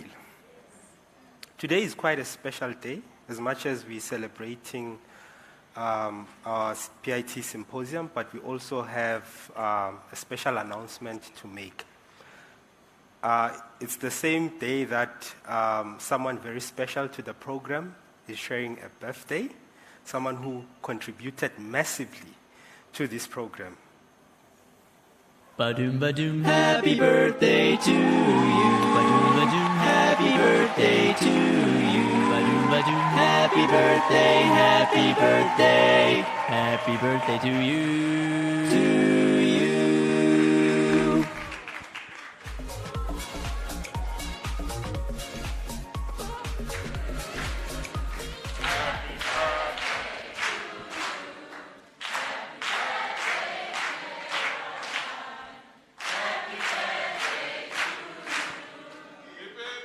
Hooray! Oh my goodness. Can we do that again? Took me a couple of years to get that song sung to me. Good afternoon, everybody. What a lovely day on PIT Symposium. It's a couple of years ago when I won the PIT Symposium, so many thoughts ran through my mind in the Isco Steel days. But thanks for this opportunity to just say a few words. And Jeanette, the CEO, spoke about a general type of legacy. Jeanette is the general behind all of the PIT, so let's give her a hand.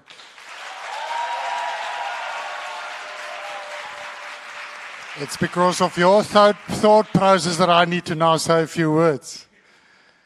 I don't want to say a lot. There's two messages I want to give to the PITs. You need to dream more. Please dream of where you want to be in life one day. Dreams come true. It came true in my life. So dream more where you want to take your career. And then one last thing and message that I want to leave with everybody. You are what you think. You are what you think. So whatever you think on a daily basis, make sure that you think the stuff that is important that will take you to that dream. The rest you need to not think about. You are what you think. So thanks for singing to my birthday. And a reason why I wear a tie, I know the dress code is not all about that. This is me celebrating my life. It's live life today, which is my mantra. So thanks a lot, and wish everybody a good PIT Symposium. And for those winners, celebrate hard tonight. Badoom badoom, happy birthday to you. Badoom badoom, happy birthday to you. Badoom badoom, happy birthday, happy birthday. Happy birthday to you. To you. Yip, yip. Yip, yip. On the last note, let me reiterate Johan Meyer's words. 3 more PITs, 3 more. 3 more PITs, 3 more. 3 more PITs, 3 more. Thank you. Our last individual speaker is Naniwe. She's a third-year mining engineering PIT. Her project is quite interesting because she evaluated 3 different mining methods that could be used to mine Matla Mine 2, Main Gate 25. Main Gate 25 is an unmined panel, and her project focused on finding the best method that will increase the mining throughput of Main Gate 25 with minimal production impacts. Later, she will take us through her presentation detailing all her findings. On the lighter note, though, Naniwe has all the attributes of a leader. She has been a part of the Tax Mining Society during her varsity years and also assisted fellow students. At home, she is the firstborn who loves her 2 siblings. Her biggest treasure is that she has a growth mindset that seeks to forever learn from others, whether at her workplace or her personal life. Please welcome on stage Naniwe.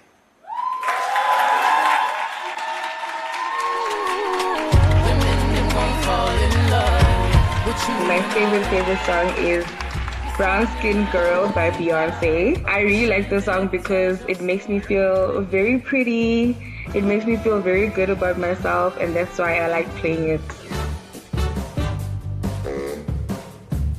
I fell pregnant and I had to stop going underground. So I worked with some of the Women in Mining members to find a suitable placement for some women who can't work underground or can't do any heavy duty work. One of my passions are women empowerment, or I want to say girl empowerment. When you're in final year, they give you first years to talk to and mentor. So I've had 2 that I've mentored.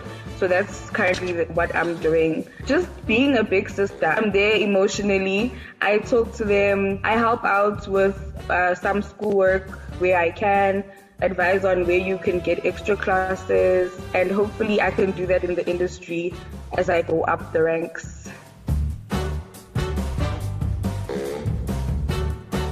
So it's just the laughing emoji. It's the laughing emoji, but then you laugh like to the side because I'm always laughing. That's my favorite emoji. I was part of the TMS. TMS is the Tax Mining Society. It's a society that benefits mining engineering students.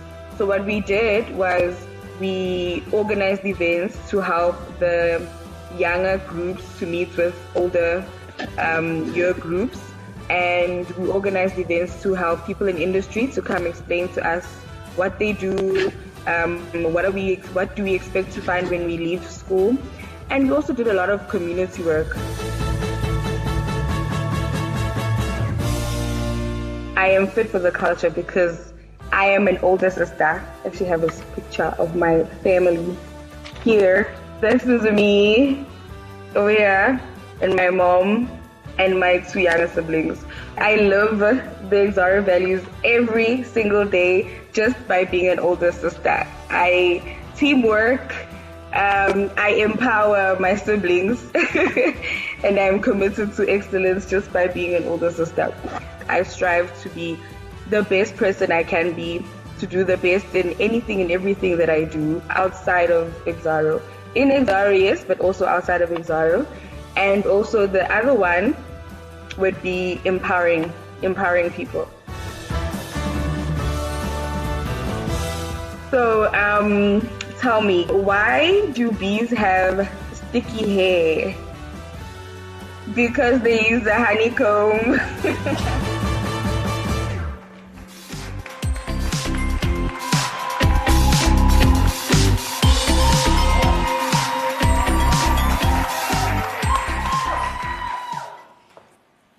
Good afternoon, ladies and gentlemen.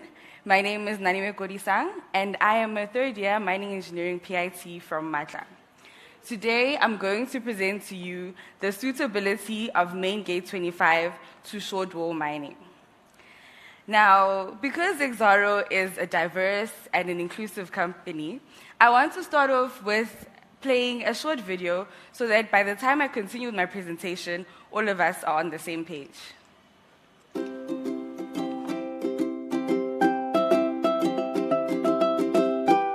Let me start by giving you a brief history lesson on short wall mining at Matla. In 1997, the first short wall was installed at Matla. And since then, this mining method has provided the mine with high production tonnages and continuously surpassed production targets. In fact, Mine 3 has a record of producing over 900,000 tons in 1 month, which was a world record at the time. The equipment used for the short wall mining method make it a productive, efficient, and safe mining method. The roof is supported by hydraulic-powered roof supports which provide a safe environment as 100% of the coal is extracted. In the short wall mining method, all the coal is extracted from one gate to another, leaving nothing behind as they advance. In the board and pillar mining method, coal is mined along roadways or boards, with the coal left between these boards left as roof supports. Board and pillar with stooping is essentially mining forward using the board and pillar method and then retreating and mining parts of the pillars that have been placed for support.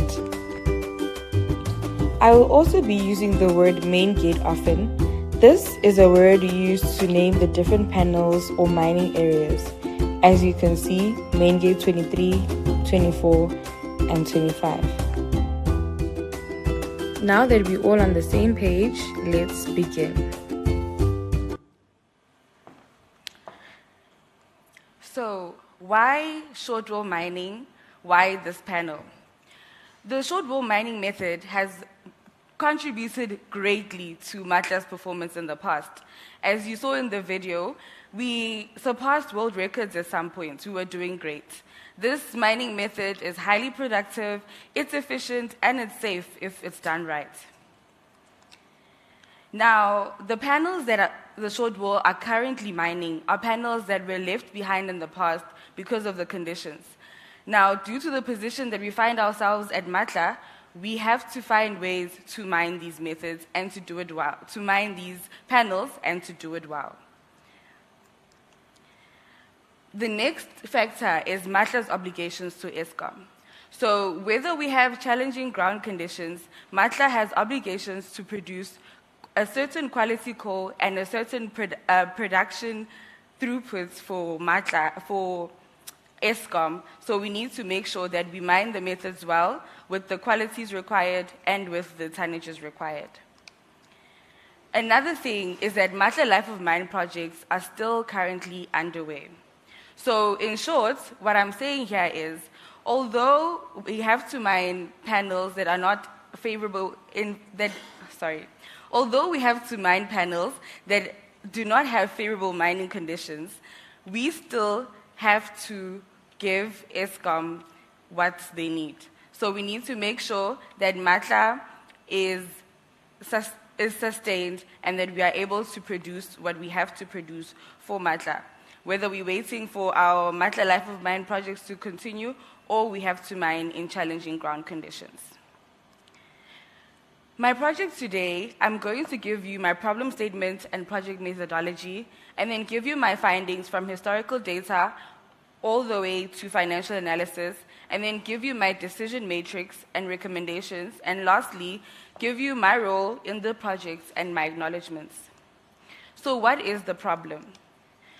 Main Gate 25 has shown to have challenging ground conditions, which amongst others include the variable flow conditions and high abutment stresses. The Matla Life of Mine projects have also been delayed, and this has been a challenge.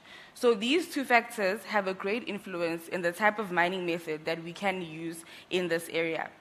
Using the incorrect mining method could result in Matla Mine 2 total tonnages and qualities being affected, and short-haul employees possibly being displaced until the completion of Matla Mine projects. In my project, I compared 3 mining methods, namely the board pillar mining method, board pillar with stooping, and short-haul mining. And the factors that I considered are geological conditions in the area, extraction rates and timelines, the cost of mining, and the historical data. The first factor that I looked at is historical data. Now, for me, this was important because it gave a trend on how the areas were mined with similar conditions.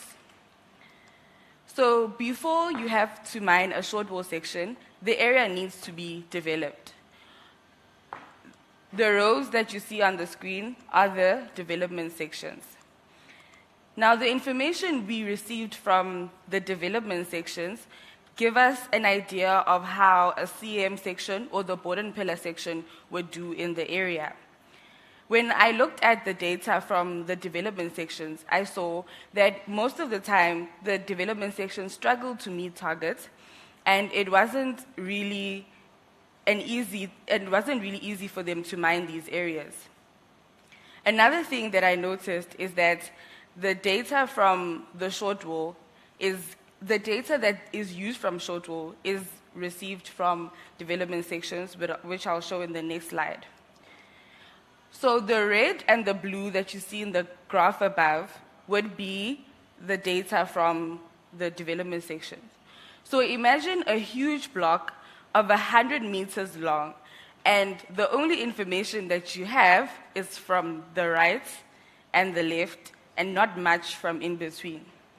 So the red, for example, would be one section, and the blue would be another section.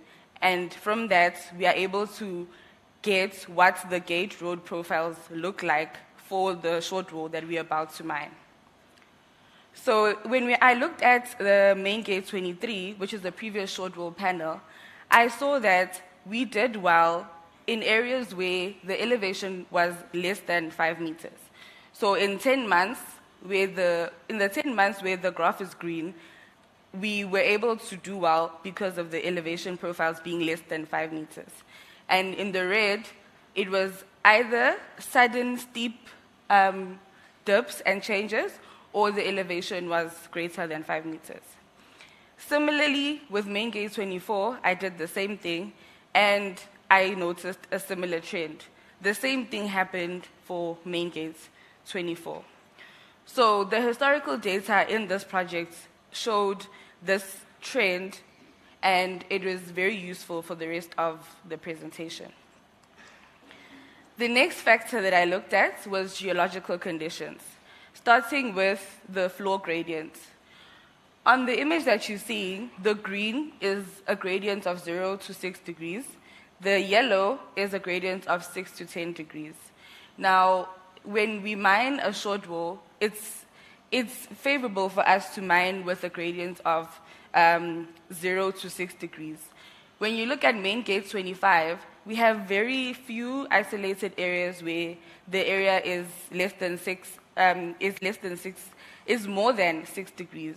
So when I look at that, I see that it's actually a good thing for us that we have very few areas where we have these high gradients, because in the previous main gates, the challenges that came from the mining method was that they had many sudden changes in their gradients, and seeing that in our main gate 25 we don't have these challenges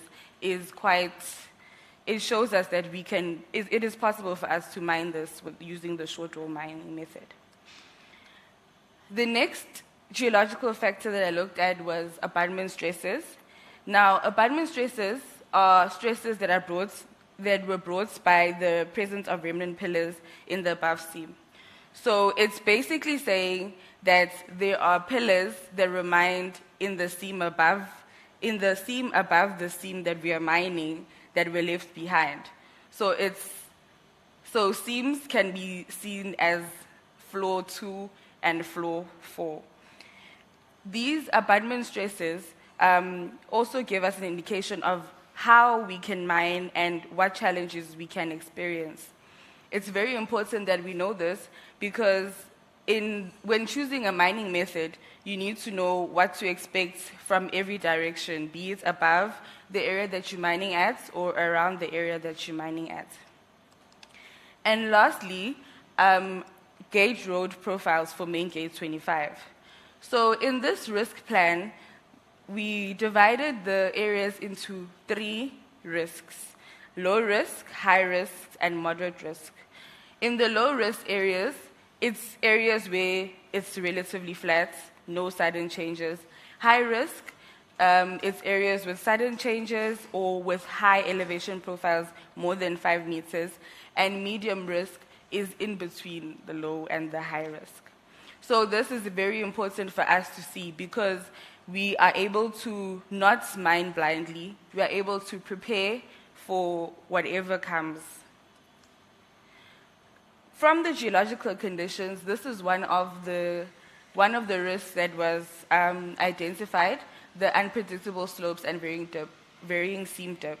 So if you can see, this is the gradient suddenly changes from very high to very low, which is not favorable for short wall mining. And another risk would be horizon and roof control conditions. The next factor that I looked at is tonnages and the extraction rates.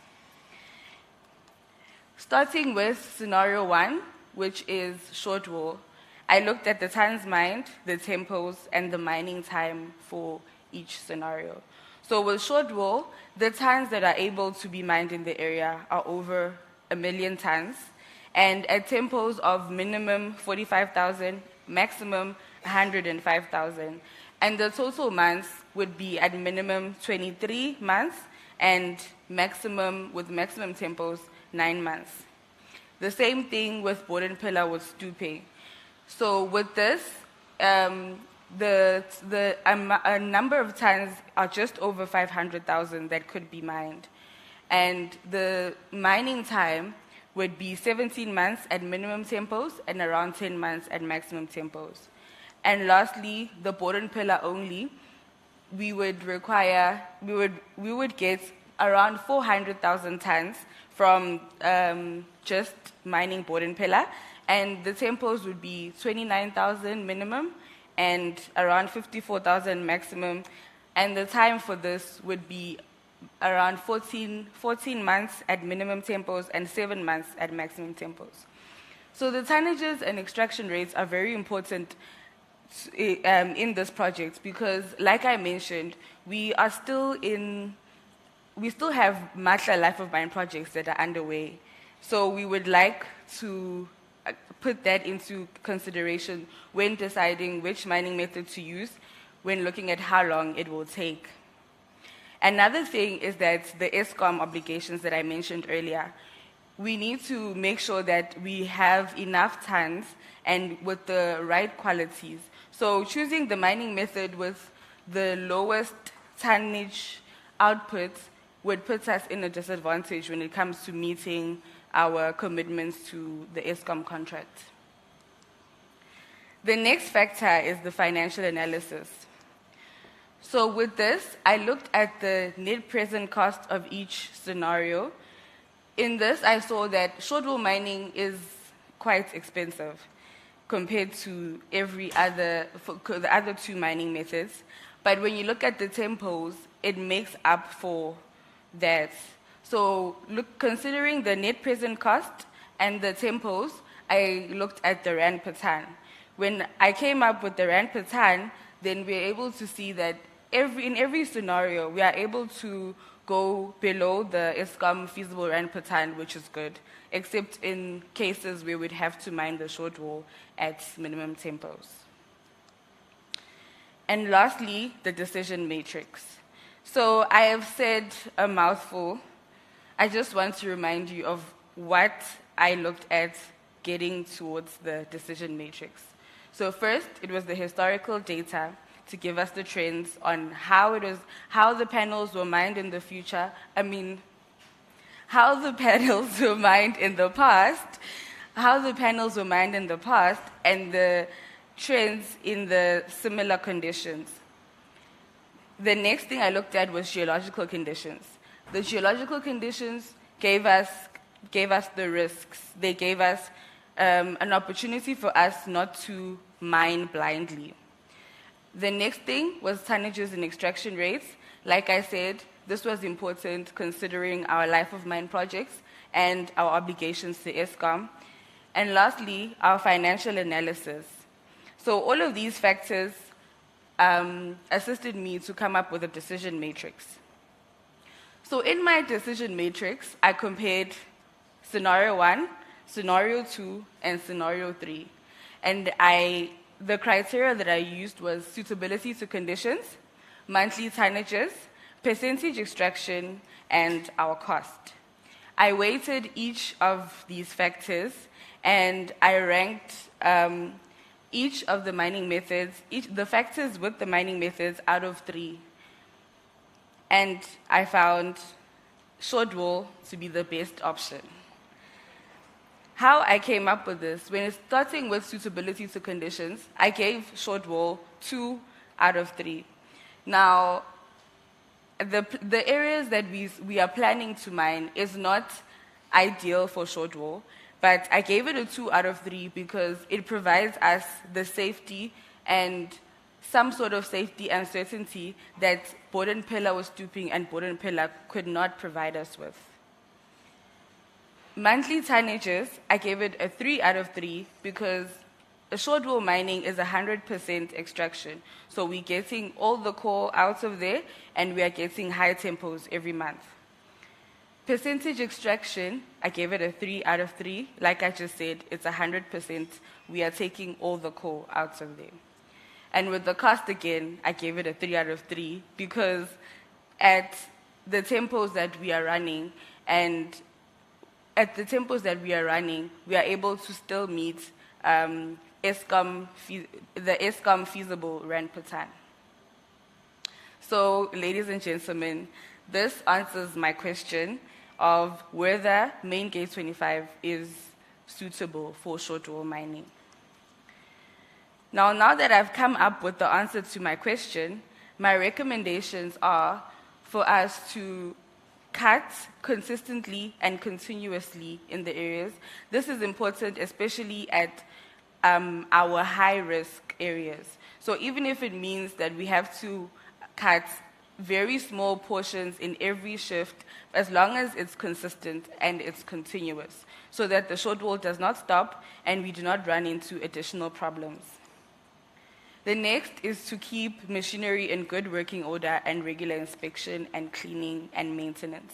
This may sound like it's an obvious recommendation, but it's something that is really recommended for short wall because this mining method is highly mechanical and anything could go wrong. So it's very important that we keep machinery in good working order at all times.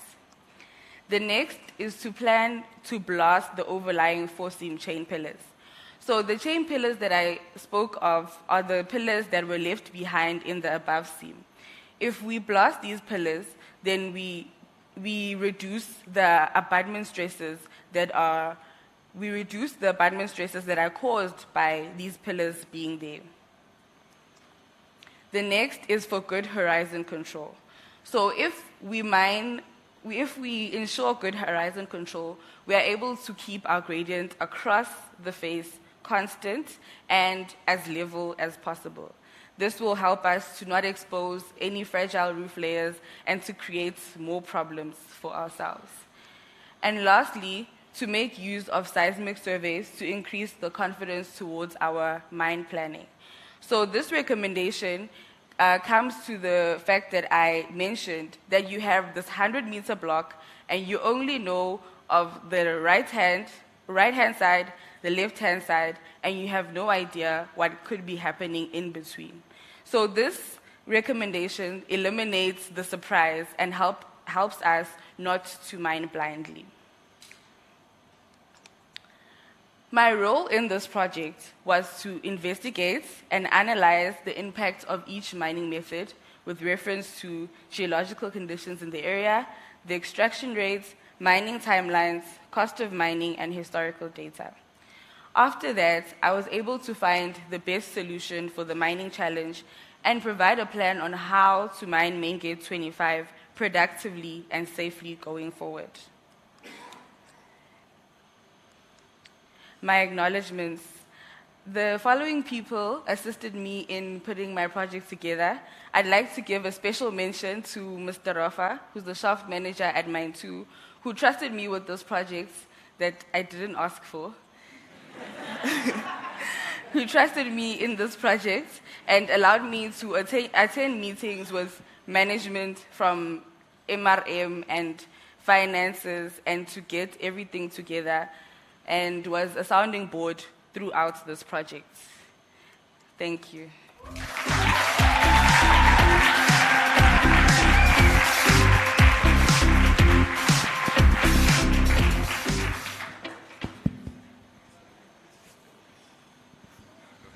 Hi, Naniwe, great presentation.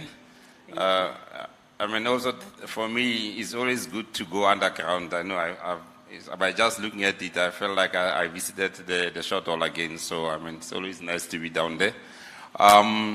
For me, the question is that on your criteria, what informed your criteria and also the weighting on the criteria as you were looking at your scenarios? The second one is, in terms of risk, I mean, what was the thinking of risk, or was there any risk induced when developing your solution? Okay. So the first question, when I came up with my criteria, I looked at the factors that I mentioned in my problem statement.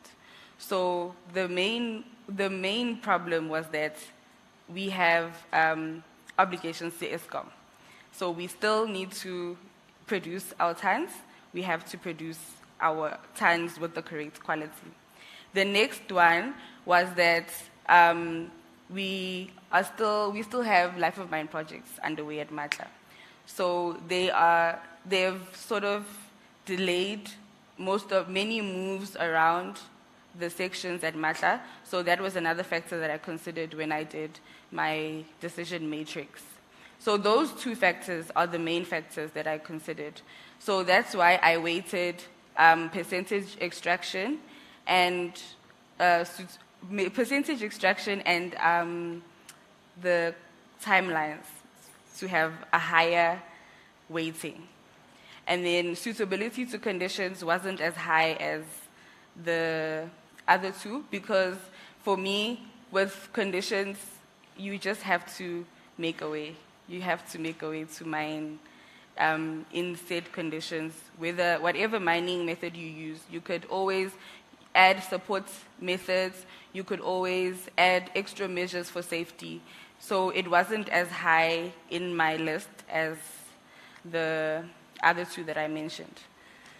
And then when it came to risk, sorry, can you please repeat that question for me?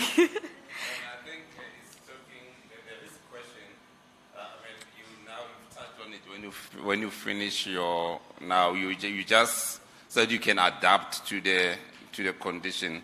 So, but the question is that, I mean, the practicality of it, it will be good probably to give examples, because you can have very, conditions have to deteriorate to a certain condition. I mean, how easy it is for you to mitigate that.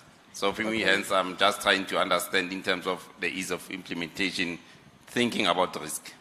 Okay, so with short wall mining as a method, the best advantage is that you always have roof support with short wall mining.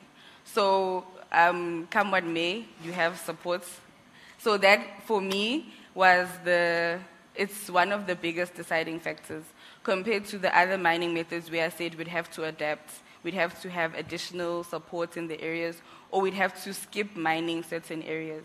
So I think if that answers your question, that's the first factor. And safety is a very big concern of us of ours at Matla, we want to make sure that everyone is safe when they're mining. So as much as I say we can adapt to the conditions, it still needs to be done safely. So again, when you look at shortwall mining, it still came as the safest mining method to use with the conditions in the area. No, thank you very much, and well done, good presentation. Mandla did try to pursue me not to ask you a question, but I'm very much interested. The interaction of your rock engineering, the ops guys, the geology, how were they involved in assisting you to come to this decision? And also, out of interest, are you currently working at the Mine 2 short wall? Can we hold you accountable for the volumes you are promising in the slides?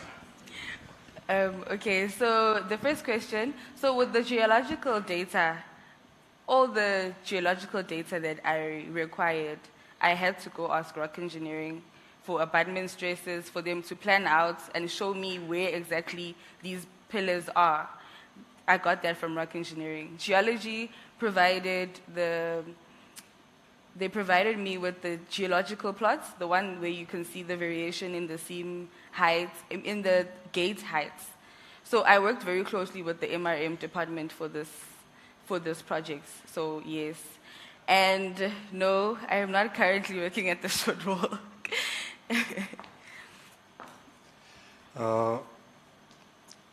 Thank you very much for your presentation.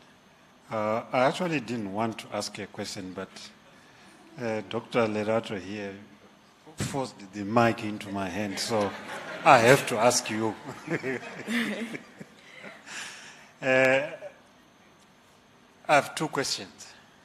The first one is around, you seemed to have partially answered Khabi's question, but maybe you might want to take us into confidence and assure us that maybe how much confidence do you actually attach to the weighting of the criteria? Okay. Because any change in that can change your choice of mining method. Did you do a sensitivity analysis around that? So that's my first question. And the second is, on the cost aspect, you seem to just focus solely on the operating cost, the rand per ton.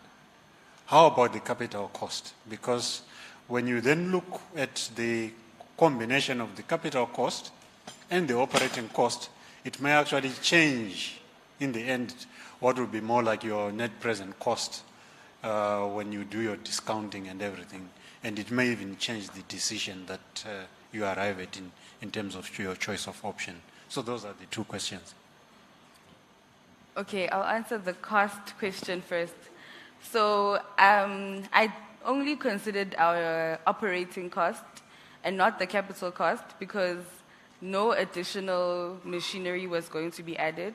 Everything was already within the mine. It was just a matter of moving equipment to the panel, or yes, it was just a section moves. So it would have to be, we are taking a month to move shortwall out and put in the CM into the panel. So there was no additional capital cost that was going to be incurred. That's why I only looked at the operating cost.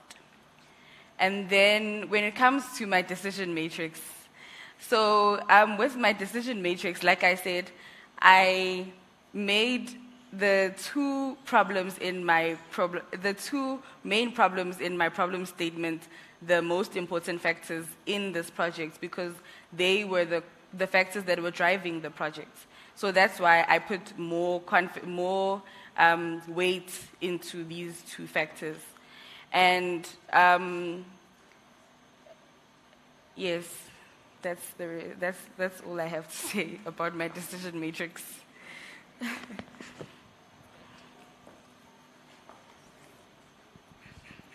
Maybe just as a comment, when you then do that, say in future, it will always help, particularly with the multidisciplinary aspects, that you also engage with other disciplines and get a sense of how you actually arrive at the weighting for each criteria, because it really helps. Thanks, Naniwe. I'm very much glad that I gave the mic to Prof. But he just stole my question, because I wanted to ask you in terms of when you were designing the methodology for the study, did you approach it from a multidisciplinary approach so that you understand what the challenges and opportunities for other disciplines would be given the results of the study? So I'd like to believe that my project is very much a multidisciplinary project, because I considered the finances, I considered geology and rock engineering, and my mining as well. So from those 4 departments, I was able to come with a solution. So I was able to talk to the geology and rock engineering for them to tell me these are the challenges that are being faced in the shortwall. These are the opportunities that we could have. This is what we could do. And the same thing, I received the costs from finances, and from there as well, from the financial analysis, I was able to see how we could continue with the project. And then obviously mining is also part of. So those 3 disciplines make up the whole project. Maybe before I ask my question, when you mean mining, to what level did you go? I spoke to mine overseer level and shift boss level. Shift boss level, yes. Okay. Because I was going to say, have you had any engagements, obviously, with the operators, because they have very long experience in the area and can possibly, leverage from that experience and also ascertain your solution? So I did speak to operators, but with what I received from the operators, I was not able to quantify it into a graph or anything. So what I got from them is a level of confidence in that they have the skills and they've mined challenging ground conditions before, and Main Gate 25, as it appears to look better, they will still be able to mine in that area. Okay, thank you so much, Naniwe. I'm not sure if there are any questions from the audience. Oh, yes, Refiloe. Thanks, Naniwe, for a great presentation. You mentioned that in terms of ESCOM obligations, we want to meet the tonnages. My first question is on CVs. What's the CV of Main Gate 25 so that we don't get penalized there? Then the second question is in terms of the elevation profile. It seems in Main Gate 25, towards the end of the panel, elevation is more than 6 degrees as compared to Main Gate 23. And we are currently experiencing challenges in Main Gate 23, where we lost some shifts. So what lessons have we learned in Main Gate 23, which we can then apply in Main Gate 25 so that we don't lose shifts? Thanks. Okay, so with the elevation profile, so the Main Gate 20, it's Main Gate 24 that we are currently mining, sorry.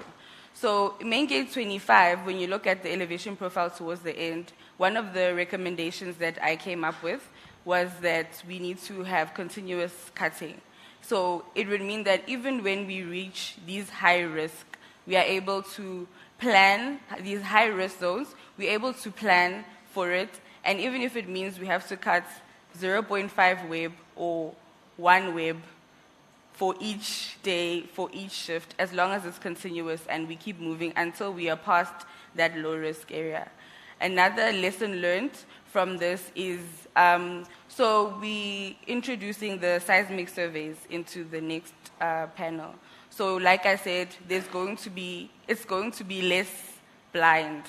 So with this gate, it was just the the left and the right that I mentioned, and a few drills along the way. But with the seismic survey, we are able to see even more, and we are able to even notice certain conditions that we couldn't have noticed with the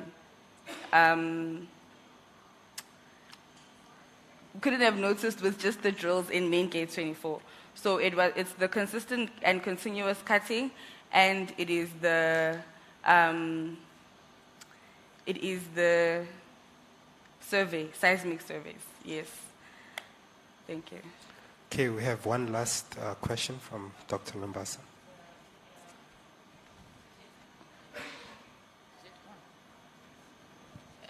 To say congratulations to you. Wall mining is one of my fascinations, where I cut my teeth on how those walls work. So I always am very interested to listen to the stories.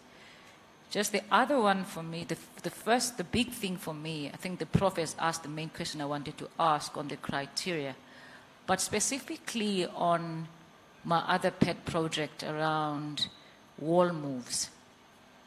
And the average optimal wall move for this particular area.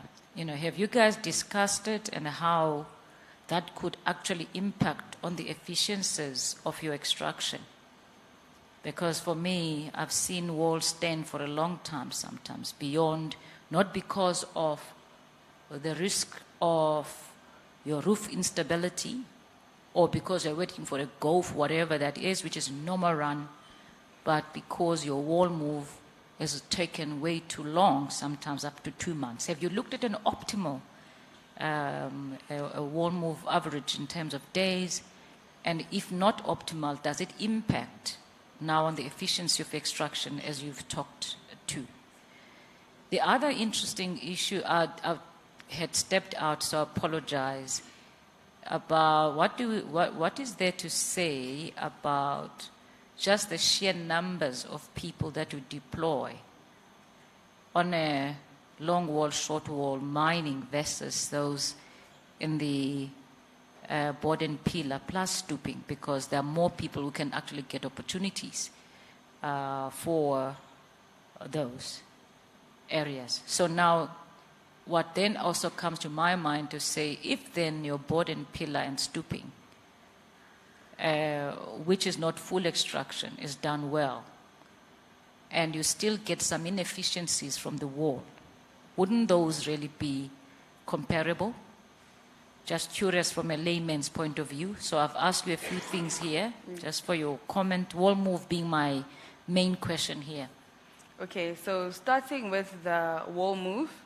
So the wall move, how it's incorporated into the whole year schedule is that we'd have, we plan for the whole year, we plan a certain number of tons for the whole year, and then if the optimal time would be around a month for an entire wall move.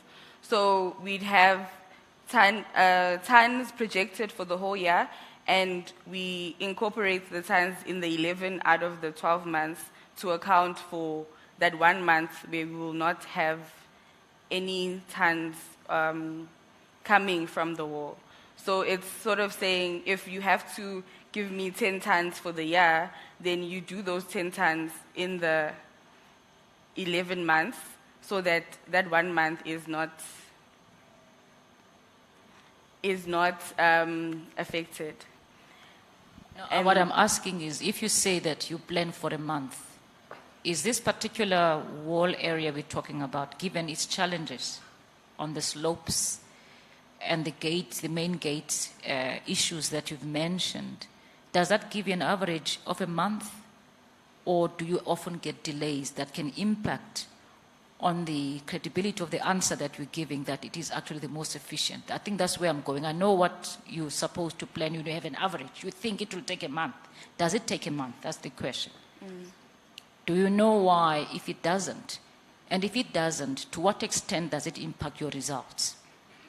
Okay, so with that question, I would say that the geological conditions are definitely what decide upon how much you're going to mine for that month. So if I plan for, just for the sake of answering, I plan for 70 tons for that month, then I don't get that 70 tons because of undulations that were a surprise or because of a sudden steep gradient that was a surprise. It affects the entire efficiency of the project. So that's why I mentioned that in the beginning, we'd have just the knowledge from main gates, just the knowledge of main gates and just the knowledge of tail gates, and we had no knowledge of what was happening in between the two areas. So now if we incorporate more technology like the surveys, we are able to become more realistic, more practical. So if I know that we are going to approach certain sudden steep gradients, and we plan for that month, accounting for this gradient change, then it will allow for us to have better planning and better mitigation plans, better risk plans, if we know exactly what's happening. So the main challenge was the fact that we don't really know what's happening everywhere. We're only aware of a few points, and we are planning based on the two main profiles that we're getting in main gates and tail gates. Okay.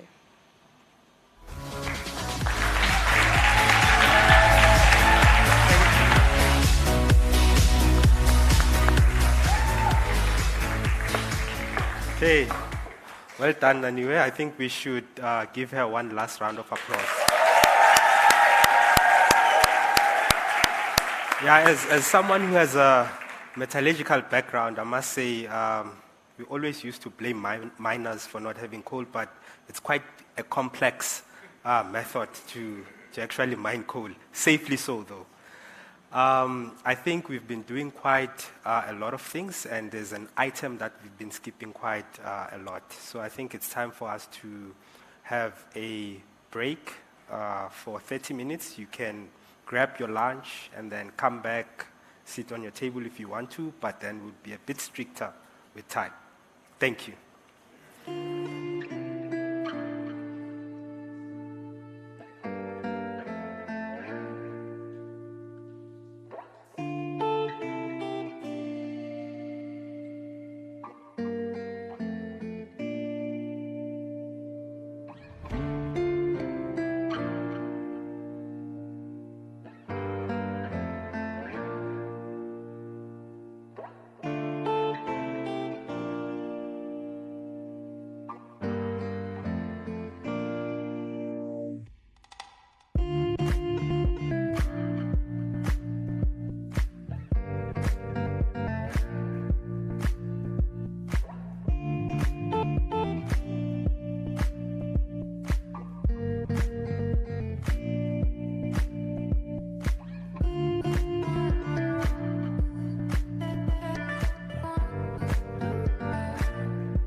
to mislead. This is all you need. Be your everything, yeah, I'll be your everything. Still too soon to feel. Please just say it's real. More than just a thrill. Not just in it for the thrill.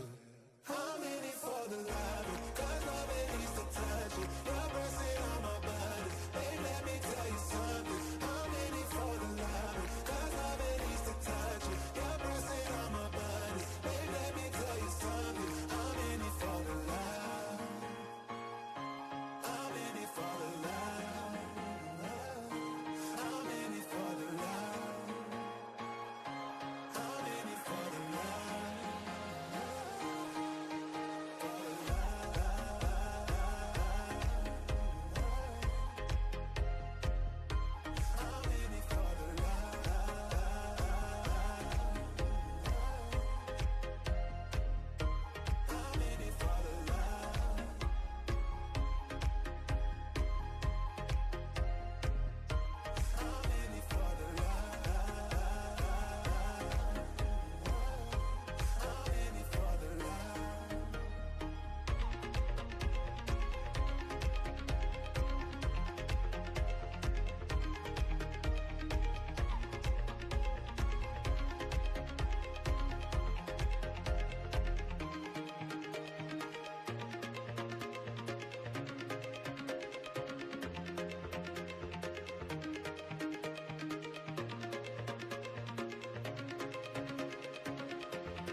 Ladies and gentlemen, could you please make your way inside? We're about to start. Please make your way inside.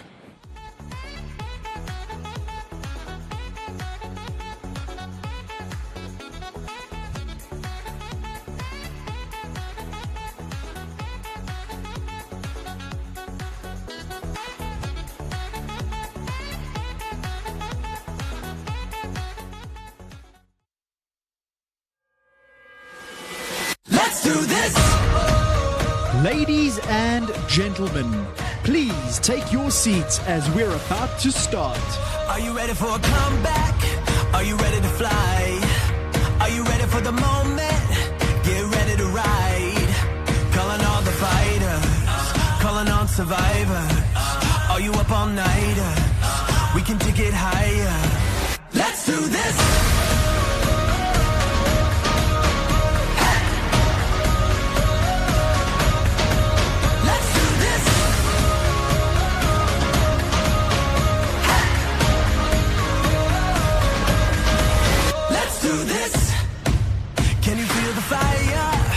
Running through your veins, now you're burning brighter. Don't look away. Shout out to the legends, rising from the wreckage. Count down the seconds. It's out your engines. Let's do this.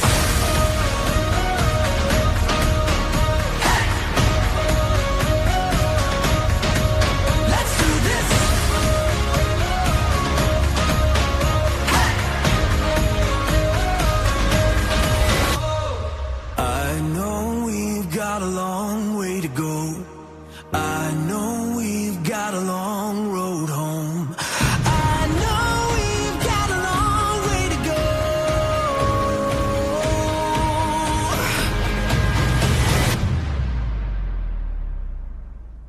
Let's do this.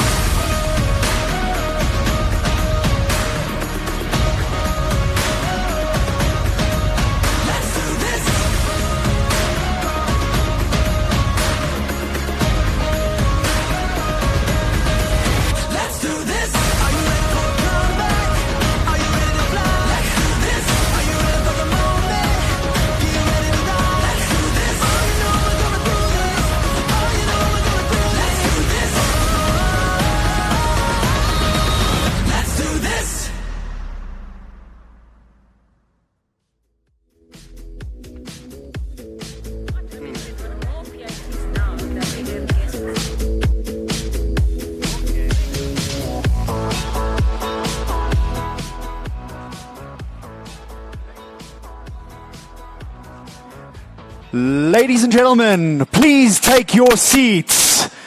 Please take your seats. We are about to start.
Okay, welcome everyone.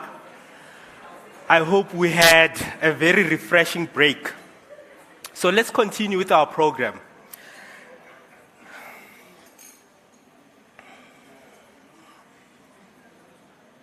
Is everyone settled?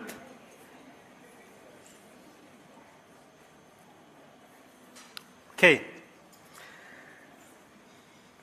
The following team looked at answering a very challenging question. How can we, as a company, decarbonize our existing and new operations and ensure employee participation? The PITs looked at all the three scopes of emissions and the different business opportunities that may come on our journey towards decarbonization. The group will shortly share their findings. In the spirit of what is in line with our theme today, the Planeteers did a secondary project. This project was to promote a greener environment and give educational supplies. The PIT started a vegetable garden together with the local school in Middelburg. According to an African saying, rain is a sign of blessing or something good to come. And indeed, the PITs were showered with rain as they were busy building the vegetable garden. Please let's welcome on stage the Planeteers.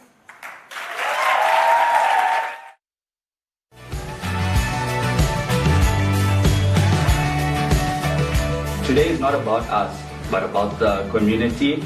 So we're here to assist in providing gardening supplies and educational supplies so the community can empower themselves.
Might sound random, but hear me out.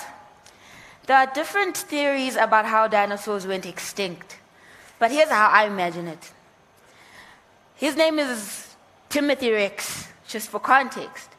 Timothy Rex is going about his day, as usual, preparing for his big day on a sunny day like this, like today. And before he knows it, he's preparing for his big day, could either be his graduation, but wait, no. His Symposium. And before he knows it, a large asteroid strikes the Earth. And life as he knows it comes to an end. Here's my question. Are we the next dinosaurs as a result of global warming and climate change? The difference between T-Rex and us is he didn't see it coming. So good afternoon from the Planeteers reporting live from Summit. And we would like to take you through the hot topic of decarbonization of existing Exxaro operations, as well as the new operations and how we can all get involved. These are my fellow change agents, and we are the Planeteers. And this is just a brief background of what we will be taking you through. Hold on, I'm receiving something currently right now with my change agent on the ground. Nelly, could you please give the audience some context? Global warming is a phenomenon that we've all heard of before. It has become a controversial topic lately, with some believing it to be a myth, while others believe it's something we can definitely change. Ladies and gentlemen, the big question is, how did we get here? But the bigger question that the Planeteers will address today is, what are we doing about it? As we get into this, let's make things clear. Firstly, there's carbon neutrality versus decarbonization. These terms have been used synonymously, and they are not. To put things into perspective, carbon neutrality is the state of balance where carbon emitted is removed from the atmosphere. Whereas on the other side, decarbonization is the process where you reduce your carbon footprint with the end goal of having zero carbon emissions.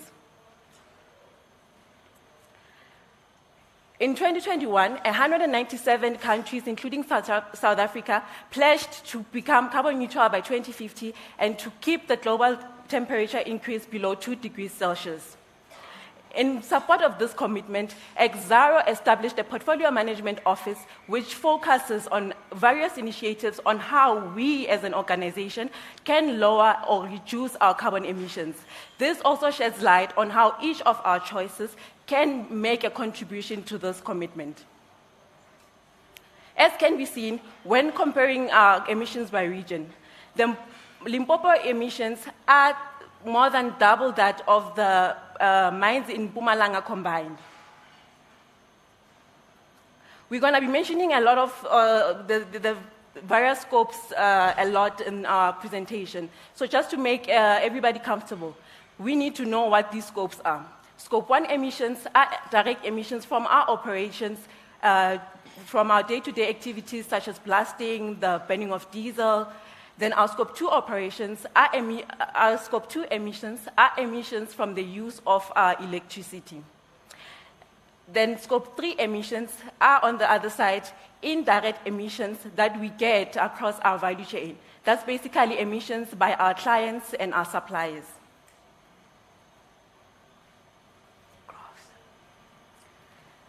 And as can be seen from the graphs, the two graphs show the distribution of our emissions across the various scopes. The blue line on the second graph shows that the Scope 3 emissions are exponentially more than our Scope 1 and Scope 2 emissions combined. So, once again, I hope this was insightful. And we'll be handing over to our change agent, Buntle, to take us through the current decarbonization plan. Now, let me take you through to the Exxaro decarbonization plan. As you can see in the picture, in our 2021 baseline, you could see that we emitted 994 kilotons of carbon emissions. But with Exxaro, we pledged that we will put in initiatives that will reduce this further by 40%, where our target is 559 kilotons in 2025. In our project, we'll also bring in solutions that will further reduce this amount to reach our carbon neutrality. Now, where do we start? Planeteers proposed various solutions within the different scopes, looking at the short term and the long term. But with all the aspects in the Scope 1 and Scope 2 and Scope 3, the most important aspect is the employee participation.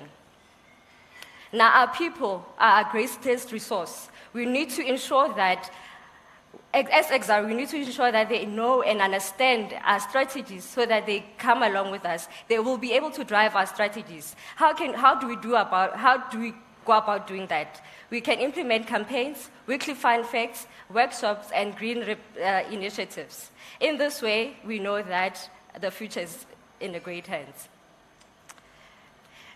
Now, circular economy, let me explain it in simpler terms. Circular economy is basically about reducing, reusing, and recycling. But we can leverage on this concept in our ecosystem and in our processes so that we reduce our carbon emissions. This will further ease our reliance on our virgin straws by 28%. Now, Agent? So, just for me to check, I know we all just ate, so I just want to check if we've been paying attention. I'm not sure if you remember, how did we define as our Scope 1 emissions as? Does anyone remember? Can I see by show of hands? I think it was a bad idea having lunch before our turn. But just as a reminder, our Scope 1 emissions are those that come from our direct day-to-day running of our operations. And these are the three initiatives we looked at, and I will be handing over to Change Agent Yash to take us through how's the weather within the Scope 1 space. Okay, so let me take you through with start-stop trucks. Okay, so diesel is our biggest contributor to our Scope 1 emissions. The Planeteers noted that an increase in diesel usage due to idling, which is related to the running of the AC systems and long queuing times. So we propose that we implement start-stop technology on our fleet. The way this technology works is when the truck is stationary, the engine switches off. The benefits of this system is a reduction in diesel and reduction in our carbon emissions. Okay, so this technology was implemented in a mine in Chile where there was a reduction of 16% in the 7% in the carbon emissions. This technology was also applied at an iron ore mine in South Africa, where 16% of the carbon emissions were reduced. This technology is currently being tested at Mafube, where we expect a 47-ton reduction in carbon emissions per truck annually. Imagine this technology being implemented on the entire Exxaro fleet.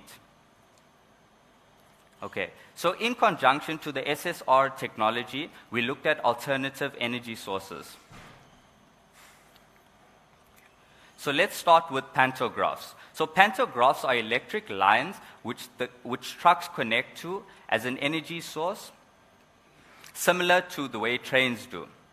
So we propose that in conjunction with our Scope 2 initiatives, that we provide renewable energy to the pantographs. Okay. In addition to the pantographs, we investigated the use of biofuels, which is directly derived from biomass. And lastly, we looked at hybrid electric vehicles, which is vehicles that consist of both combustion and a battery. So let's look at the numbers. So pantographs reduce our diesel by 87%, which also directly relates to a very high saving in our carbon emissions. Secondly, biofuels reduced our carbon emissions by 35% reduced our diesel by 35% and 50 to 80% in carbon emissions. HEVs reduced our diesel by 8.9% and 9.6% in carbon emissions. Okay, hydrogen trucks. I think we've all heard of the first hydrogen-powered mine hull truck at the Mogalakwena mine. It made headlines. Us, the Planeteers, proposed that we keep a close eye on the tests as the technology matures. So, since I've noticed that we're not really paying attention, I will summarize our Scope 1 initiatives just once more, according to a timeline. So, with the stop-start system, I'm not sure if you've noticed, but it is already a technology within normal vehicles. So, we grouped it under short-term. And with pantographs, we also put it under short-term by 2025, expecting our solar PV plant at Gigi to be commissioned by 2024. Biofuels is still a developing industry, so we tried to make that a bit medium-term. Hybrid electric vehicles is still also a vague environment, so we just recommend, again, we put it within the short, medium to long term as we watch the space as technology develops and matures. And we hope by 2050 we would have all our equipment hydrogen-powered to achieve our goal of carbon neutrality. Back to Scope 2 initiatives, and I will keep asking, who remembers what we defined our Scope 2 emissions as? Disappointing. I'll remind you. Our Scope 2 emissions are those that come from us, our electricity usage, how much electricity we are using on a day-to-day basis. And these are the 3 initiatives that we looked at, and I will be handing over to my change agent on the ground to explain, to take us through this space. So, what happens if dinosaurs were still alive? We'd probably eat them, right? But now, let's look at it. How would you eat a dinosaur? Probably with some chicken rub and 1 bite at a time. And any parent can tell you that before we can run, we crawl and we walk. The same thing has to be applied to the way we do business. We can't just start with all these big, nice initiatives. We need to start small, start with things that we can do today that have a meaningful change. So what we are proposing is the small changes, that when a light bulb burns out, we install LEDs, that we install sensors, that when a person exits a room or they're not around their office anymore, that their aircon and their lights switch off. These are small changes that have such a large impact in everything that we do. Next thing is energy optimization. So within the beneficiation plant, the beneficiation plant uses the most amount of electricity on our mines. But now looking at this beneficiation plant, anyone will tell you that's set in an MPR. You can often see the chart for the month. It shows we use so much electricity. Sometimes it's up, sometimes it's down. The months it's up, oof, the grilling. But what happens is no one knows why it went up or why it went down. So what we are saying is that for equipment that uses large amounts of electricity, like long conveyors and such, that we install sensors so that we can measure why they're going up and why they're going down. Because that generally indicates if something is wrong, and that can be addressed very quickly to fix it. Such a small change can have a profound impact, not just environmentally, but also economically. Well, back to the studio with me again. So, as the Planeteers, we also looked at the renewable energy space. South Africa is planning to source most of its energy by 40% on renewables by 2030.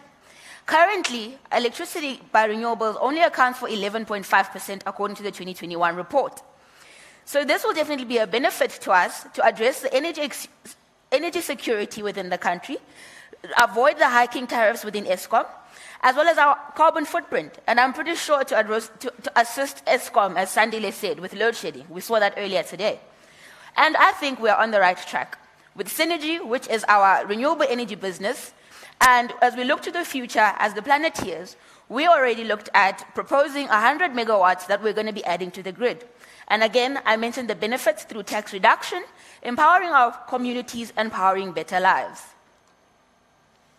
So just to give an overview on the impact of our business so far, we currently have 231 megawatts that are currently supplying electricity to the grid, that have powered approximately 200,000 households, and have helped us to avoid 730,000 tons of carbon emissions annually. So, in addition to this, with this in mind, our Lephalale solar PV project will be contributing an additional 70 megawatts into the system. And this will be able to supply a third of GG's annual usage, or could power approximately 67,000 households per year. And this will help us save an additional 221,000 tons of carbon emissions emitted annually. So back to the 100 megawatts that we as the Planeteers are proposing. We are proposing a 30 megawatt solar plant in the Mpumalanga region. Despite popular belief, so if we can have a solar plant in GG, why not have one for our Mpumalanga mines? So despite popular belief, did you know Mpumalanga is actually quite suitable for a solar plant? Yes, we may have less sunlight hours since it's always cloudy. People from Belfast would know. But but we have a very good average ambient temperature and good irradiation, which makes the probability of a solar plant quite feasible. And we reached the number of 30 megawatts by looking at combination projects, because 30 megawatts would have to be able to supply all of our BUs within the Mpumalanga region. As well, who knows, we could get other operations and organizations within this project as well. And then we are also proposing a 70 megawatt wind farm, star of the show. So, again, I mentioned, we already have wind farms in the Eastern Cape. But do you know that Mpumalanga has wind speeds that are also quite competitive that could enable wind farms? So Mpumalanga has wind speeds of approximately 6 to 7 meters per second, competitive to the Eastern Cape, which is about 8 to 10 meters per second. And I'm not sure if you know, but wind turbines only require 3 meters per second of wind speed to start generating electricity. So, and we would require about approximately 1,000 hectares for this wind farm, and of which land is something that we definitely do have. Our land, our asset. This brings me to the concept of wheeling. I know the first thing, maybe not you, but certainly me, when I first heard of the concept, this is the first thing I thought of the image that you're seeing on the left. But it's not. Wheeling is simply the act of transporting electricity from a generator to a remotely located end user through the ESCOM transmission systems, or the grid, as we would call it. I know you might think it's direct transport from one region to another, but it's not. It is simply electricity contributed in one area and is compensated for in another region. So this is just a map to try and show you the location of our Mpumalanga BUs and how we'd be able to power them up through the concept of wheeling. This brings me then again to summarize our Scope 2 initiatives according to a certain time period. Small changes. This is something we can all start doing now. And again, I will reiterate what my colleague said about culture change. Solar plant, again, I will repeat, it is expected to be, the one in GG, is expected to be commissioned by 2024, hence the grouping. And then in terms of energy optimization, there are already KPIs set in place by different BUs. So we know that this is a continuous process where we will set baselines and compare ourselves towards those targets, so we grouped it under medium term. And then in terms of our renewable energy space, we put it as a continuous growth, as a continuously developing area and sector, and we hope to have dominated that industry by 2050. This then brings me to the Scope 3 initiatives. I think you know already. I'm going to ask again. Scope 3 emissions. But I think at this point I can just remind you briefly. So our Scope 3 emissions are those that come from our indirect emissions. These can come from upstream or either downstream our value chain. But I'm not the expert. I will be crossing over to my change agent to take us through these initiatives. So, there are 15 categories within our Scope 3 emissions. The categories above the line indicate the emissions generated upstream. So these are emissions generated by our suppliers. The emissions below the black line are emissions generated downstream. And these are emissions generated by our consumers, or the people using the coal. The big thing with Scope 3 is it's very difficult to address because they're indirect emissions. That means we, as a company, have no part in telling other people what to do. So it's hard to control that. But it's still our responsibility because without us, those emissions might not exist. So now we will be tackling employee commuting and business travel. So a quarter of all emissions globally are from transportation. And of this, 74% is due to road transportation. Did you know that the average vehicle only has 1.5 people in it? Imagine that half person. I wonder if it's top half, bottom half, left, right. So, what we are proposing is, as Dr. Nombasa has been preaching, we need to get on the bus. Literally. So, our Grote Geluk and Matla BUs already have buses that aren't always been taken full advantage of. So what we're proposing is how to get more people on the bus. And in that, we're saying, let's add Wi-Fi. Let's get people to come on the bus. Overseas, it has shown to increase the ridership, and that's exactly what we want. We want the community building. We want people to come together like that. And there's emission savings. And less traffic. Going now on to business travel. Let's do a quick survey. Who of you traveled here alone from your BU? See the hands. Yeah. Disappointment. So, how we travel as a company needs to change. I'm sure Sunet's budget code would definitely agree with that. What we're proposing is that a culture change needs to take place in how we travel. We need to make use of buses and transportation so that we all come together. There's no sense in us traveling alone, and it saves a ton of emissions if we do these small things. But now, in 2019, the world got this little shake-up. I'm not going to mention any names. But it forced us into a new way of work, the hybrid way of work. And what the hybrid way of work has shown is that some people are more productive. There's less traffic, which I really appreciate, and there's a whole bunch of other benefits, such as your savings. What we're saying is that as a company, we shouldn't revert back to our old system. We shouldn't go back to the past. We should embrace the hybrid working system and find ways to integrate it, get more people involved, level out the kinks in that so that it becomes an integral part of how we do business moving forward. This brings me to the third category of the 5 categories of the 15 that we looked at. I mean, we did get a time limit. So I'll be handing over to my next change agent to take us through this category. Purchasing of goods and services. Now, we all know that Exxaro implemented a green procurement strategy in their sustainable projects. But with this project, a lot of backlash was received from their suppliers and business partners. Now, we as Planeteers, we propose that we implement a fixed criteria where our suppliers can leverage on and can benefit this. The adoption of this criteria can be done through, or can be enhanced through teaching, through coaching, through the reporting through our GIFTS program. Now, similar to the BEE, why can't we implement the same criteria to apply to our green procurement strategy?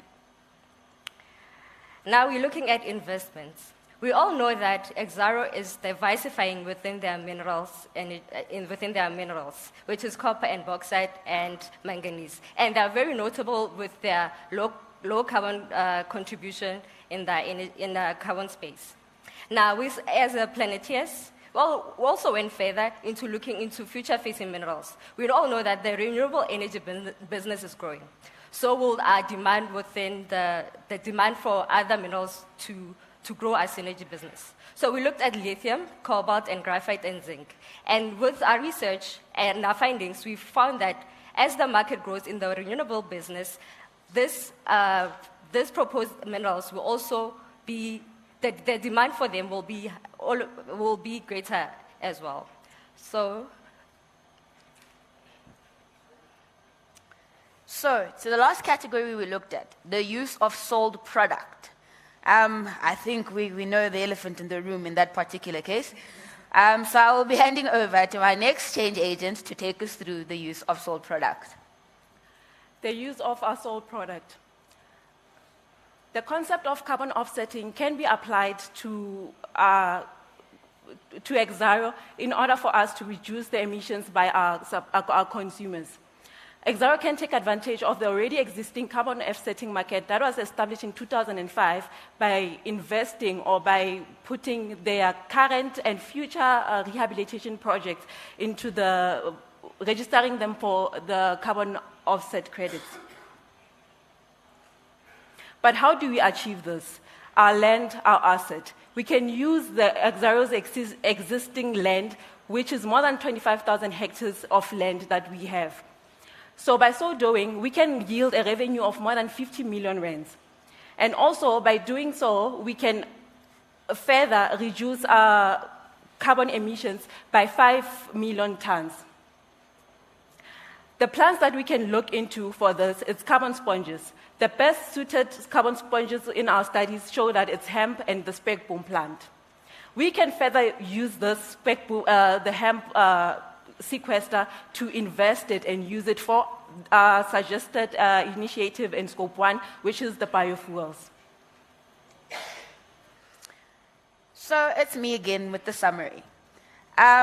Just to summarize our Scope 3 initiatives, employee commuting and business travel is something we need to change, and we grouped that within the short term. The way we purchase goods and services, since it's something that still has to be looked at and policies reviewed, we try to group that within the medium term. Investment in our strategic minerals, it is an ongoing research and innovative environment where we're still looking into the minerals that we'll be diversifying into. So that's within the long term. And we hope to have dominated that industry as well by 2040.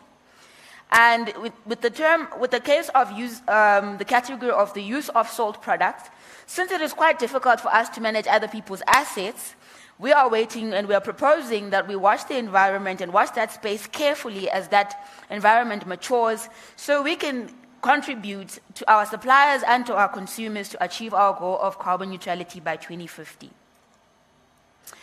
This brings me to the summarization of our carbon journey, this time not according to scopes, but according to the time frame. Starting small at our BUs and the hybrid way of work is already something that is in progress, and we can easily start making changes by focusing on culture change. And by 2025, since it is an existing technology that is already out there and just needs to be implemented on trucks, we put the stop-start retrofit system under 2025. And with expecting the GG plant to be commissioned by 2024, we put it under 2025 as well. And the way we change, the changes that we will make in employee commuting and business travel, we also grouped it within the slightly short term. And by 2030, we hope that since it's still a developing environment, we should definitely keep an eye on it, and we hope to have transitioned or incorporated biofuels into our strategies of decarbonization, as well as energy optimization, including the KPIs that have already been set within our BUs. And we hope we would have changed the way we purchase goods and services by 2030, since it is a common target year within the industry. By 2040, we hope the technology of hybrid electric vehicles would have become more economic and make more sense in that current scenario. And we hope to be dominating again within the strategic minerals industry. And then by 2050, again I will reiterate, we hope as the Planeteers that all our equipment will be running on hydrogen. And our renewable energy business would have expanded beyond our country and into the rest of the world. And because of policy changes, they are constantly being reviewed and evaluated. We decided to keep that as a long-term goal that will help us to achieve our goal of carbon neutrality by 2050. Again, just to take note, we mentioned of new operations as well. So all of the solutions we have proposed are something that can definitely be implemented within all our new operations as well. I'm not sure if you remember this graph that we had in the beginning. But this is just to show how our initiatives that we looked at as a Planeteers would contribute to the undefined space that we had seen in the current decarbonization plan. And we hope this will definitely make a significant difference within our organization. I hope you can see that as the Planeteers, we did due diligence from our end, and I think you're in safe hands. So thank you. And would like to acknowledge everyone from the conversations we had in the corridors, from the teams and the random calls we were making. I would like to thank everyone who contributed to the amount of information we acquired. Thank you.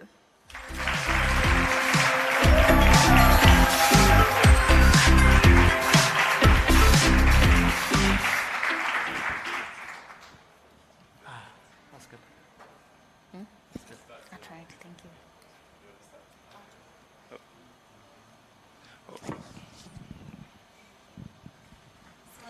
Thank you very much for that insightful presentation. I must say we are very much in safe hands with decarbonization specialists like yourselves.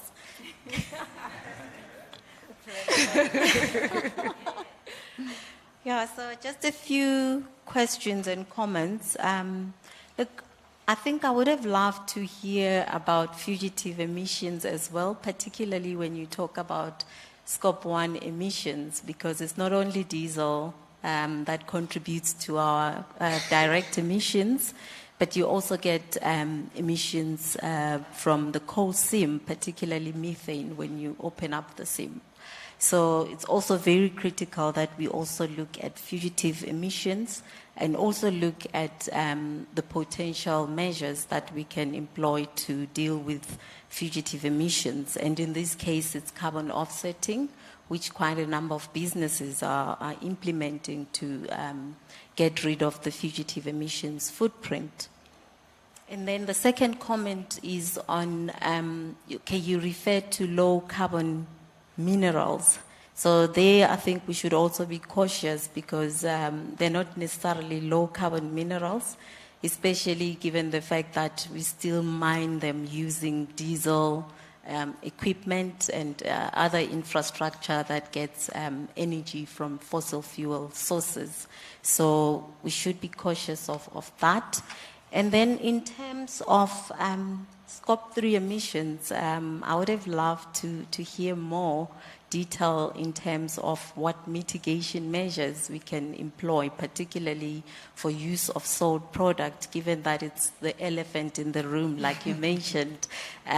So, you could have mentioned and spoke to technologies such as CCS, carbon capture and storage, because that's what quite a number of businesses out there are investigating or actually employing in terms of emissions from sources such as power plants. And then the last comment as well is, I think in terms of the value chain emissions, it will be very much useful to provide details in terms of how we can work with our value chain partners to reduce emissions on their end. And I'm very happy that you mentioned the challenge of the fact that these emissions are not necessarily generated in operations that are owned or controlled by Exxaro, but at the same time we still have that challenge to work with our value chain partners, or rather influence them in terms of how they can go about reducing emissions in their operations. And then the last one, I promise now. I'm getting very carried away because I really enjoy this space. So this is a question, it's not really a comment, but to say, what enabling factors do you think should be created by government and other stakeholders to enable businesses to decarbonize their operations without worrying about certain aspects that have proven to be a barrier in terms of business decarbonization efforts? Thank you. Just to try and answer that, we realize that in terms of businesses trying to go green, the renewable space is what is quite prominent. And we noticed a consistent change within IPP regulations. So initially there was a limit to 1 megawatt and it was up to 100 megawatts.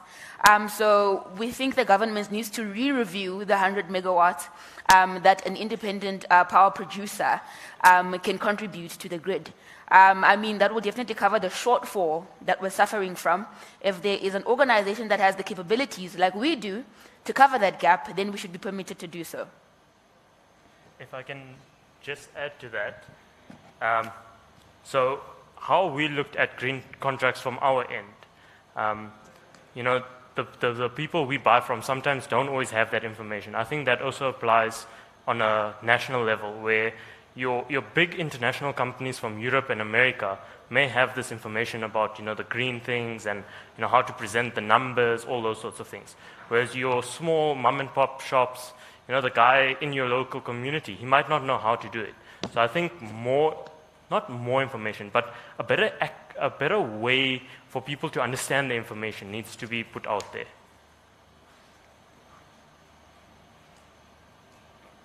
Okay, very good presentation. I'm just going to go into process. I think Dr. Lerato has touched more on the technicality part of it. So in your decision making, for an example, we target in 2025 around buses. In the spirit of let's do it. It's about, the theme says it's about action. What is that which makes it difficult for us to really implement the bus solution if it's so critical? And the second, maybe you want to answer that one first. I think that's better. I've noticed. Okay, so there's two parts of the buses we need to look at. The first part is the BUs with buses. So that's, sorry? No, not your bus. Your bus is running. Your bus is diesel powered, it runs off energy. So we have to look at it in two spaces. There's the BUs with buses first. So that's your buses, like your mines like Grootegeluk, Matla. So those can be implemented really quickly. And that's why we proposed the Wi-Fi, because I did surveys and asked the people, why aren't you using them? And they said, no, we're bored, let's get something to bring us in. So that's the first part. The second part looks at your other mines. So I'm currently at Belfast. And at Belfast, Belfast is in between two towns. It's between Middelburg and it's between Belfast, the town. So now what we looked at is, why don't we have buses from those areas coming into Belfast? The one big thing or big challenge that we encountered is that some of the shift guys get a shift allowance, a travel allowance. And you can tell the guy the bus is for free, but you shouldn't take away his money. So it's those sorts of things that we need to change, and that's where the cultural change needs to come about. We need to get the people to understand why we're doing it and also how it benefits them. It's a give and get. It's a dance. Okay, just to support Johan, I think some of the challenges that come with that have to do with the difference in working hours. So there are people who work the usual 7:30 to 4, and then there are people working shifts that come in. At Belfast, we have 2 shifts. So I think that also contributes to the challenge of the ridership within the buses. And I also just wanted to note that we didn't look at these things in isolation. So we tried to look at the short term.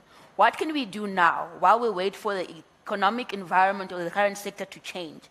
Instead of looking at trying to replace the entire current bus fleet, what can we do now that is not going to be too much of an economic stressor that could already start contributing to reducing our carbon emissions? So we looked at it as a short-term solution. While, yes, I think I did mention that we hope that within the long run, all our equipment will be green-powered. So it's just, I think the challenge is also within the working hours that makes it difficult, or should I say between the different gradings as well, in terms of the busing and commuting. So I'm just going to comment. I'm going to follow up with another question. It still remains a process question. So in your research, you seem to be focusing on Exxaro internal processes.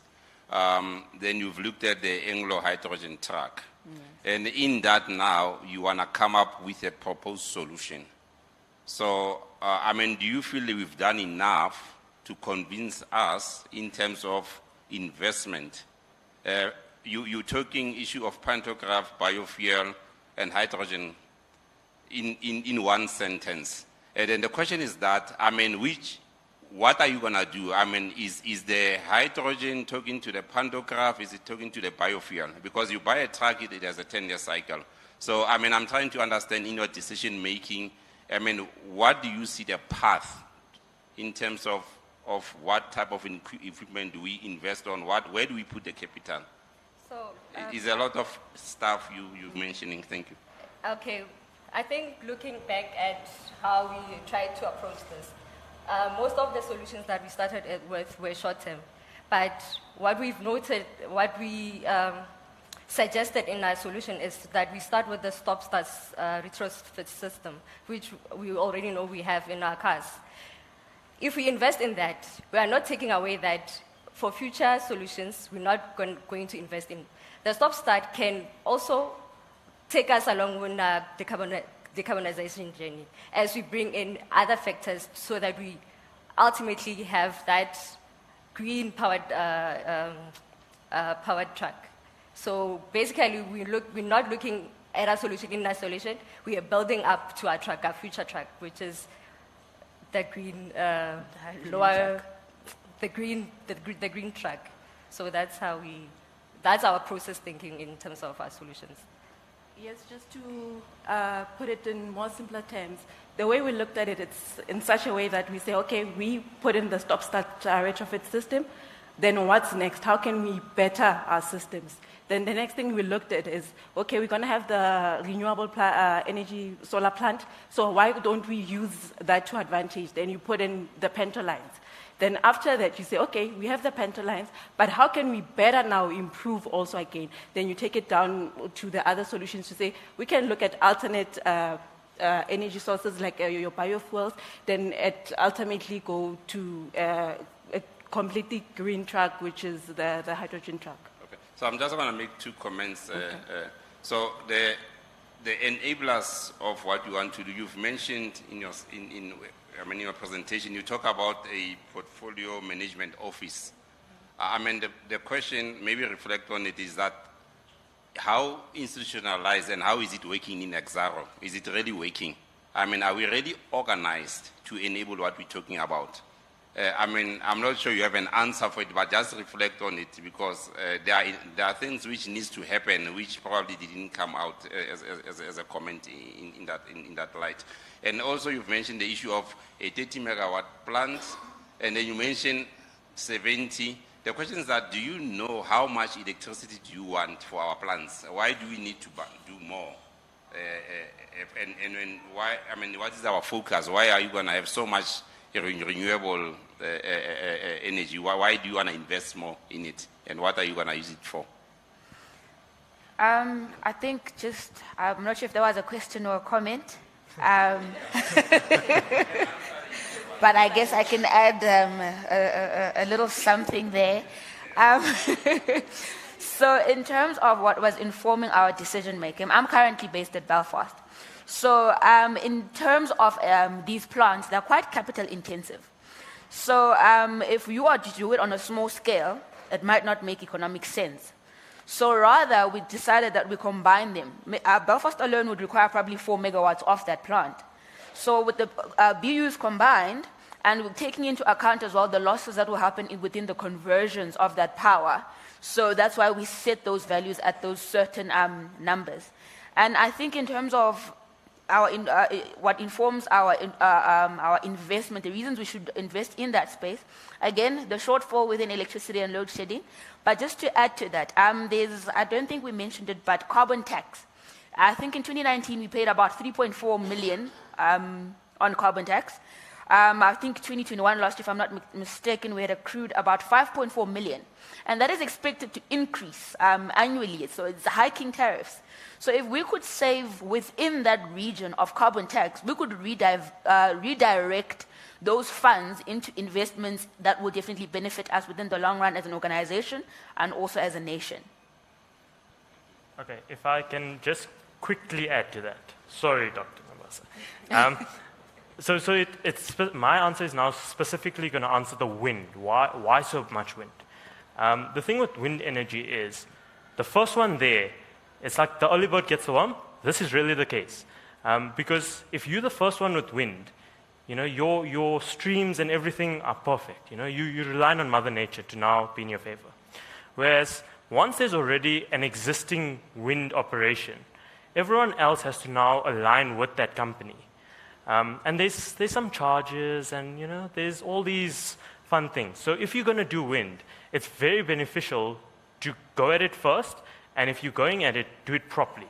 Maximize as much of the space as you can, because then you're not like creating these small producers which are now all interacting with each other and interfering with each other. It's problematic. So if you're going to do it, you go big, you go hard, and you go fast and first.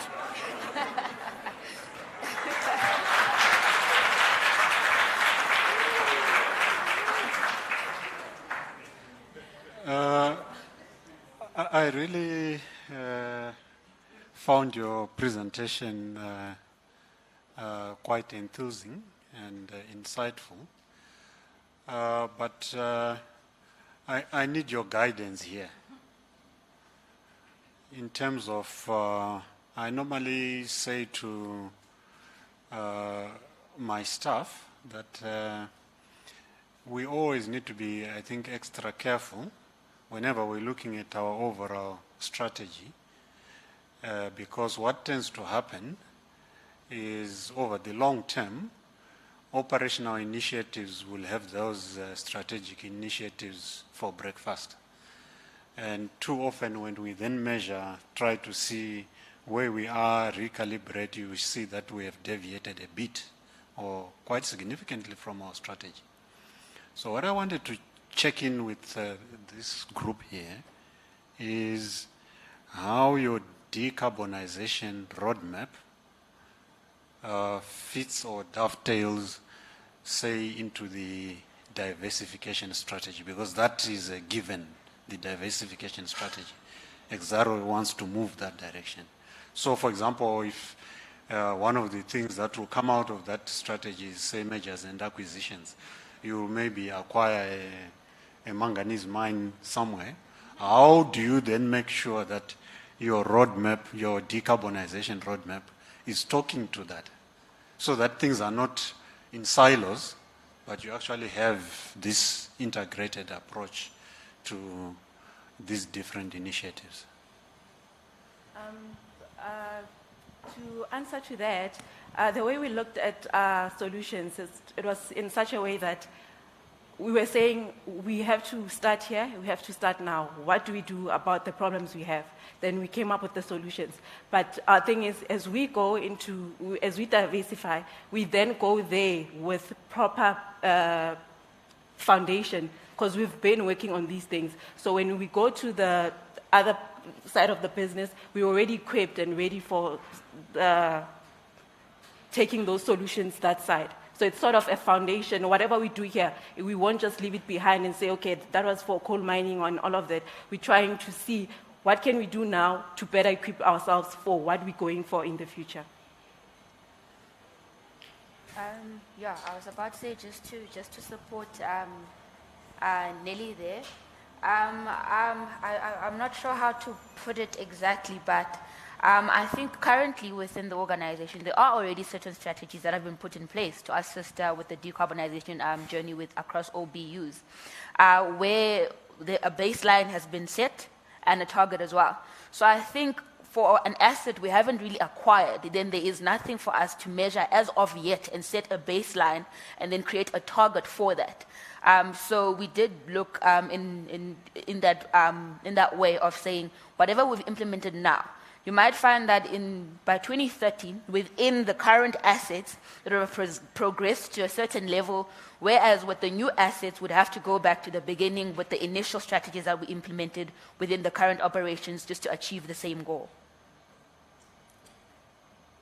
No, thank you very much, guys, for really getting into a subject of interest in the organization, a new area where I think all of us need to understand. So every contribution for us is very critical. So thank you so much for that.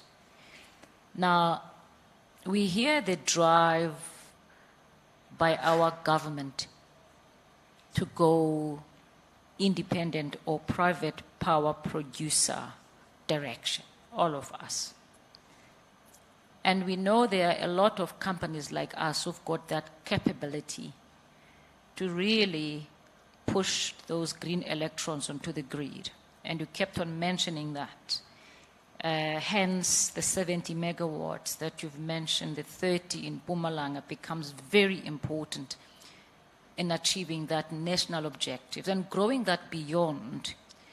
But what do you think is constraining this objective in the country? What are the challenges of the private power producers that can derail your own plan that you've got there on the table?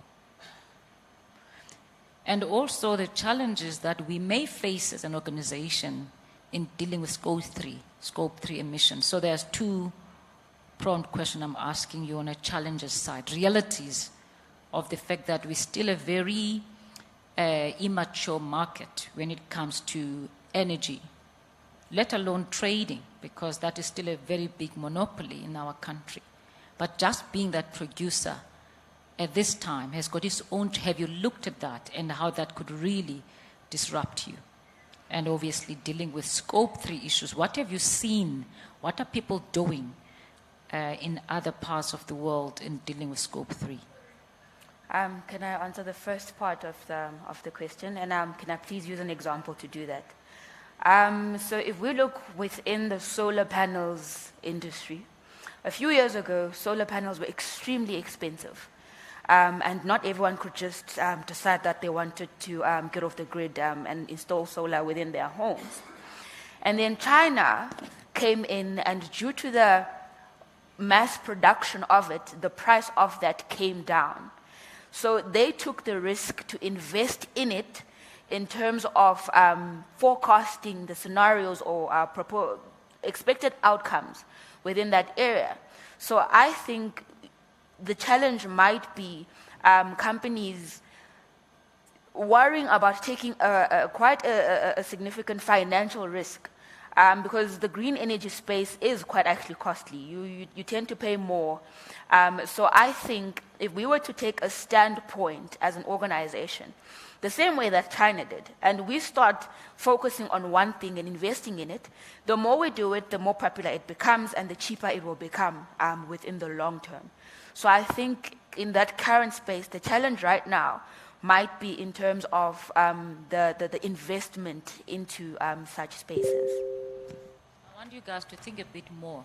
No? Let's think the enablement by government. What is it that doesn't exist today? That is so critical also. Yes, the cost is always an issue. I'm in the queue of those people who are waiting to put solar panels on their homes because there's just no stock in the country. So all of those things play, supply chains, etc. Of course does. But can we think about other things that are real challenges that can really thwart our dreams of really wanting to go big, quicker, and all of what you were saying in terms of this achievement? I want you guys to really think about some of those constraints. What are they? Yeah. Okay. Can I address your question 2 first? All right. So, in terms of scope 3, the biggest hindrance to making our dreams a reality is scope 3 relies on partnerships. We can't control it ourselves. We have to work with someone. And if people don't want to work with you, that becomes very challenging. It might get to a stage where we as a company, through our policies, have to decide it's not actually worth working with you anymore. And I think that's one of the big hindrances at the moment, is that things are not always stable, and it's very difficult to just say no. Whereas I think it's something that maybe needs to be looked at. And then with regards to the first part of your question, what is government's reason for not wanting to do it? Part of it is maybe denial. Government wants to do it. Okay. But there are constraints in the system from their side in terms of enabling us to be able to achieve this big dream of really pushing these green electrons onto the grid. There are very specific issues which I want you to come up with. Oh. Yes, Got I'm you. even giving you the answer. Yeah, I got you. I got you now. So let's look at energy production for example now. Say for hypothetical example, we've got this beautiful plant, but it's in the Northern Cape. The Northern Cape doesn't have the infrastructure to support all this green energy being pumped into the grid. So we have to work with government to see what can we do. It might mean that we have to also be part of that journey to invest in the cabling, the networks, providing security around certain things so that wires don't get stolen. It's those things that are currently hindering us. It is in legislation, to be honest with you, to enable transmission, right? Yes. Because there are transmission constraints in the country that really limit the number of participants and capability or capacity of private players to really get into this space. But beyond that, how do we wheel your electrons from the Northern Cape or even from Mpumalanga? Or let's say we wanted to put our plant in Limpopo and wheel those electrons from there to Mpumalanga. That is still not there. The legislation to even enable us to do that is not there. There are challenges there. So I just wanted to give you just the realism, of the lives that we're facing when it comes to issues of of our own self-generation. There are even questions around better storage, that you guys have not even mentioned in the story. To make this work sustainable, there's still a lot of infrastructure that we need to think about. When we think about our ecosystem of how you're going to make your projects of growing beyond 100 megawatts, which you guys are asking for, there's going to be a time when that sun does not shine. How do we make the project sustainable? So when we think about solutions, we need to look at whether we are able to achieve it from all fronts, financially, from a legislation point of view, are we enabled so that when we go to the board, as the prof said, the board is going to ask you difficult questions when you sell these kind of projects. So all of the best on the next. We need to talk more about this subject. This is a subject that we need to all understand. So thank you for your presentation once more. Thank you.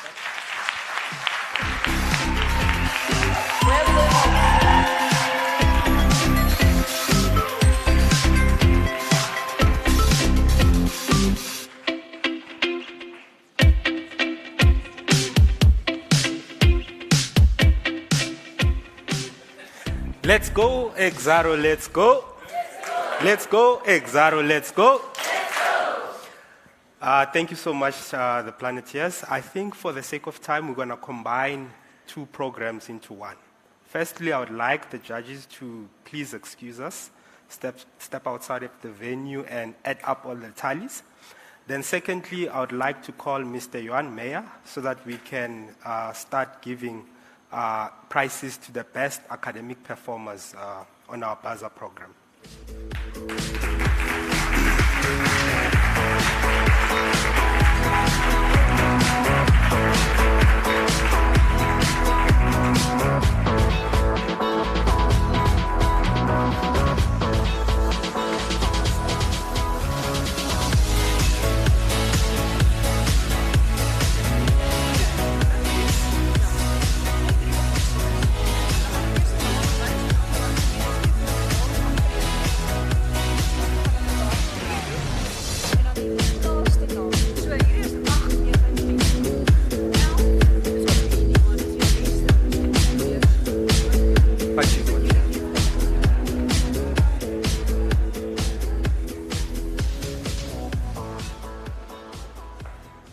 Anybody that recently has written an exam?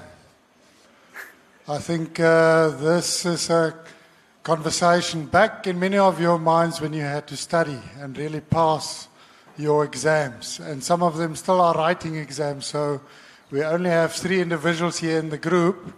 But I believe it's going to be shown for the individuals across who has done very well from a Bursa point of view. And then I'll call upon the 3 individuals that are here, and they also need to run back and study for the next exam. So let's just scroll through them. You will just note the engineers, second year, so let's give them a hand.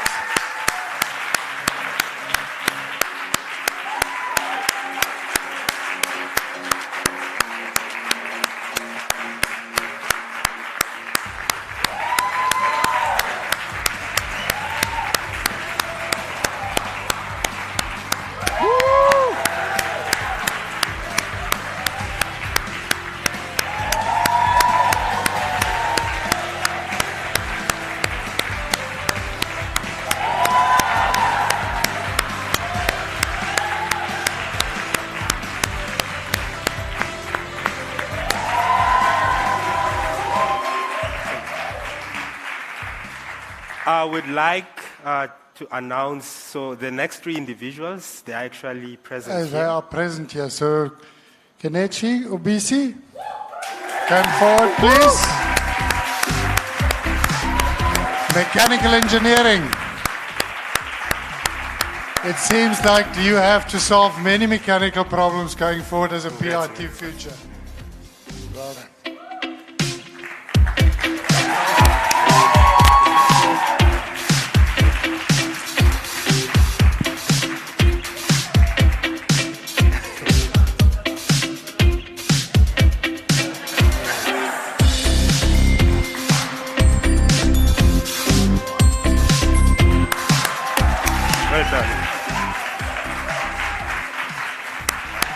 Then we want to call Obijar Kumalu.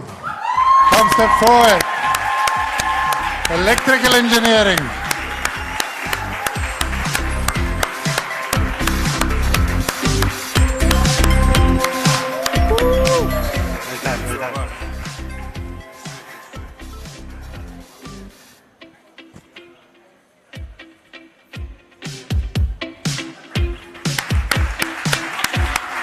Maybe you can solve all our transmission problems. We need electrical engineers to solve our electrical problems. Lots of them. Evodia Skosana. Metallurgy. Oh. Must be metallurgy.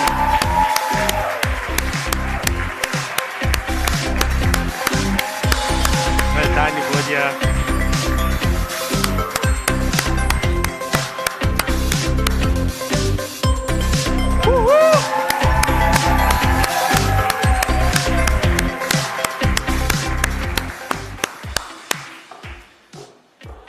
And that's all for those burses. So wishing them all the best for the final studies.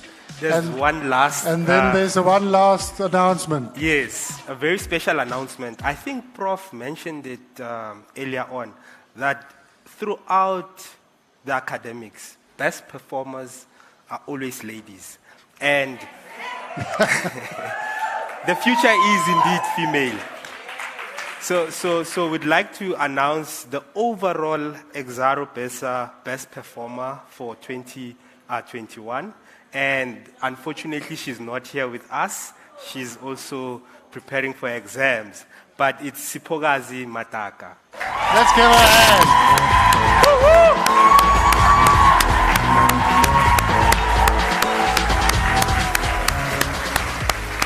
Wishing them all the best for waiting for those results.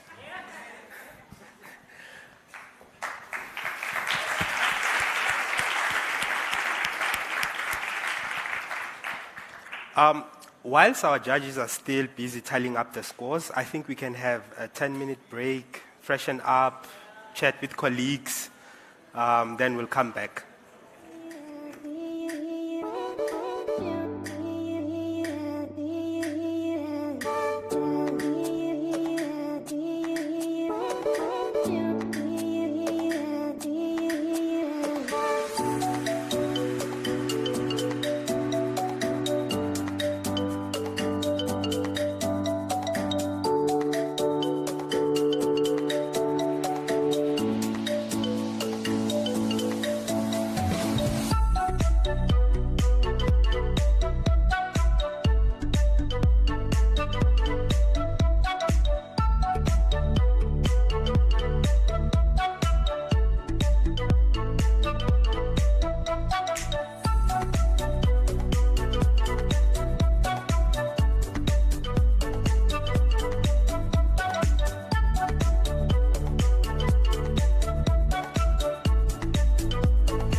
Ladies and gentlemen, can you please take your seats? The judges have made their decisions. Can you please take your seats?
Let's go, Exxaro, let's go. Let's go, Exxaro, let's go. Let's go, Exxaro, let's go. Ladies and gentlemen, I think we came to the last parts of the symposium. So I would like to welcome our CEO on stage to make the announcements.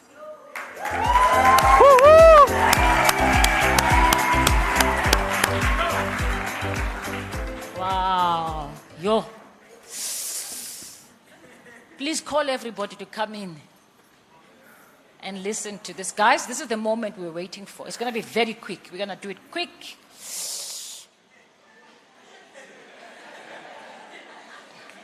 Why, guys? Are you nervous? Hi, boo. But we're in the same basmos. And if another person wins, all of us win, mosne. So we should not really take this thing so seriously as if there's no tomorrow, ne? Okay, so we're going to do this very quick and we're out of here. We have a party, we have our drinks, we have some music. Do we have music tonight? Some drinks at least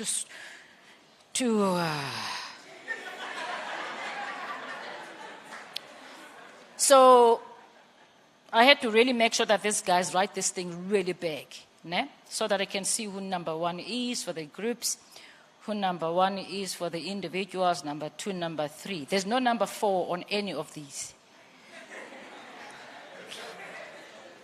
And you remember the story. The reason I said they must write it so big, there was a big mistake that was done at Miss Universe, remember? By that guy called Steve Harvey. Yo. Every time I say that guy, I think about that boo-boo. You know.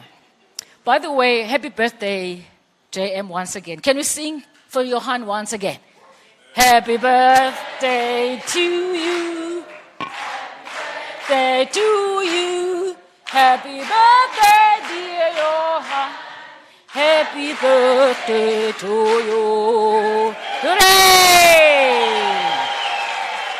But guys, no man. You don't have a birthday song then, eh? Can we sing it for real now, this time around? Just relax. Let's really have a very warm happy birthday to you. Come on. Otherwise, birthday to you. Happy birthday, dear Jay. Happy birthday to you. How old are you now? How old are you now? How old are you now? Did you also feel like this, Sandile, before we announced that year? When was it? Were you this nervous? I was seriously nervous. But yeah, I think, like you said, king ages and queen ages. Yeah. Earlier I said madalas and magogos. Yeah, no. I retract that. Yeah. I hope you enjoy your birthday, Mr. Johan. So, okay. So there's no one who wants to say anything to Johan for now. Okay, no, it's okay, I understand. All right. Should I start with groups or individuals? What do you think? Groups. Should I?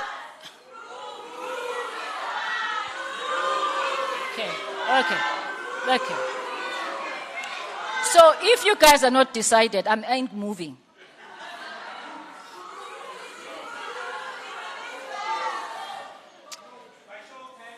By show of hands. Groups? Okay, individuals. You fail. Okay, guys. What a wonderful day it was today, really. Watching young people doing their thing. Having prepared over many months under pressure, and that pressure is about to be released for once and for all now. Once and for all, izohamba phela. But for me, I think every year I sit here and watch you guys, the PITs, do your thing. The standards just get higher and higher every year. And I think when we tried this group thing, we were really taking a chance a few years ago. And I think we've mastered it. And we need to evolve, and maybe go back to the groups, individuals. We used to have really great individual contributions, top 10, top 12. So maybe it's time for us to look at that. But I really was impressed with the quality of work and the quality of presentation that I've seen. Your energy, guys, your creativity, and the simplicity, and the clarity of the messages as you put them. And when I was asked last week, for the last time, whether we will have an international trip, I had said no. Because these are tough times. You can see, how things are here today. It just tells you about what's going on. And I said no. But you know what, guys? Just listening to today, I think you deserve to go on an international trip. If you are. Yes. So that's where number ones of the group and the number ones of the individuals will be going. It's going to be an international trip. For the second and thirds, whether you're in the groups or you are individual, we will make sure that both do get a very good opportunity for a national trip, which then will be decided by yourselves and your mentors. So think about it very carefully in terms of where you are planning to go. So we've got Naniwe as the third on the individuals. This is number 3.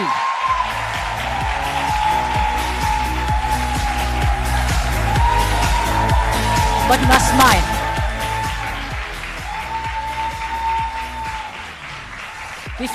If you're not, stop. You're gonna come up smiling and showing that you are happy. You got the spot, because there's so many people who would love today to be in this position that you're in. Well done, and come up. And you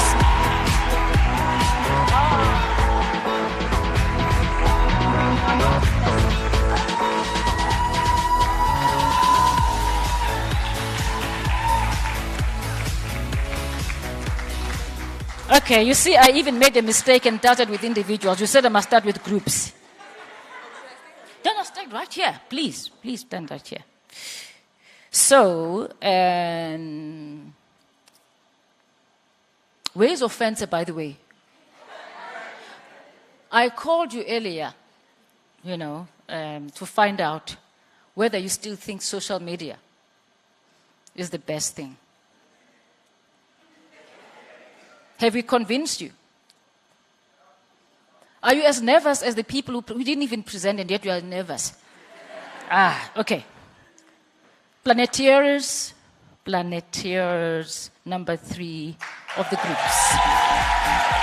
Planeteers. And if you're not smiling, you're not allowed to come here. No? This side, guys. This side. Yeah. The group's on my left.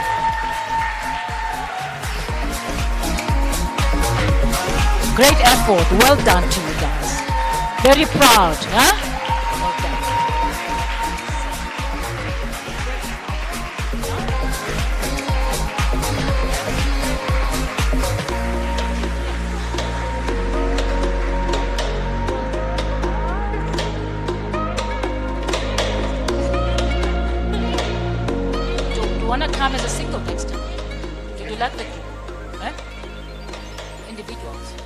going to be an individual next year?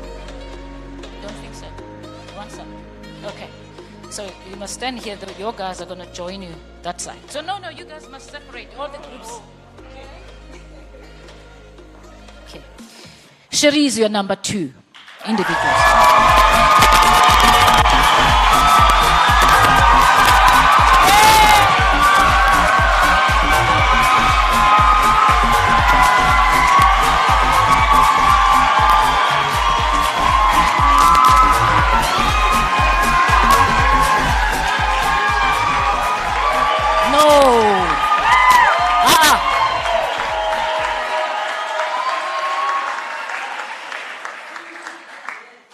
But what are you guys doing? What are you guys doing? Because they say that we're going to announce number 1 next week. Okay. Who do you think came second on the group side? A tough one, eh?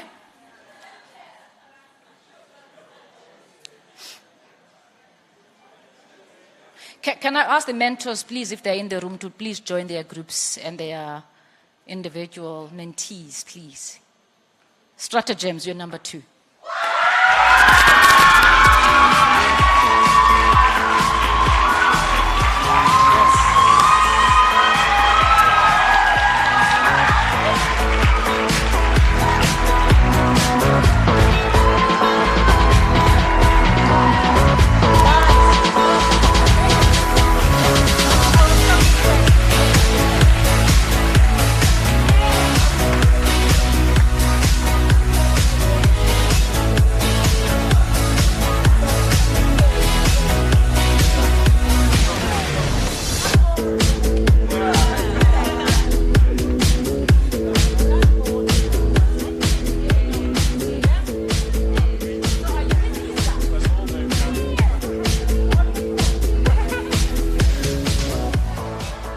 Wow. So is it obvious who is supposed to be? Watinta bafazi. Watinta bafazi. Watinta bafazi. Izani ka izan. Come. You know.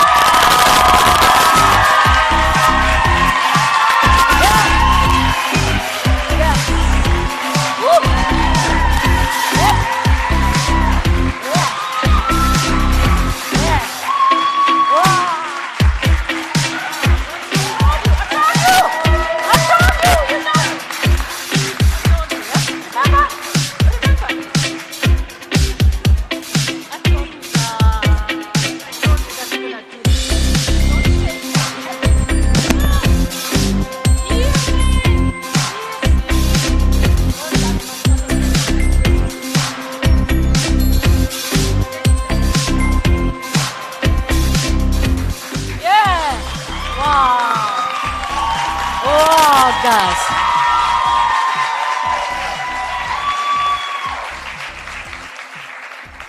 Why don't you just bring him here? just.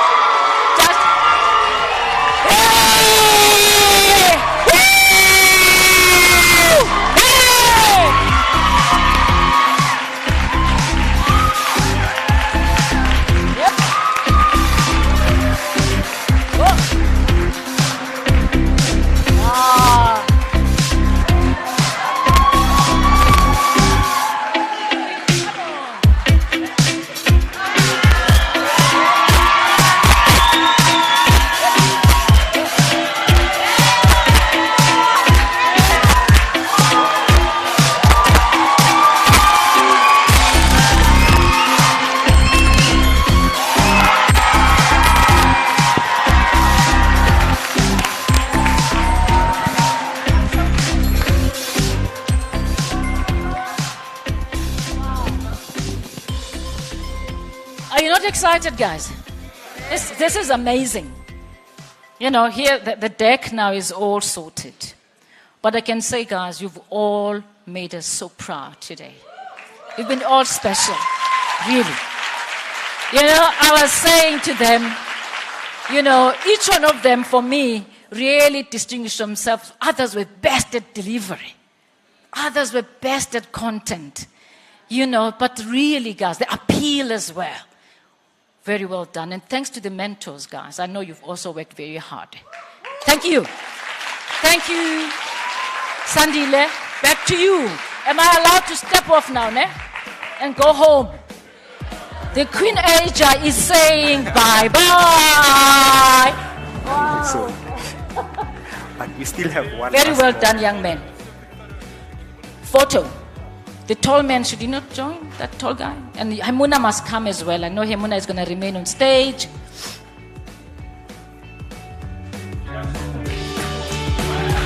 They must take it first alone, so we can practice, some of us. Please be careful.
Good afternoon, everybody. The judges are tired. Yeah, it's probably one of the more difficult moments when you have to choose from such a talented group of individuals, isn't it? I'm here to do the thank you. But before I get to the thank you, I actually want to say, wow, Exxaro has amazing talent. Amazing talent.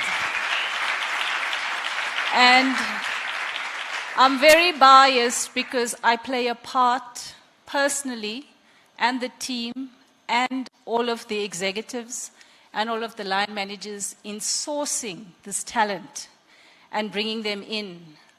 But the caliber of people that we have, and not just today, but yesterday, the level of conversation, the depth, the insights, what's trending, what's important to you, how vulnerable you make yourself. I'm in awe. And I must say this one thing. I work with so many service providers being in HR and talent. And they always ask me, what do we do differently? How does Exxaro distinguish themselves from the rest? Because they clearly see the difference when they walk into the organization and the people they deal with. The leadership. They ask, what do we do differently? I say, well, maybe it's the culture, the values, the behaviors. And they say, yes, for all of that, but there's something you do very different in terms of the people we have. And I say, it's just our Exxaro magic. We have something special. So I want to actually say thank you for that. Thank you for being special, talented individuals. Please continue being talented.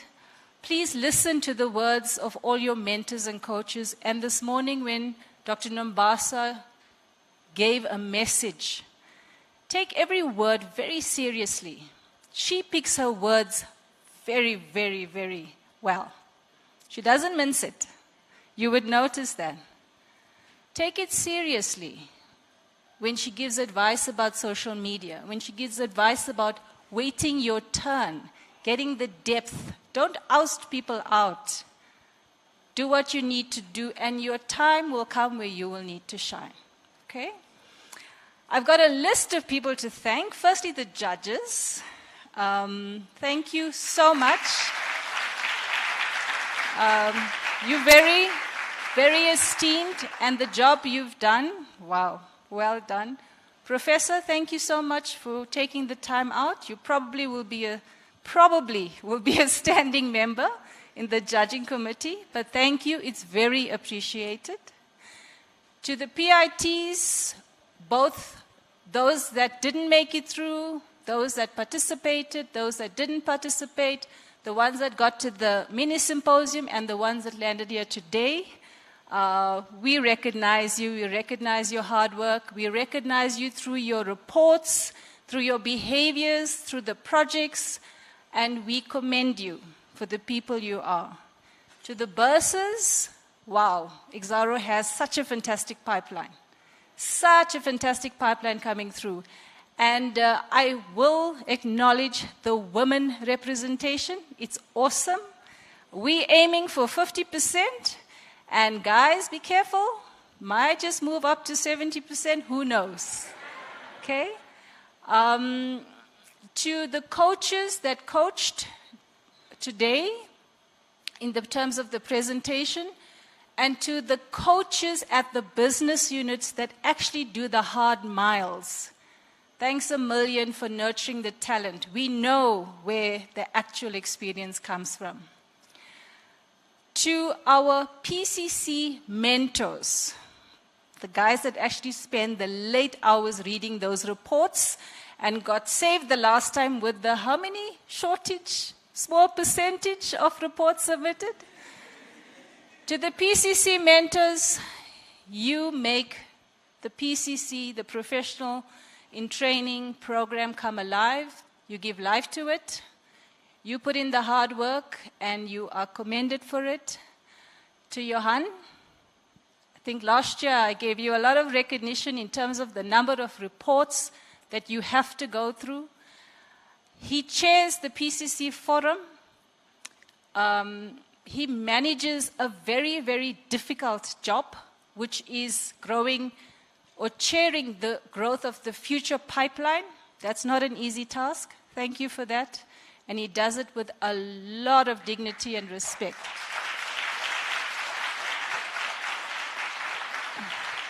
A very special thank you to Sunette.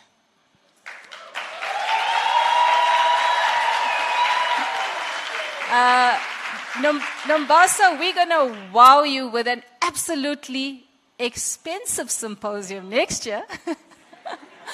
But I want to say something to Sunette. It doesn't matter how small or how big a budget we give her. She makes it happen.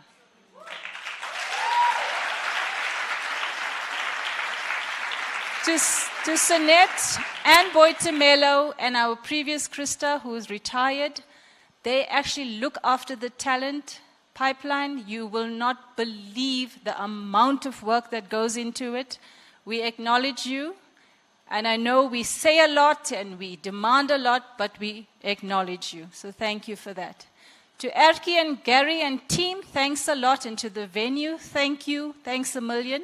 And to all of those that played a very huge part, the executive leadership for your time, everybody here, if I didn't mention you by name, know that you are acknowledged and thanked. I've got a last item.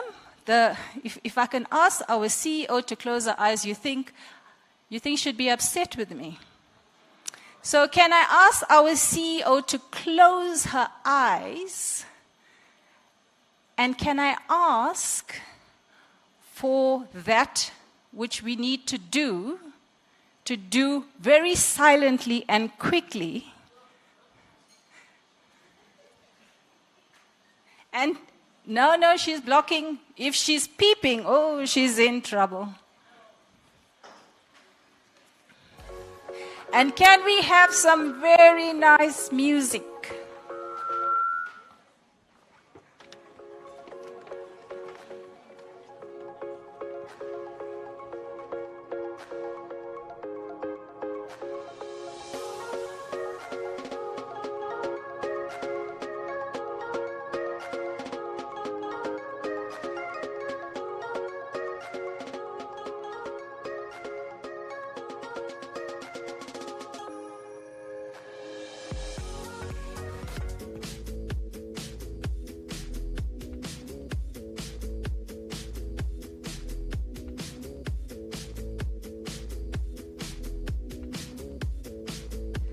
Okay.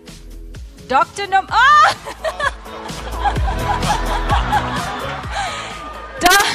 You can stand up now. Okay. Okay.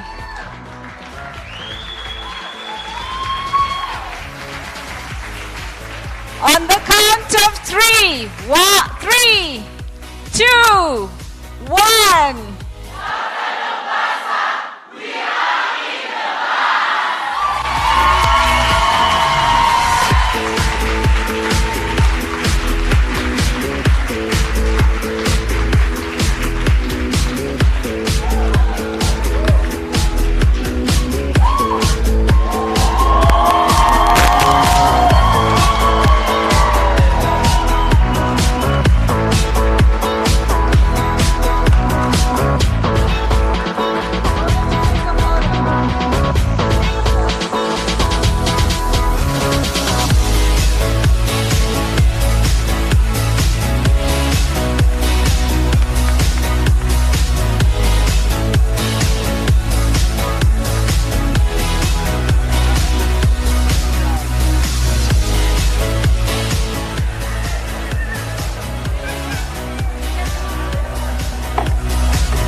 Let's go, Exxaro, let's go.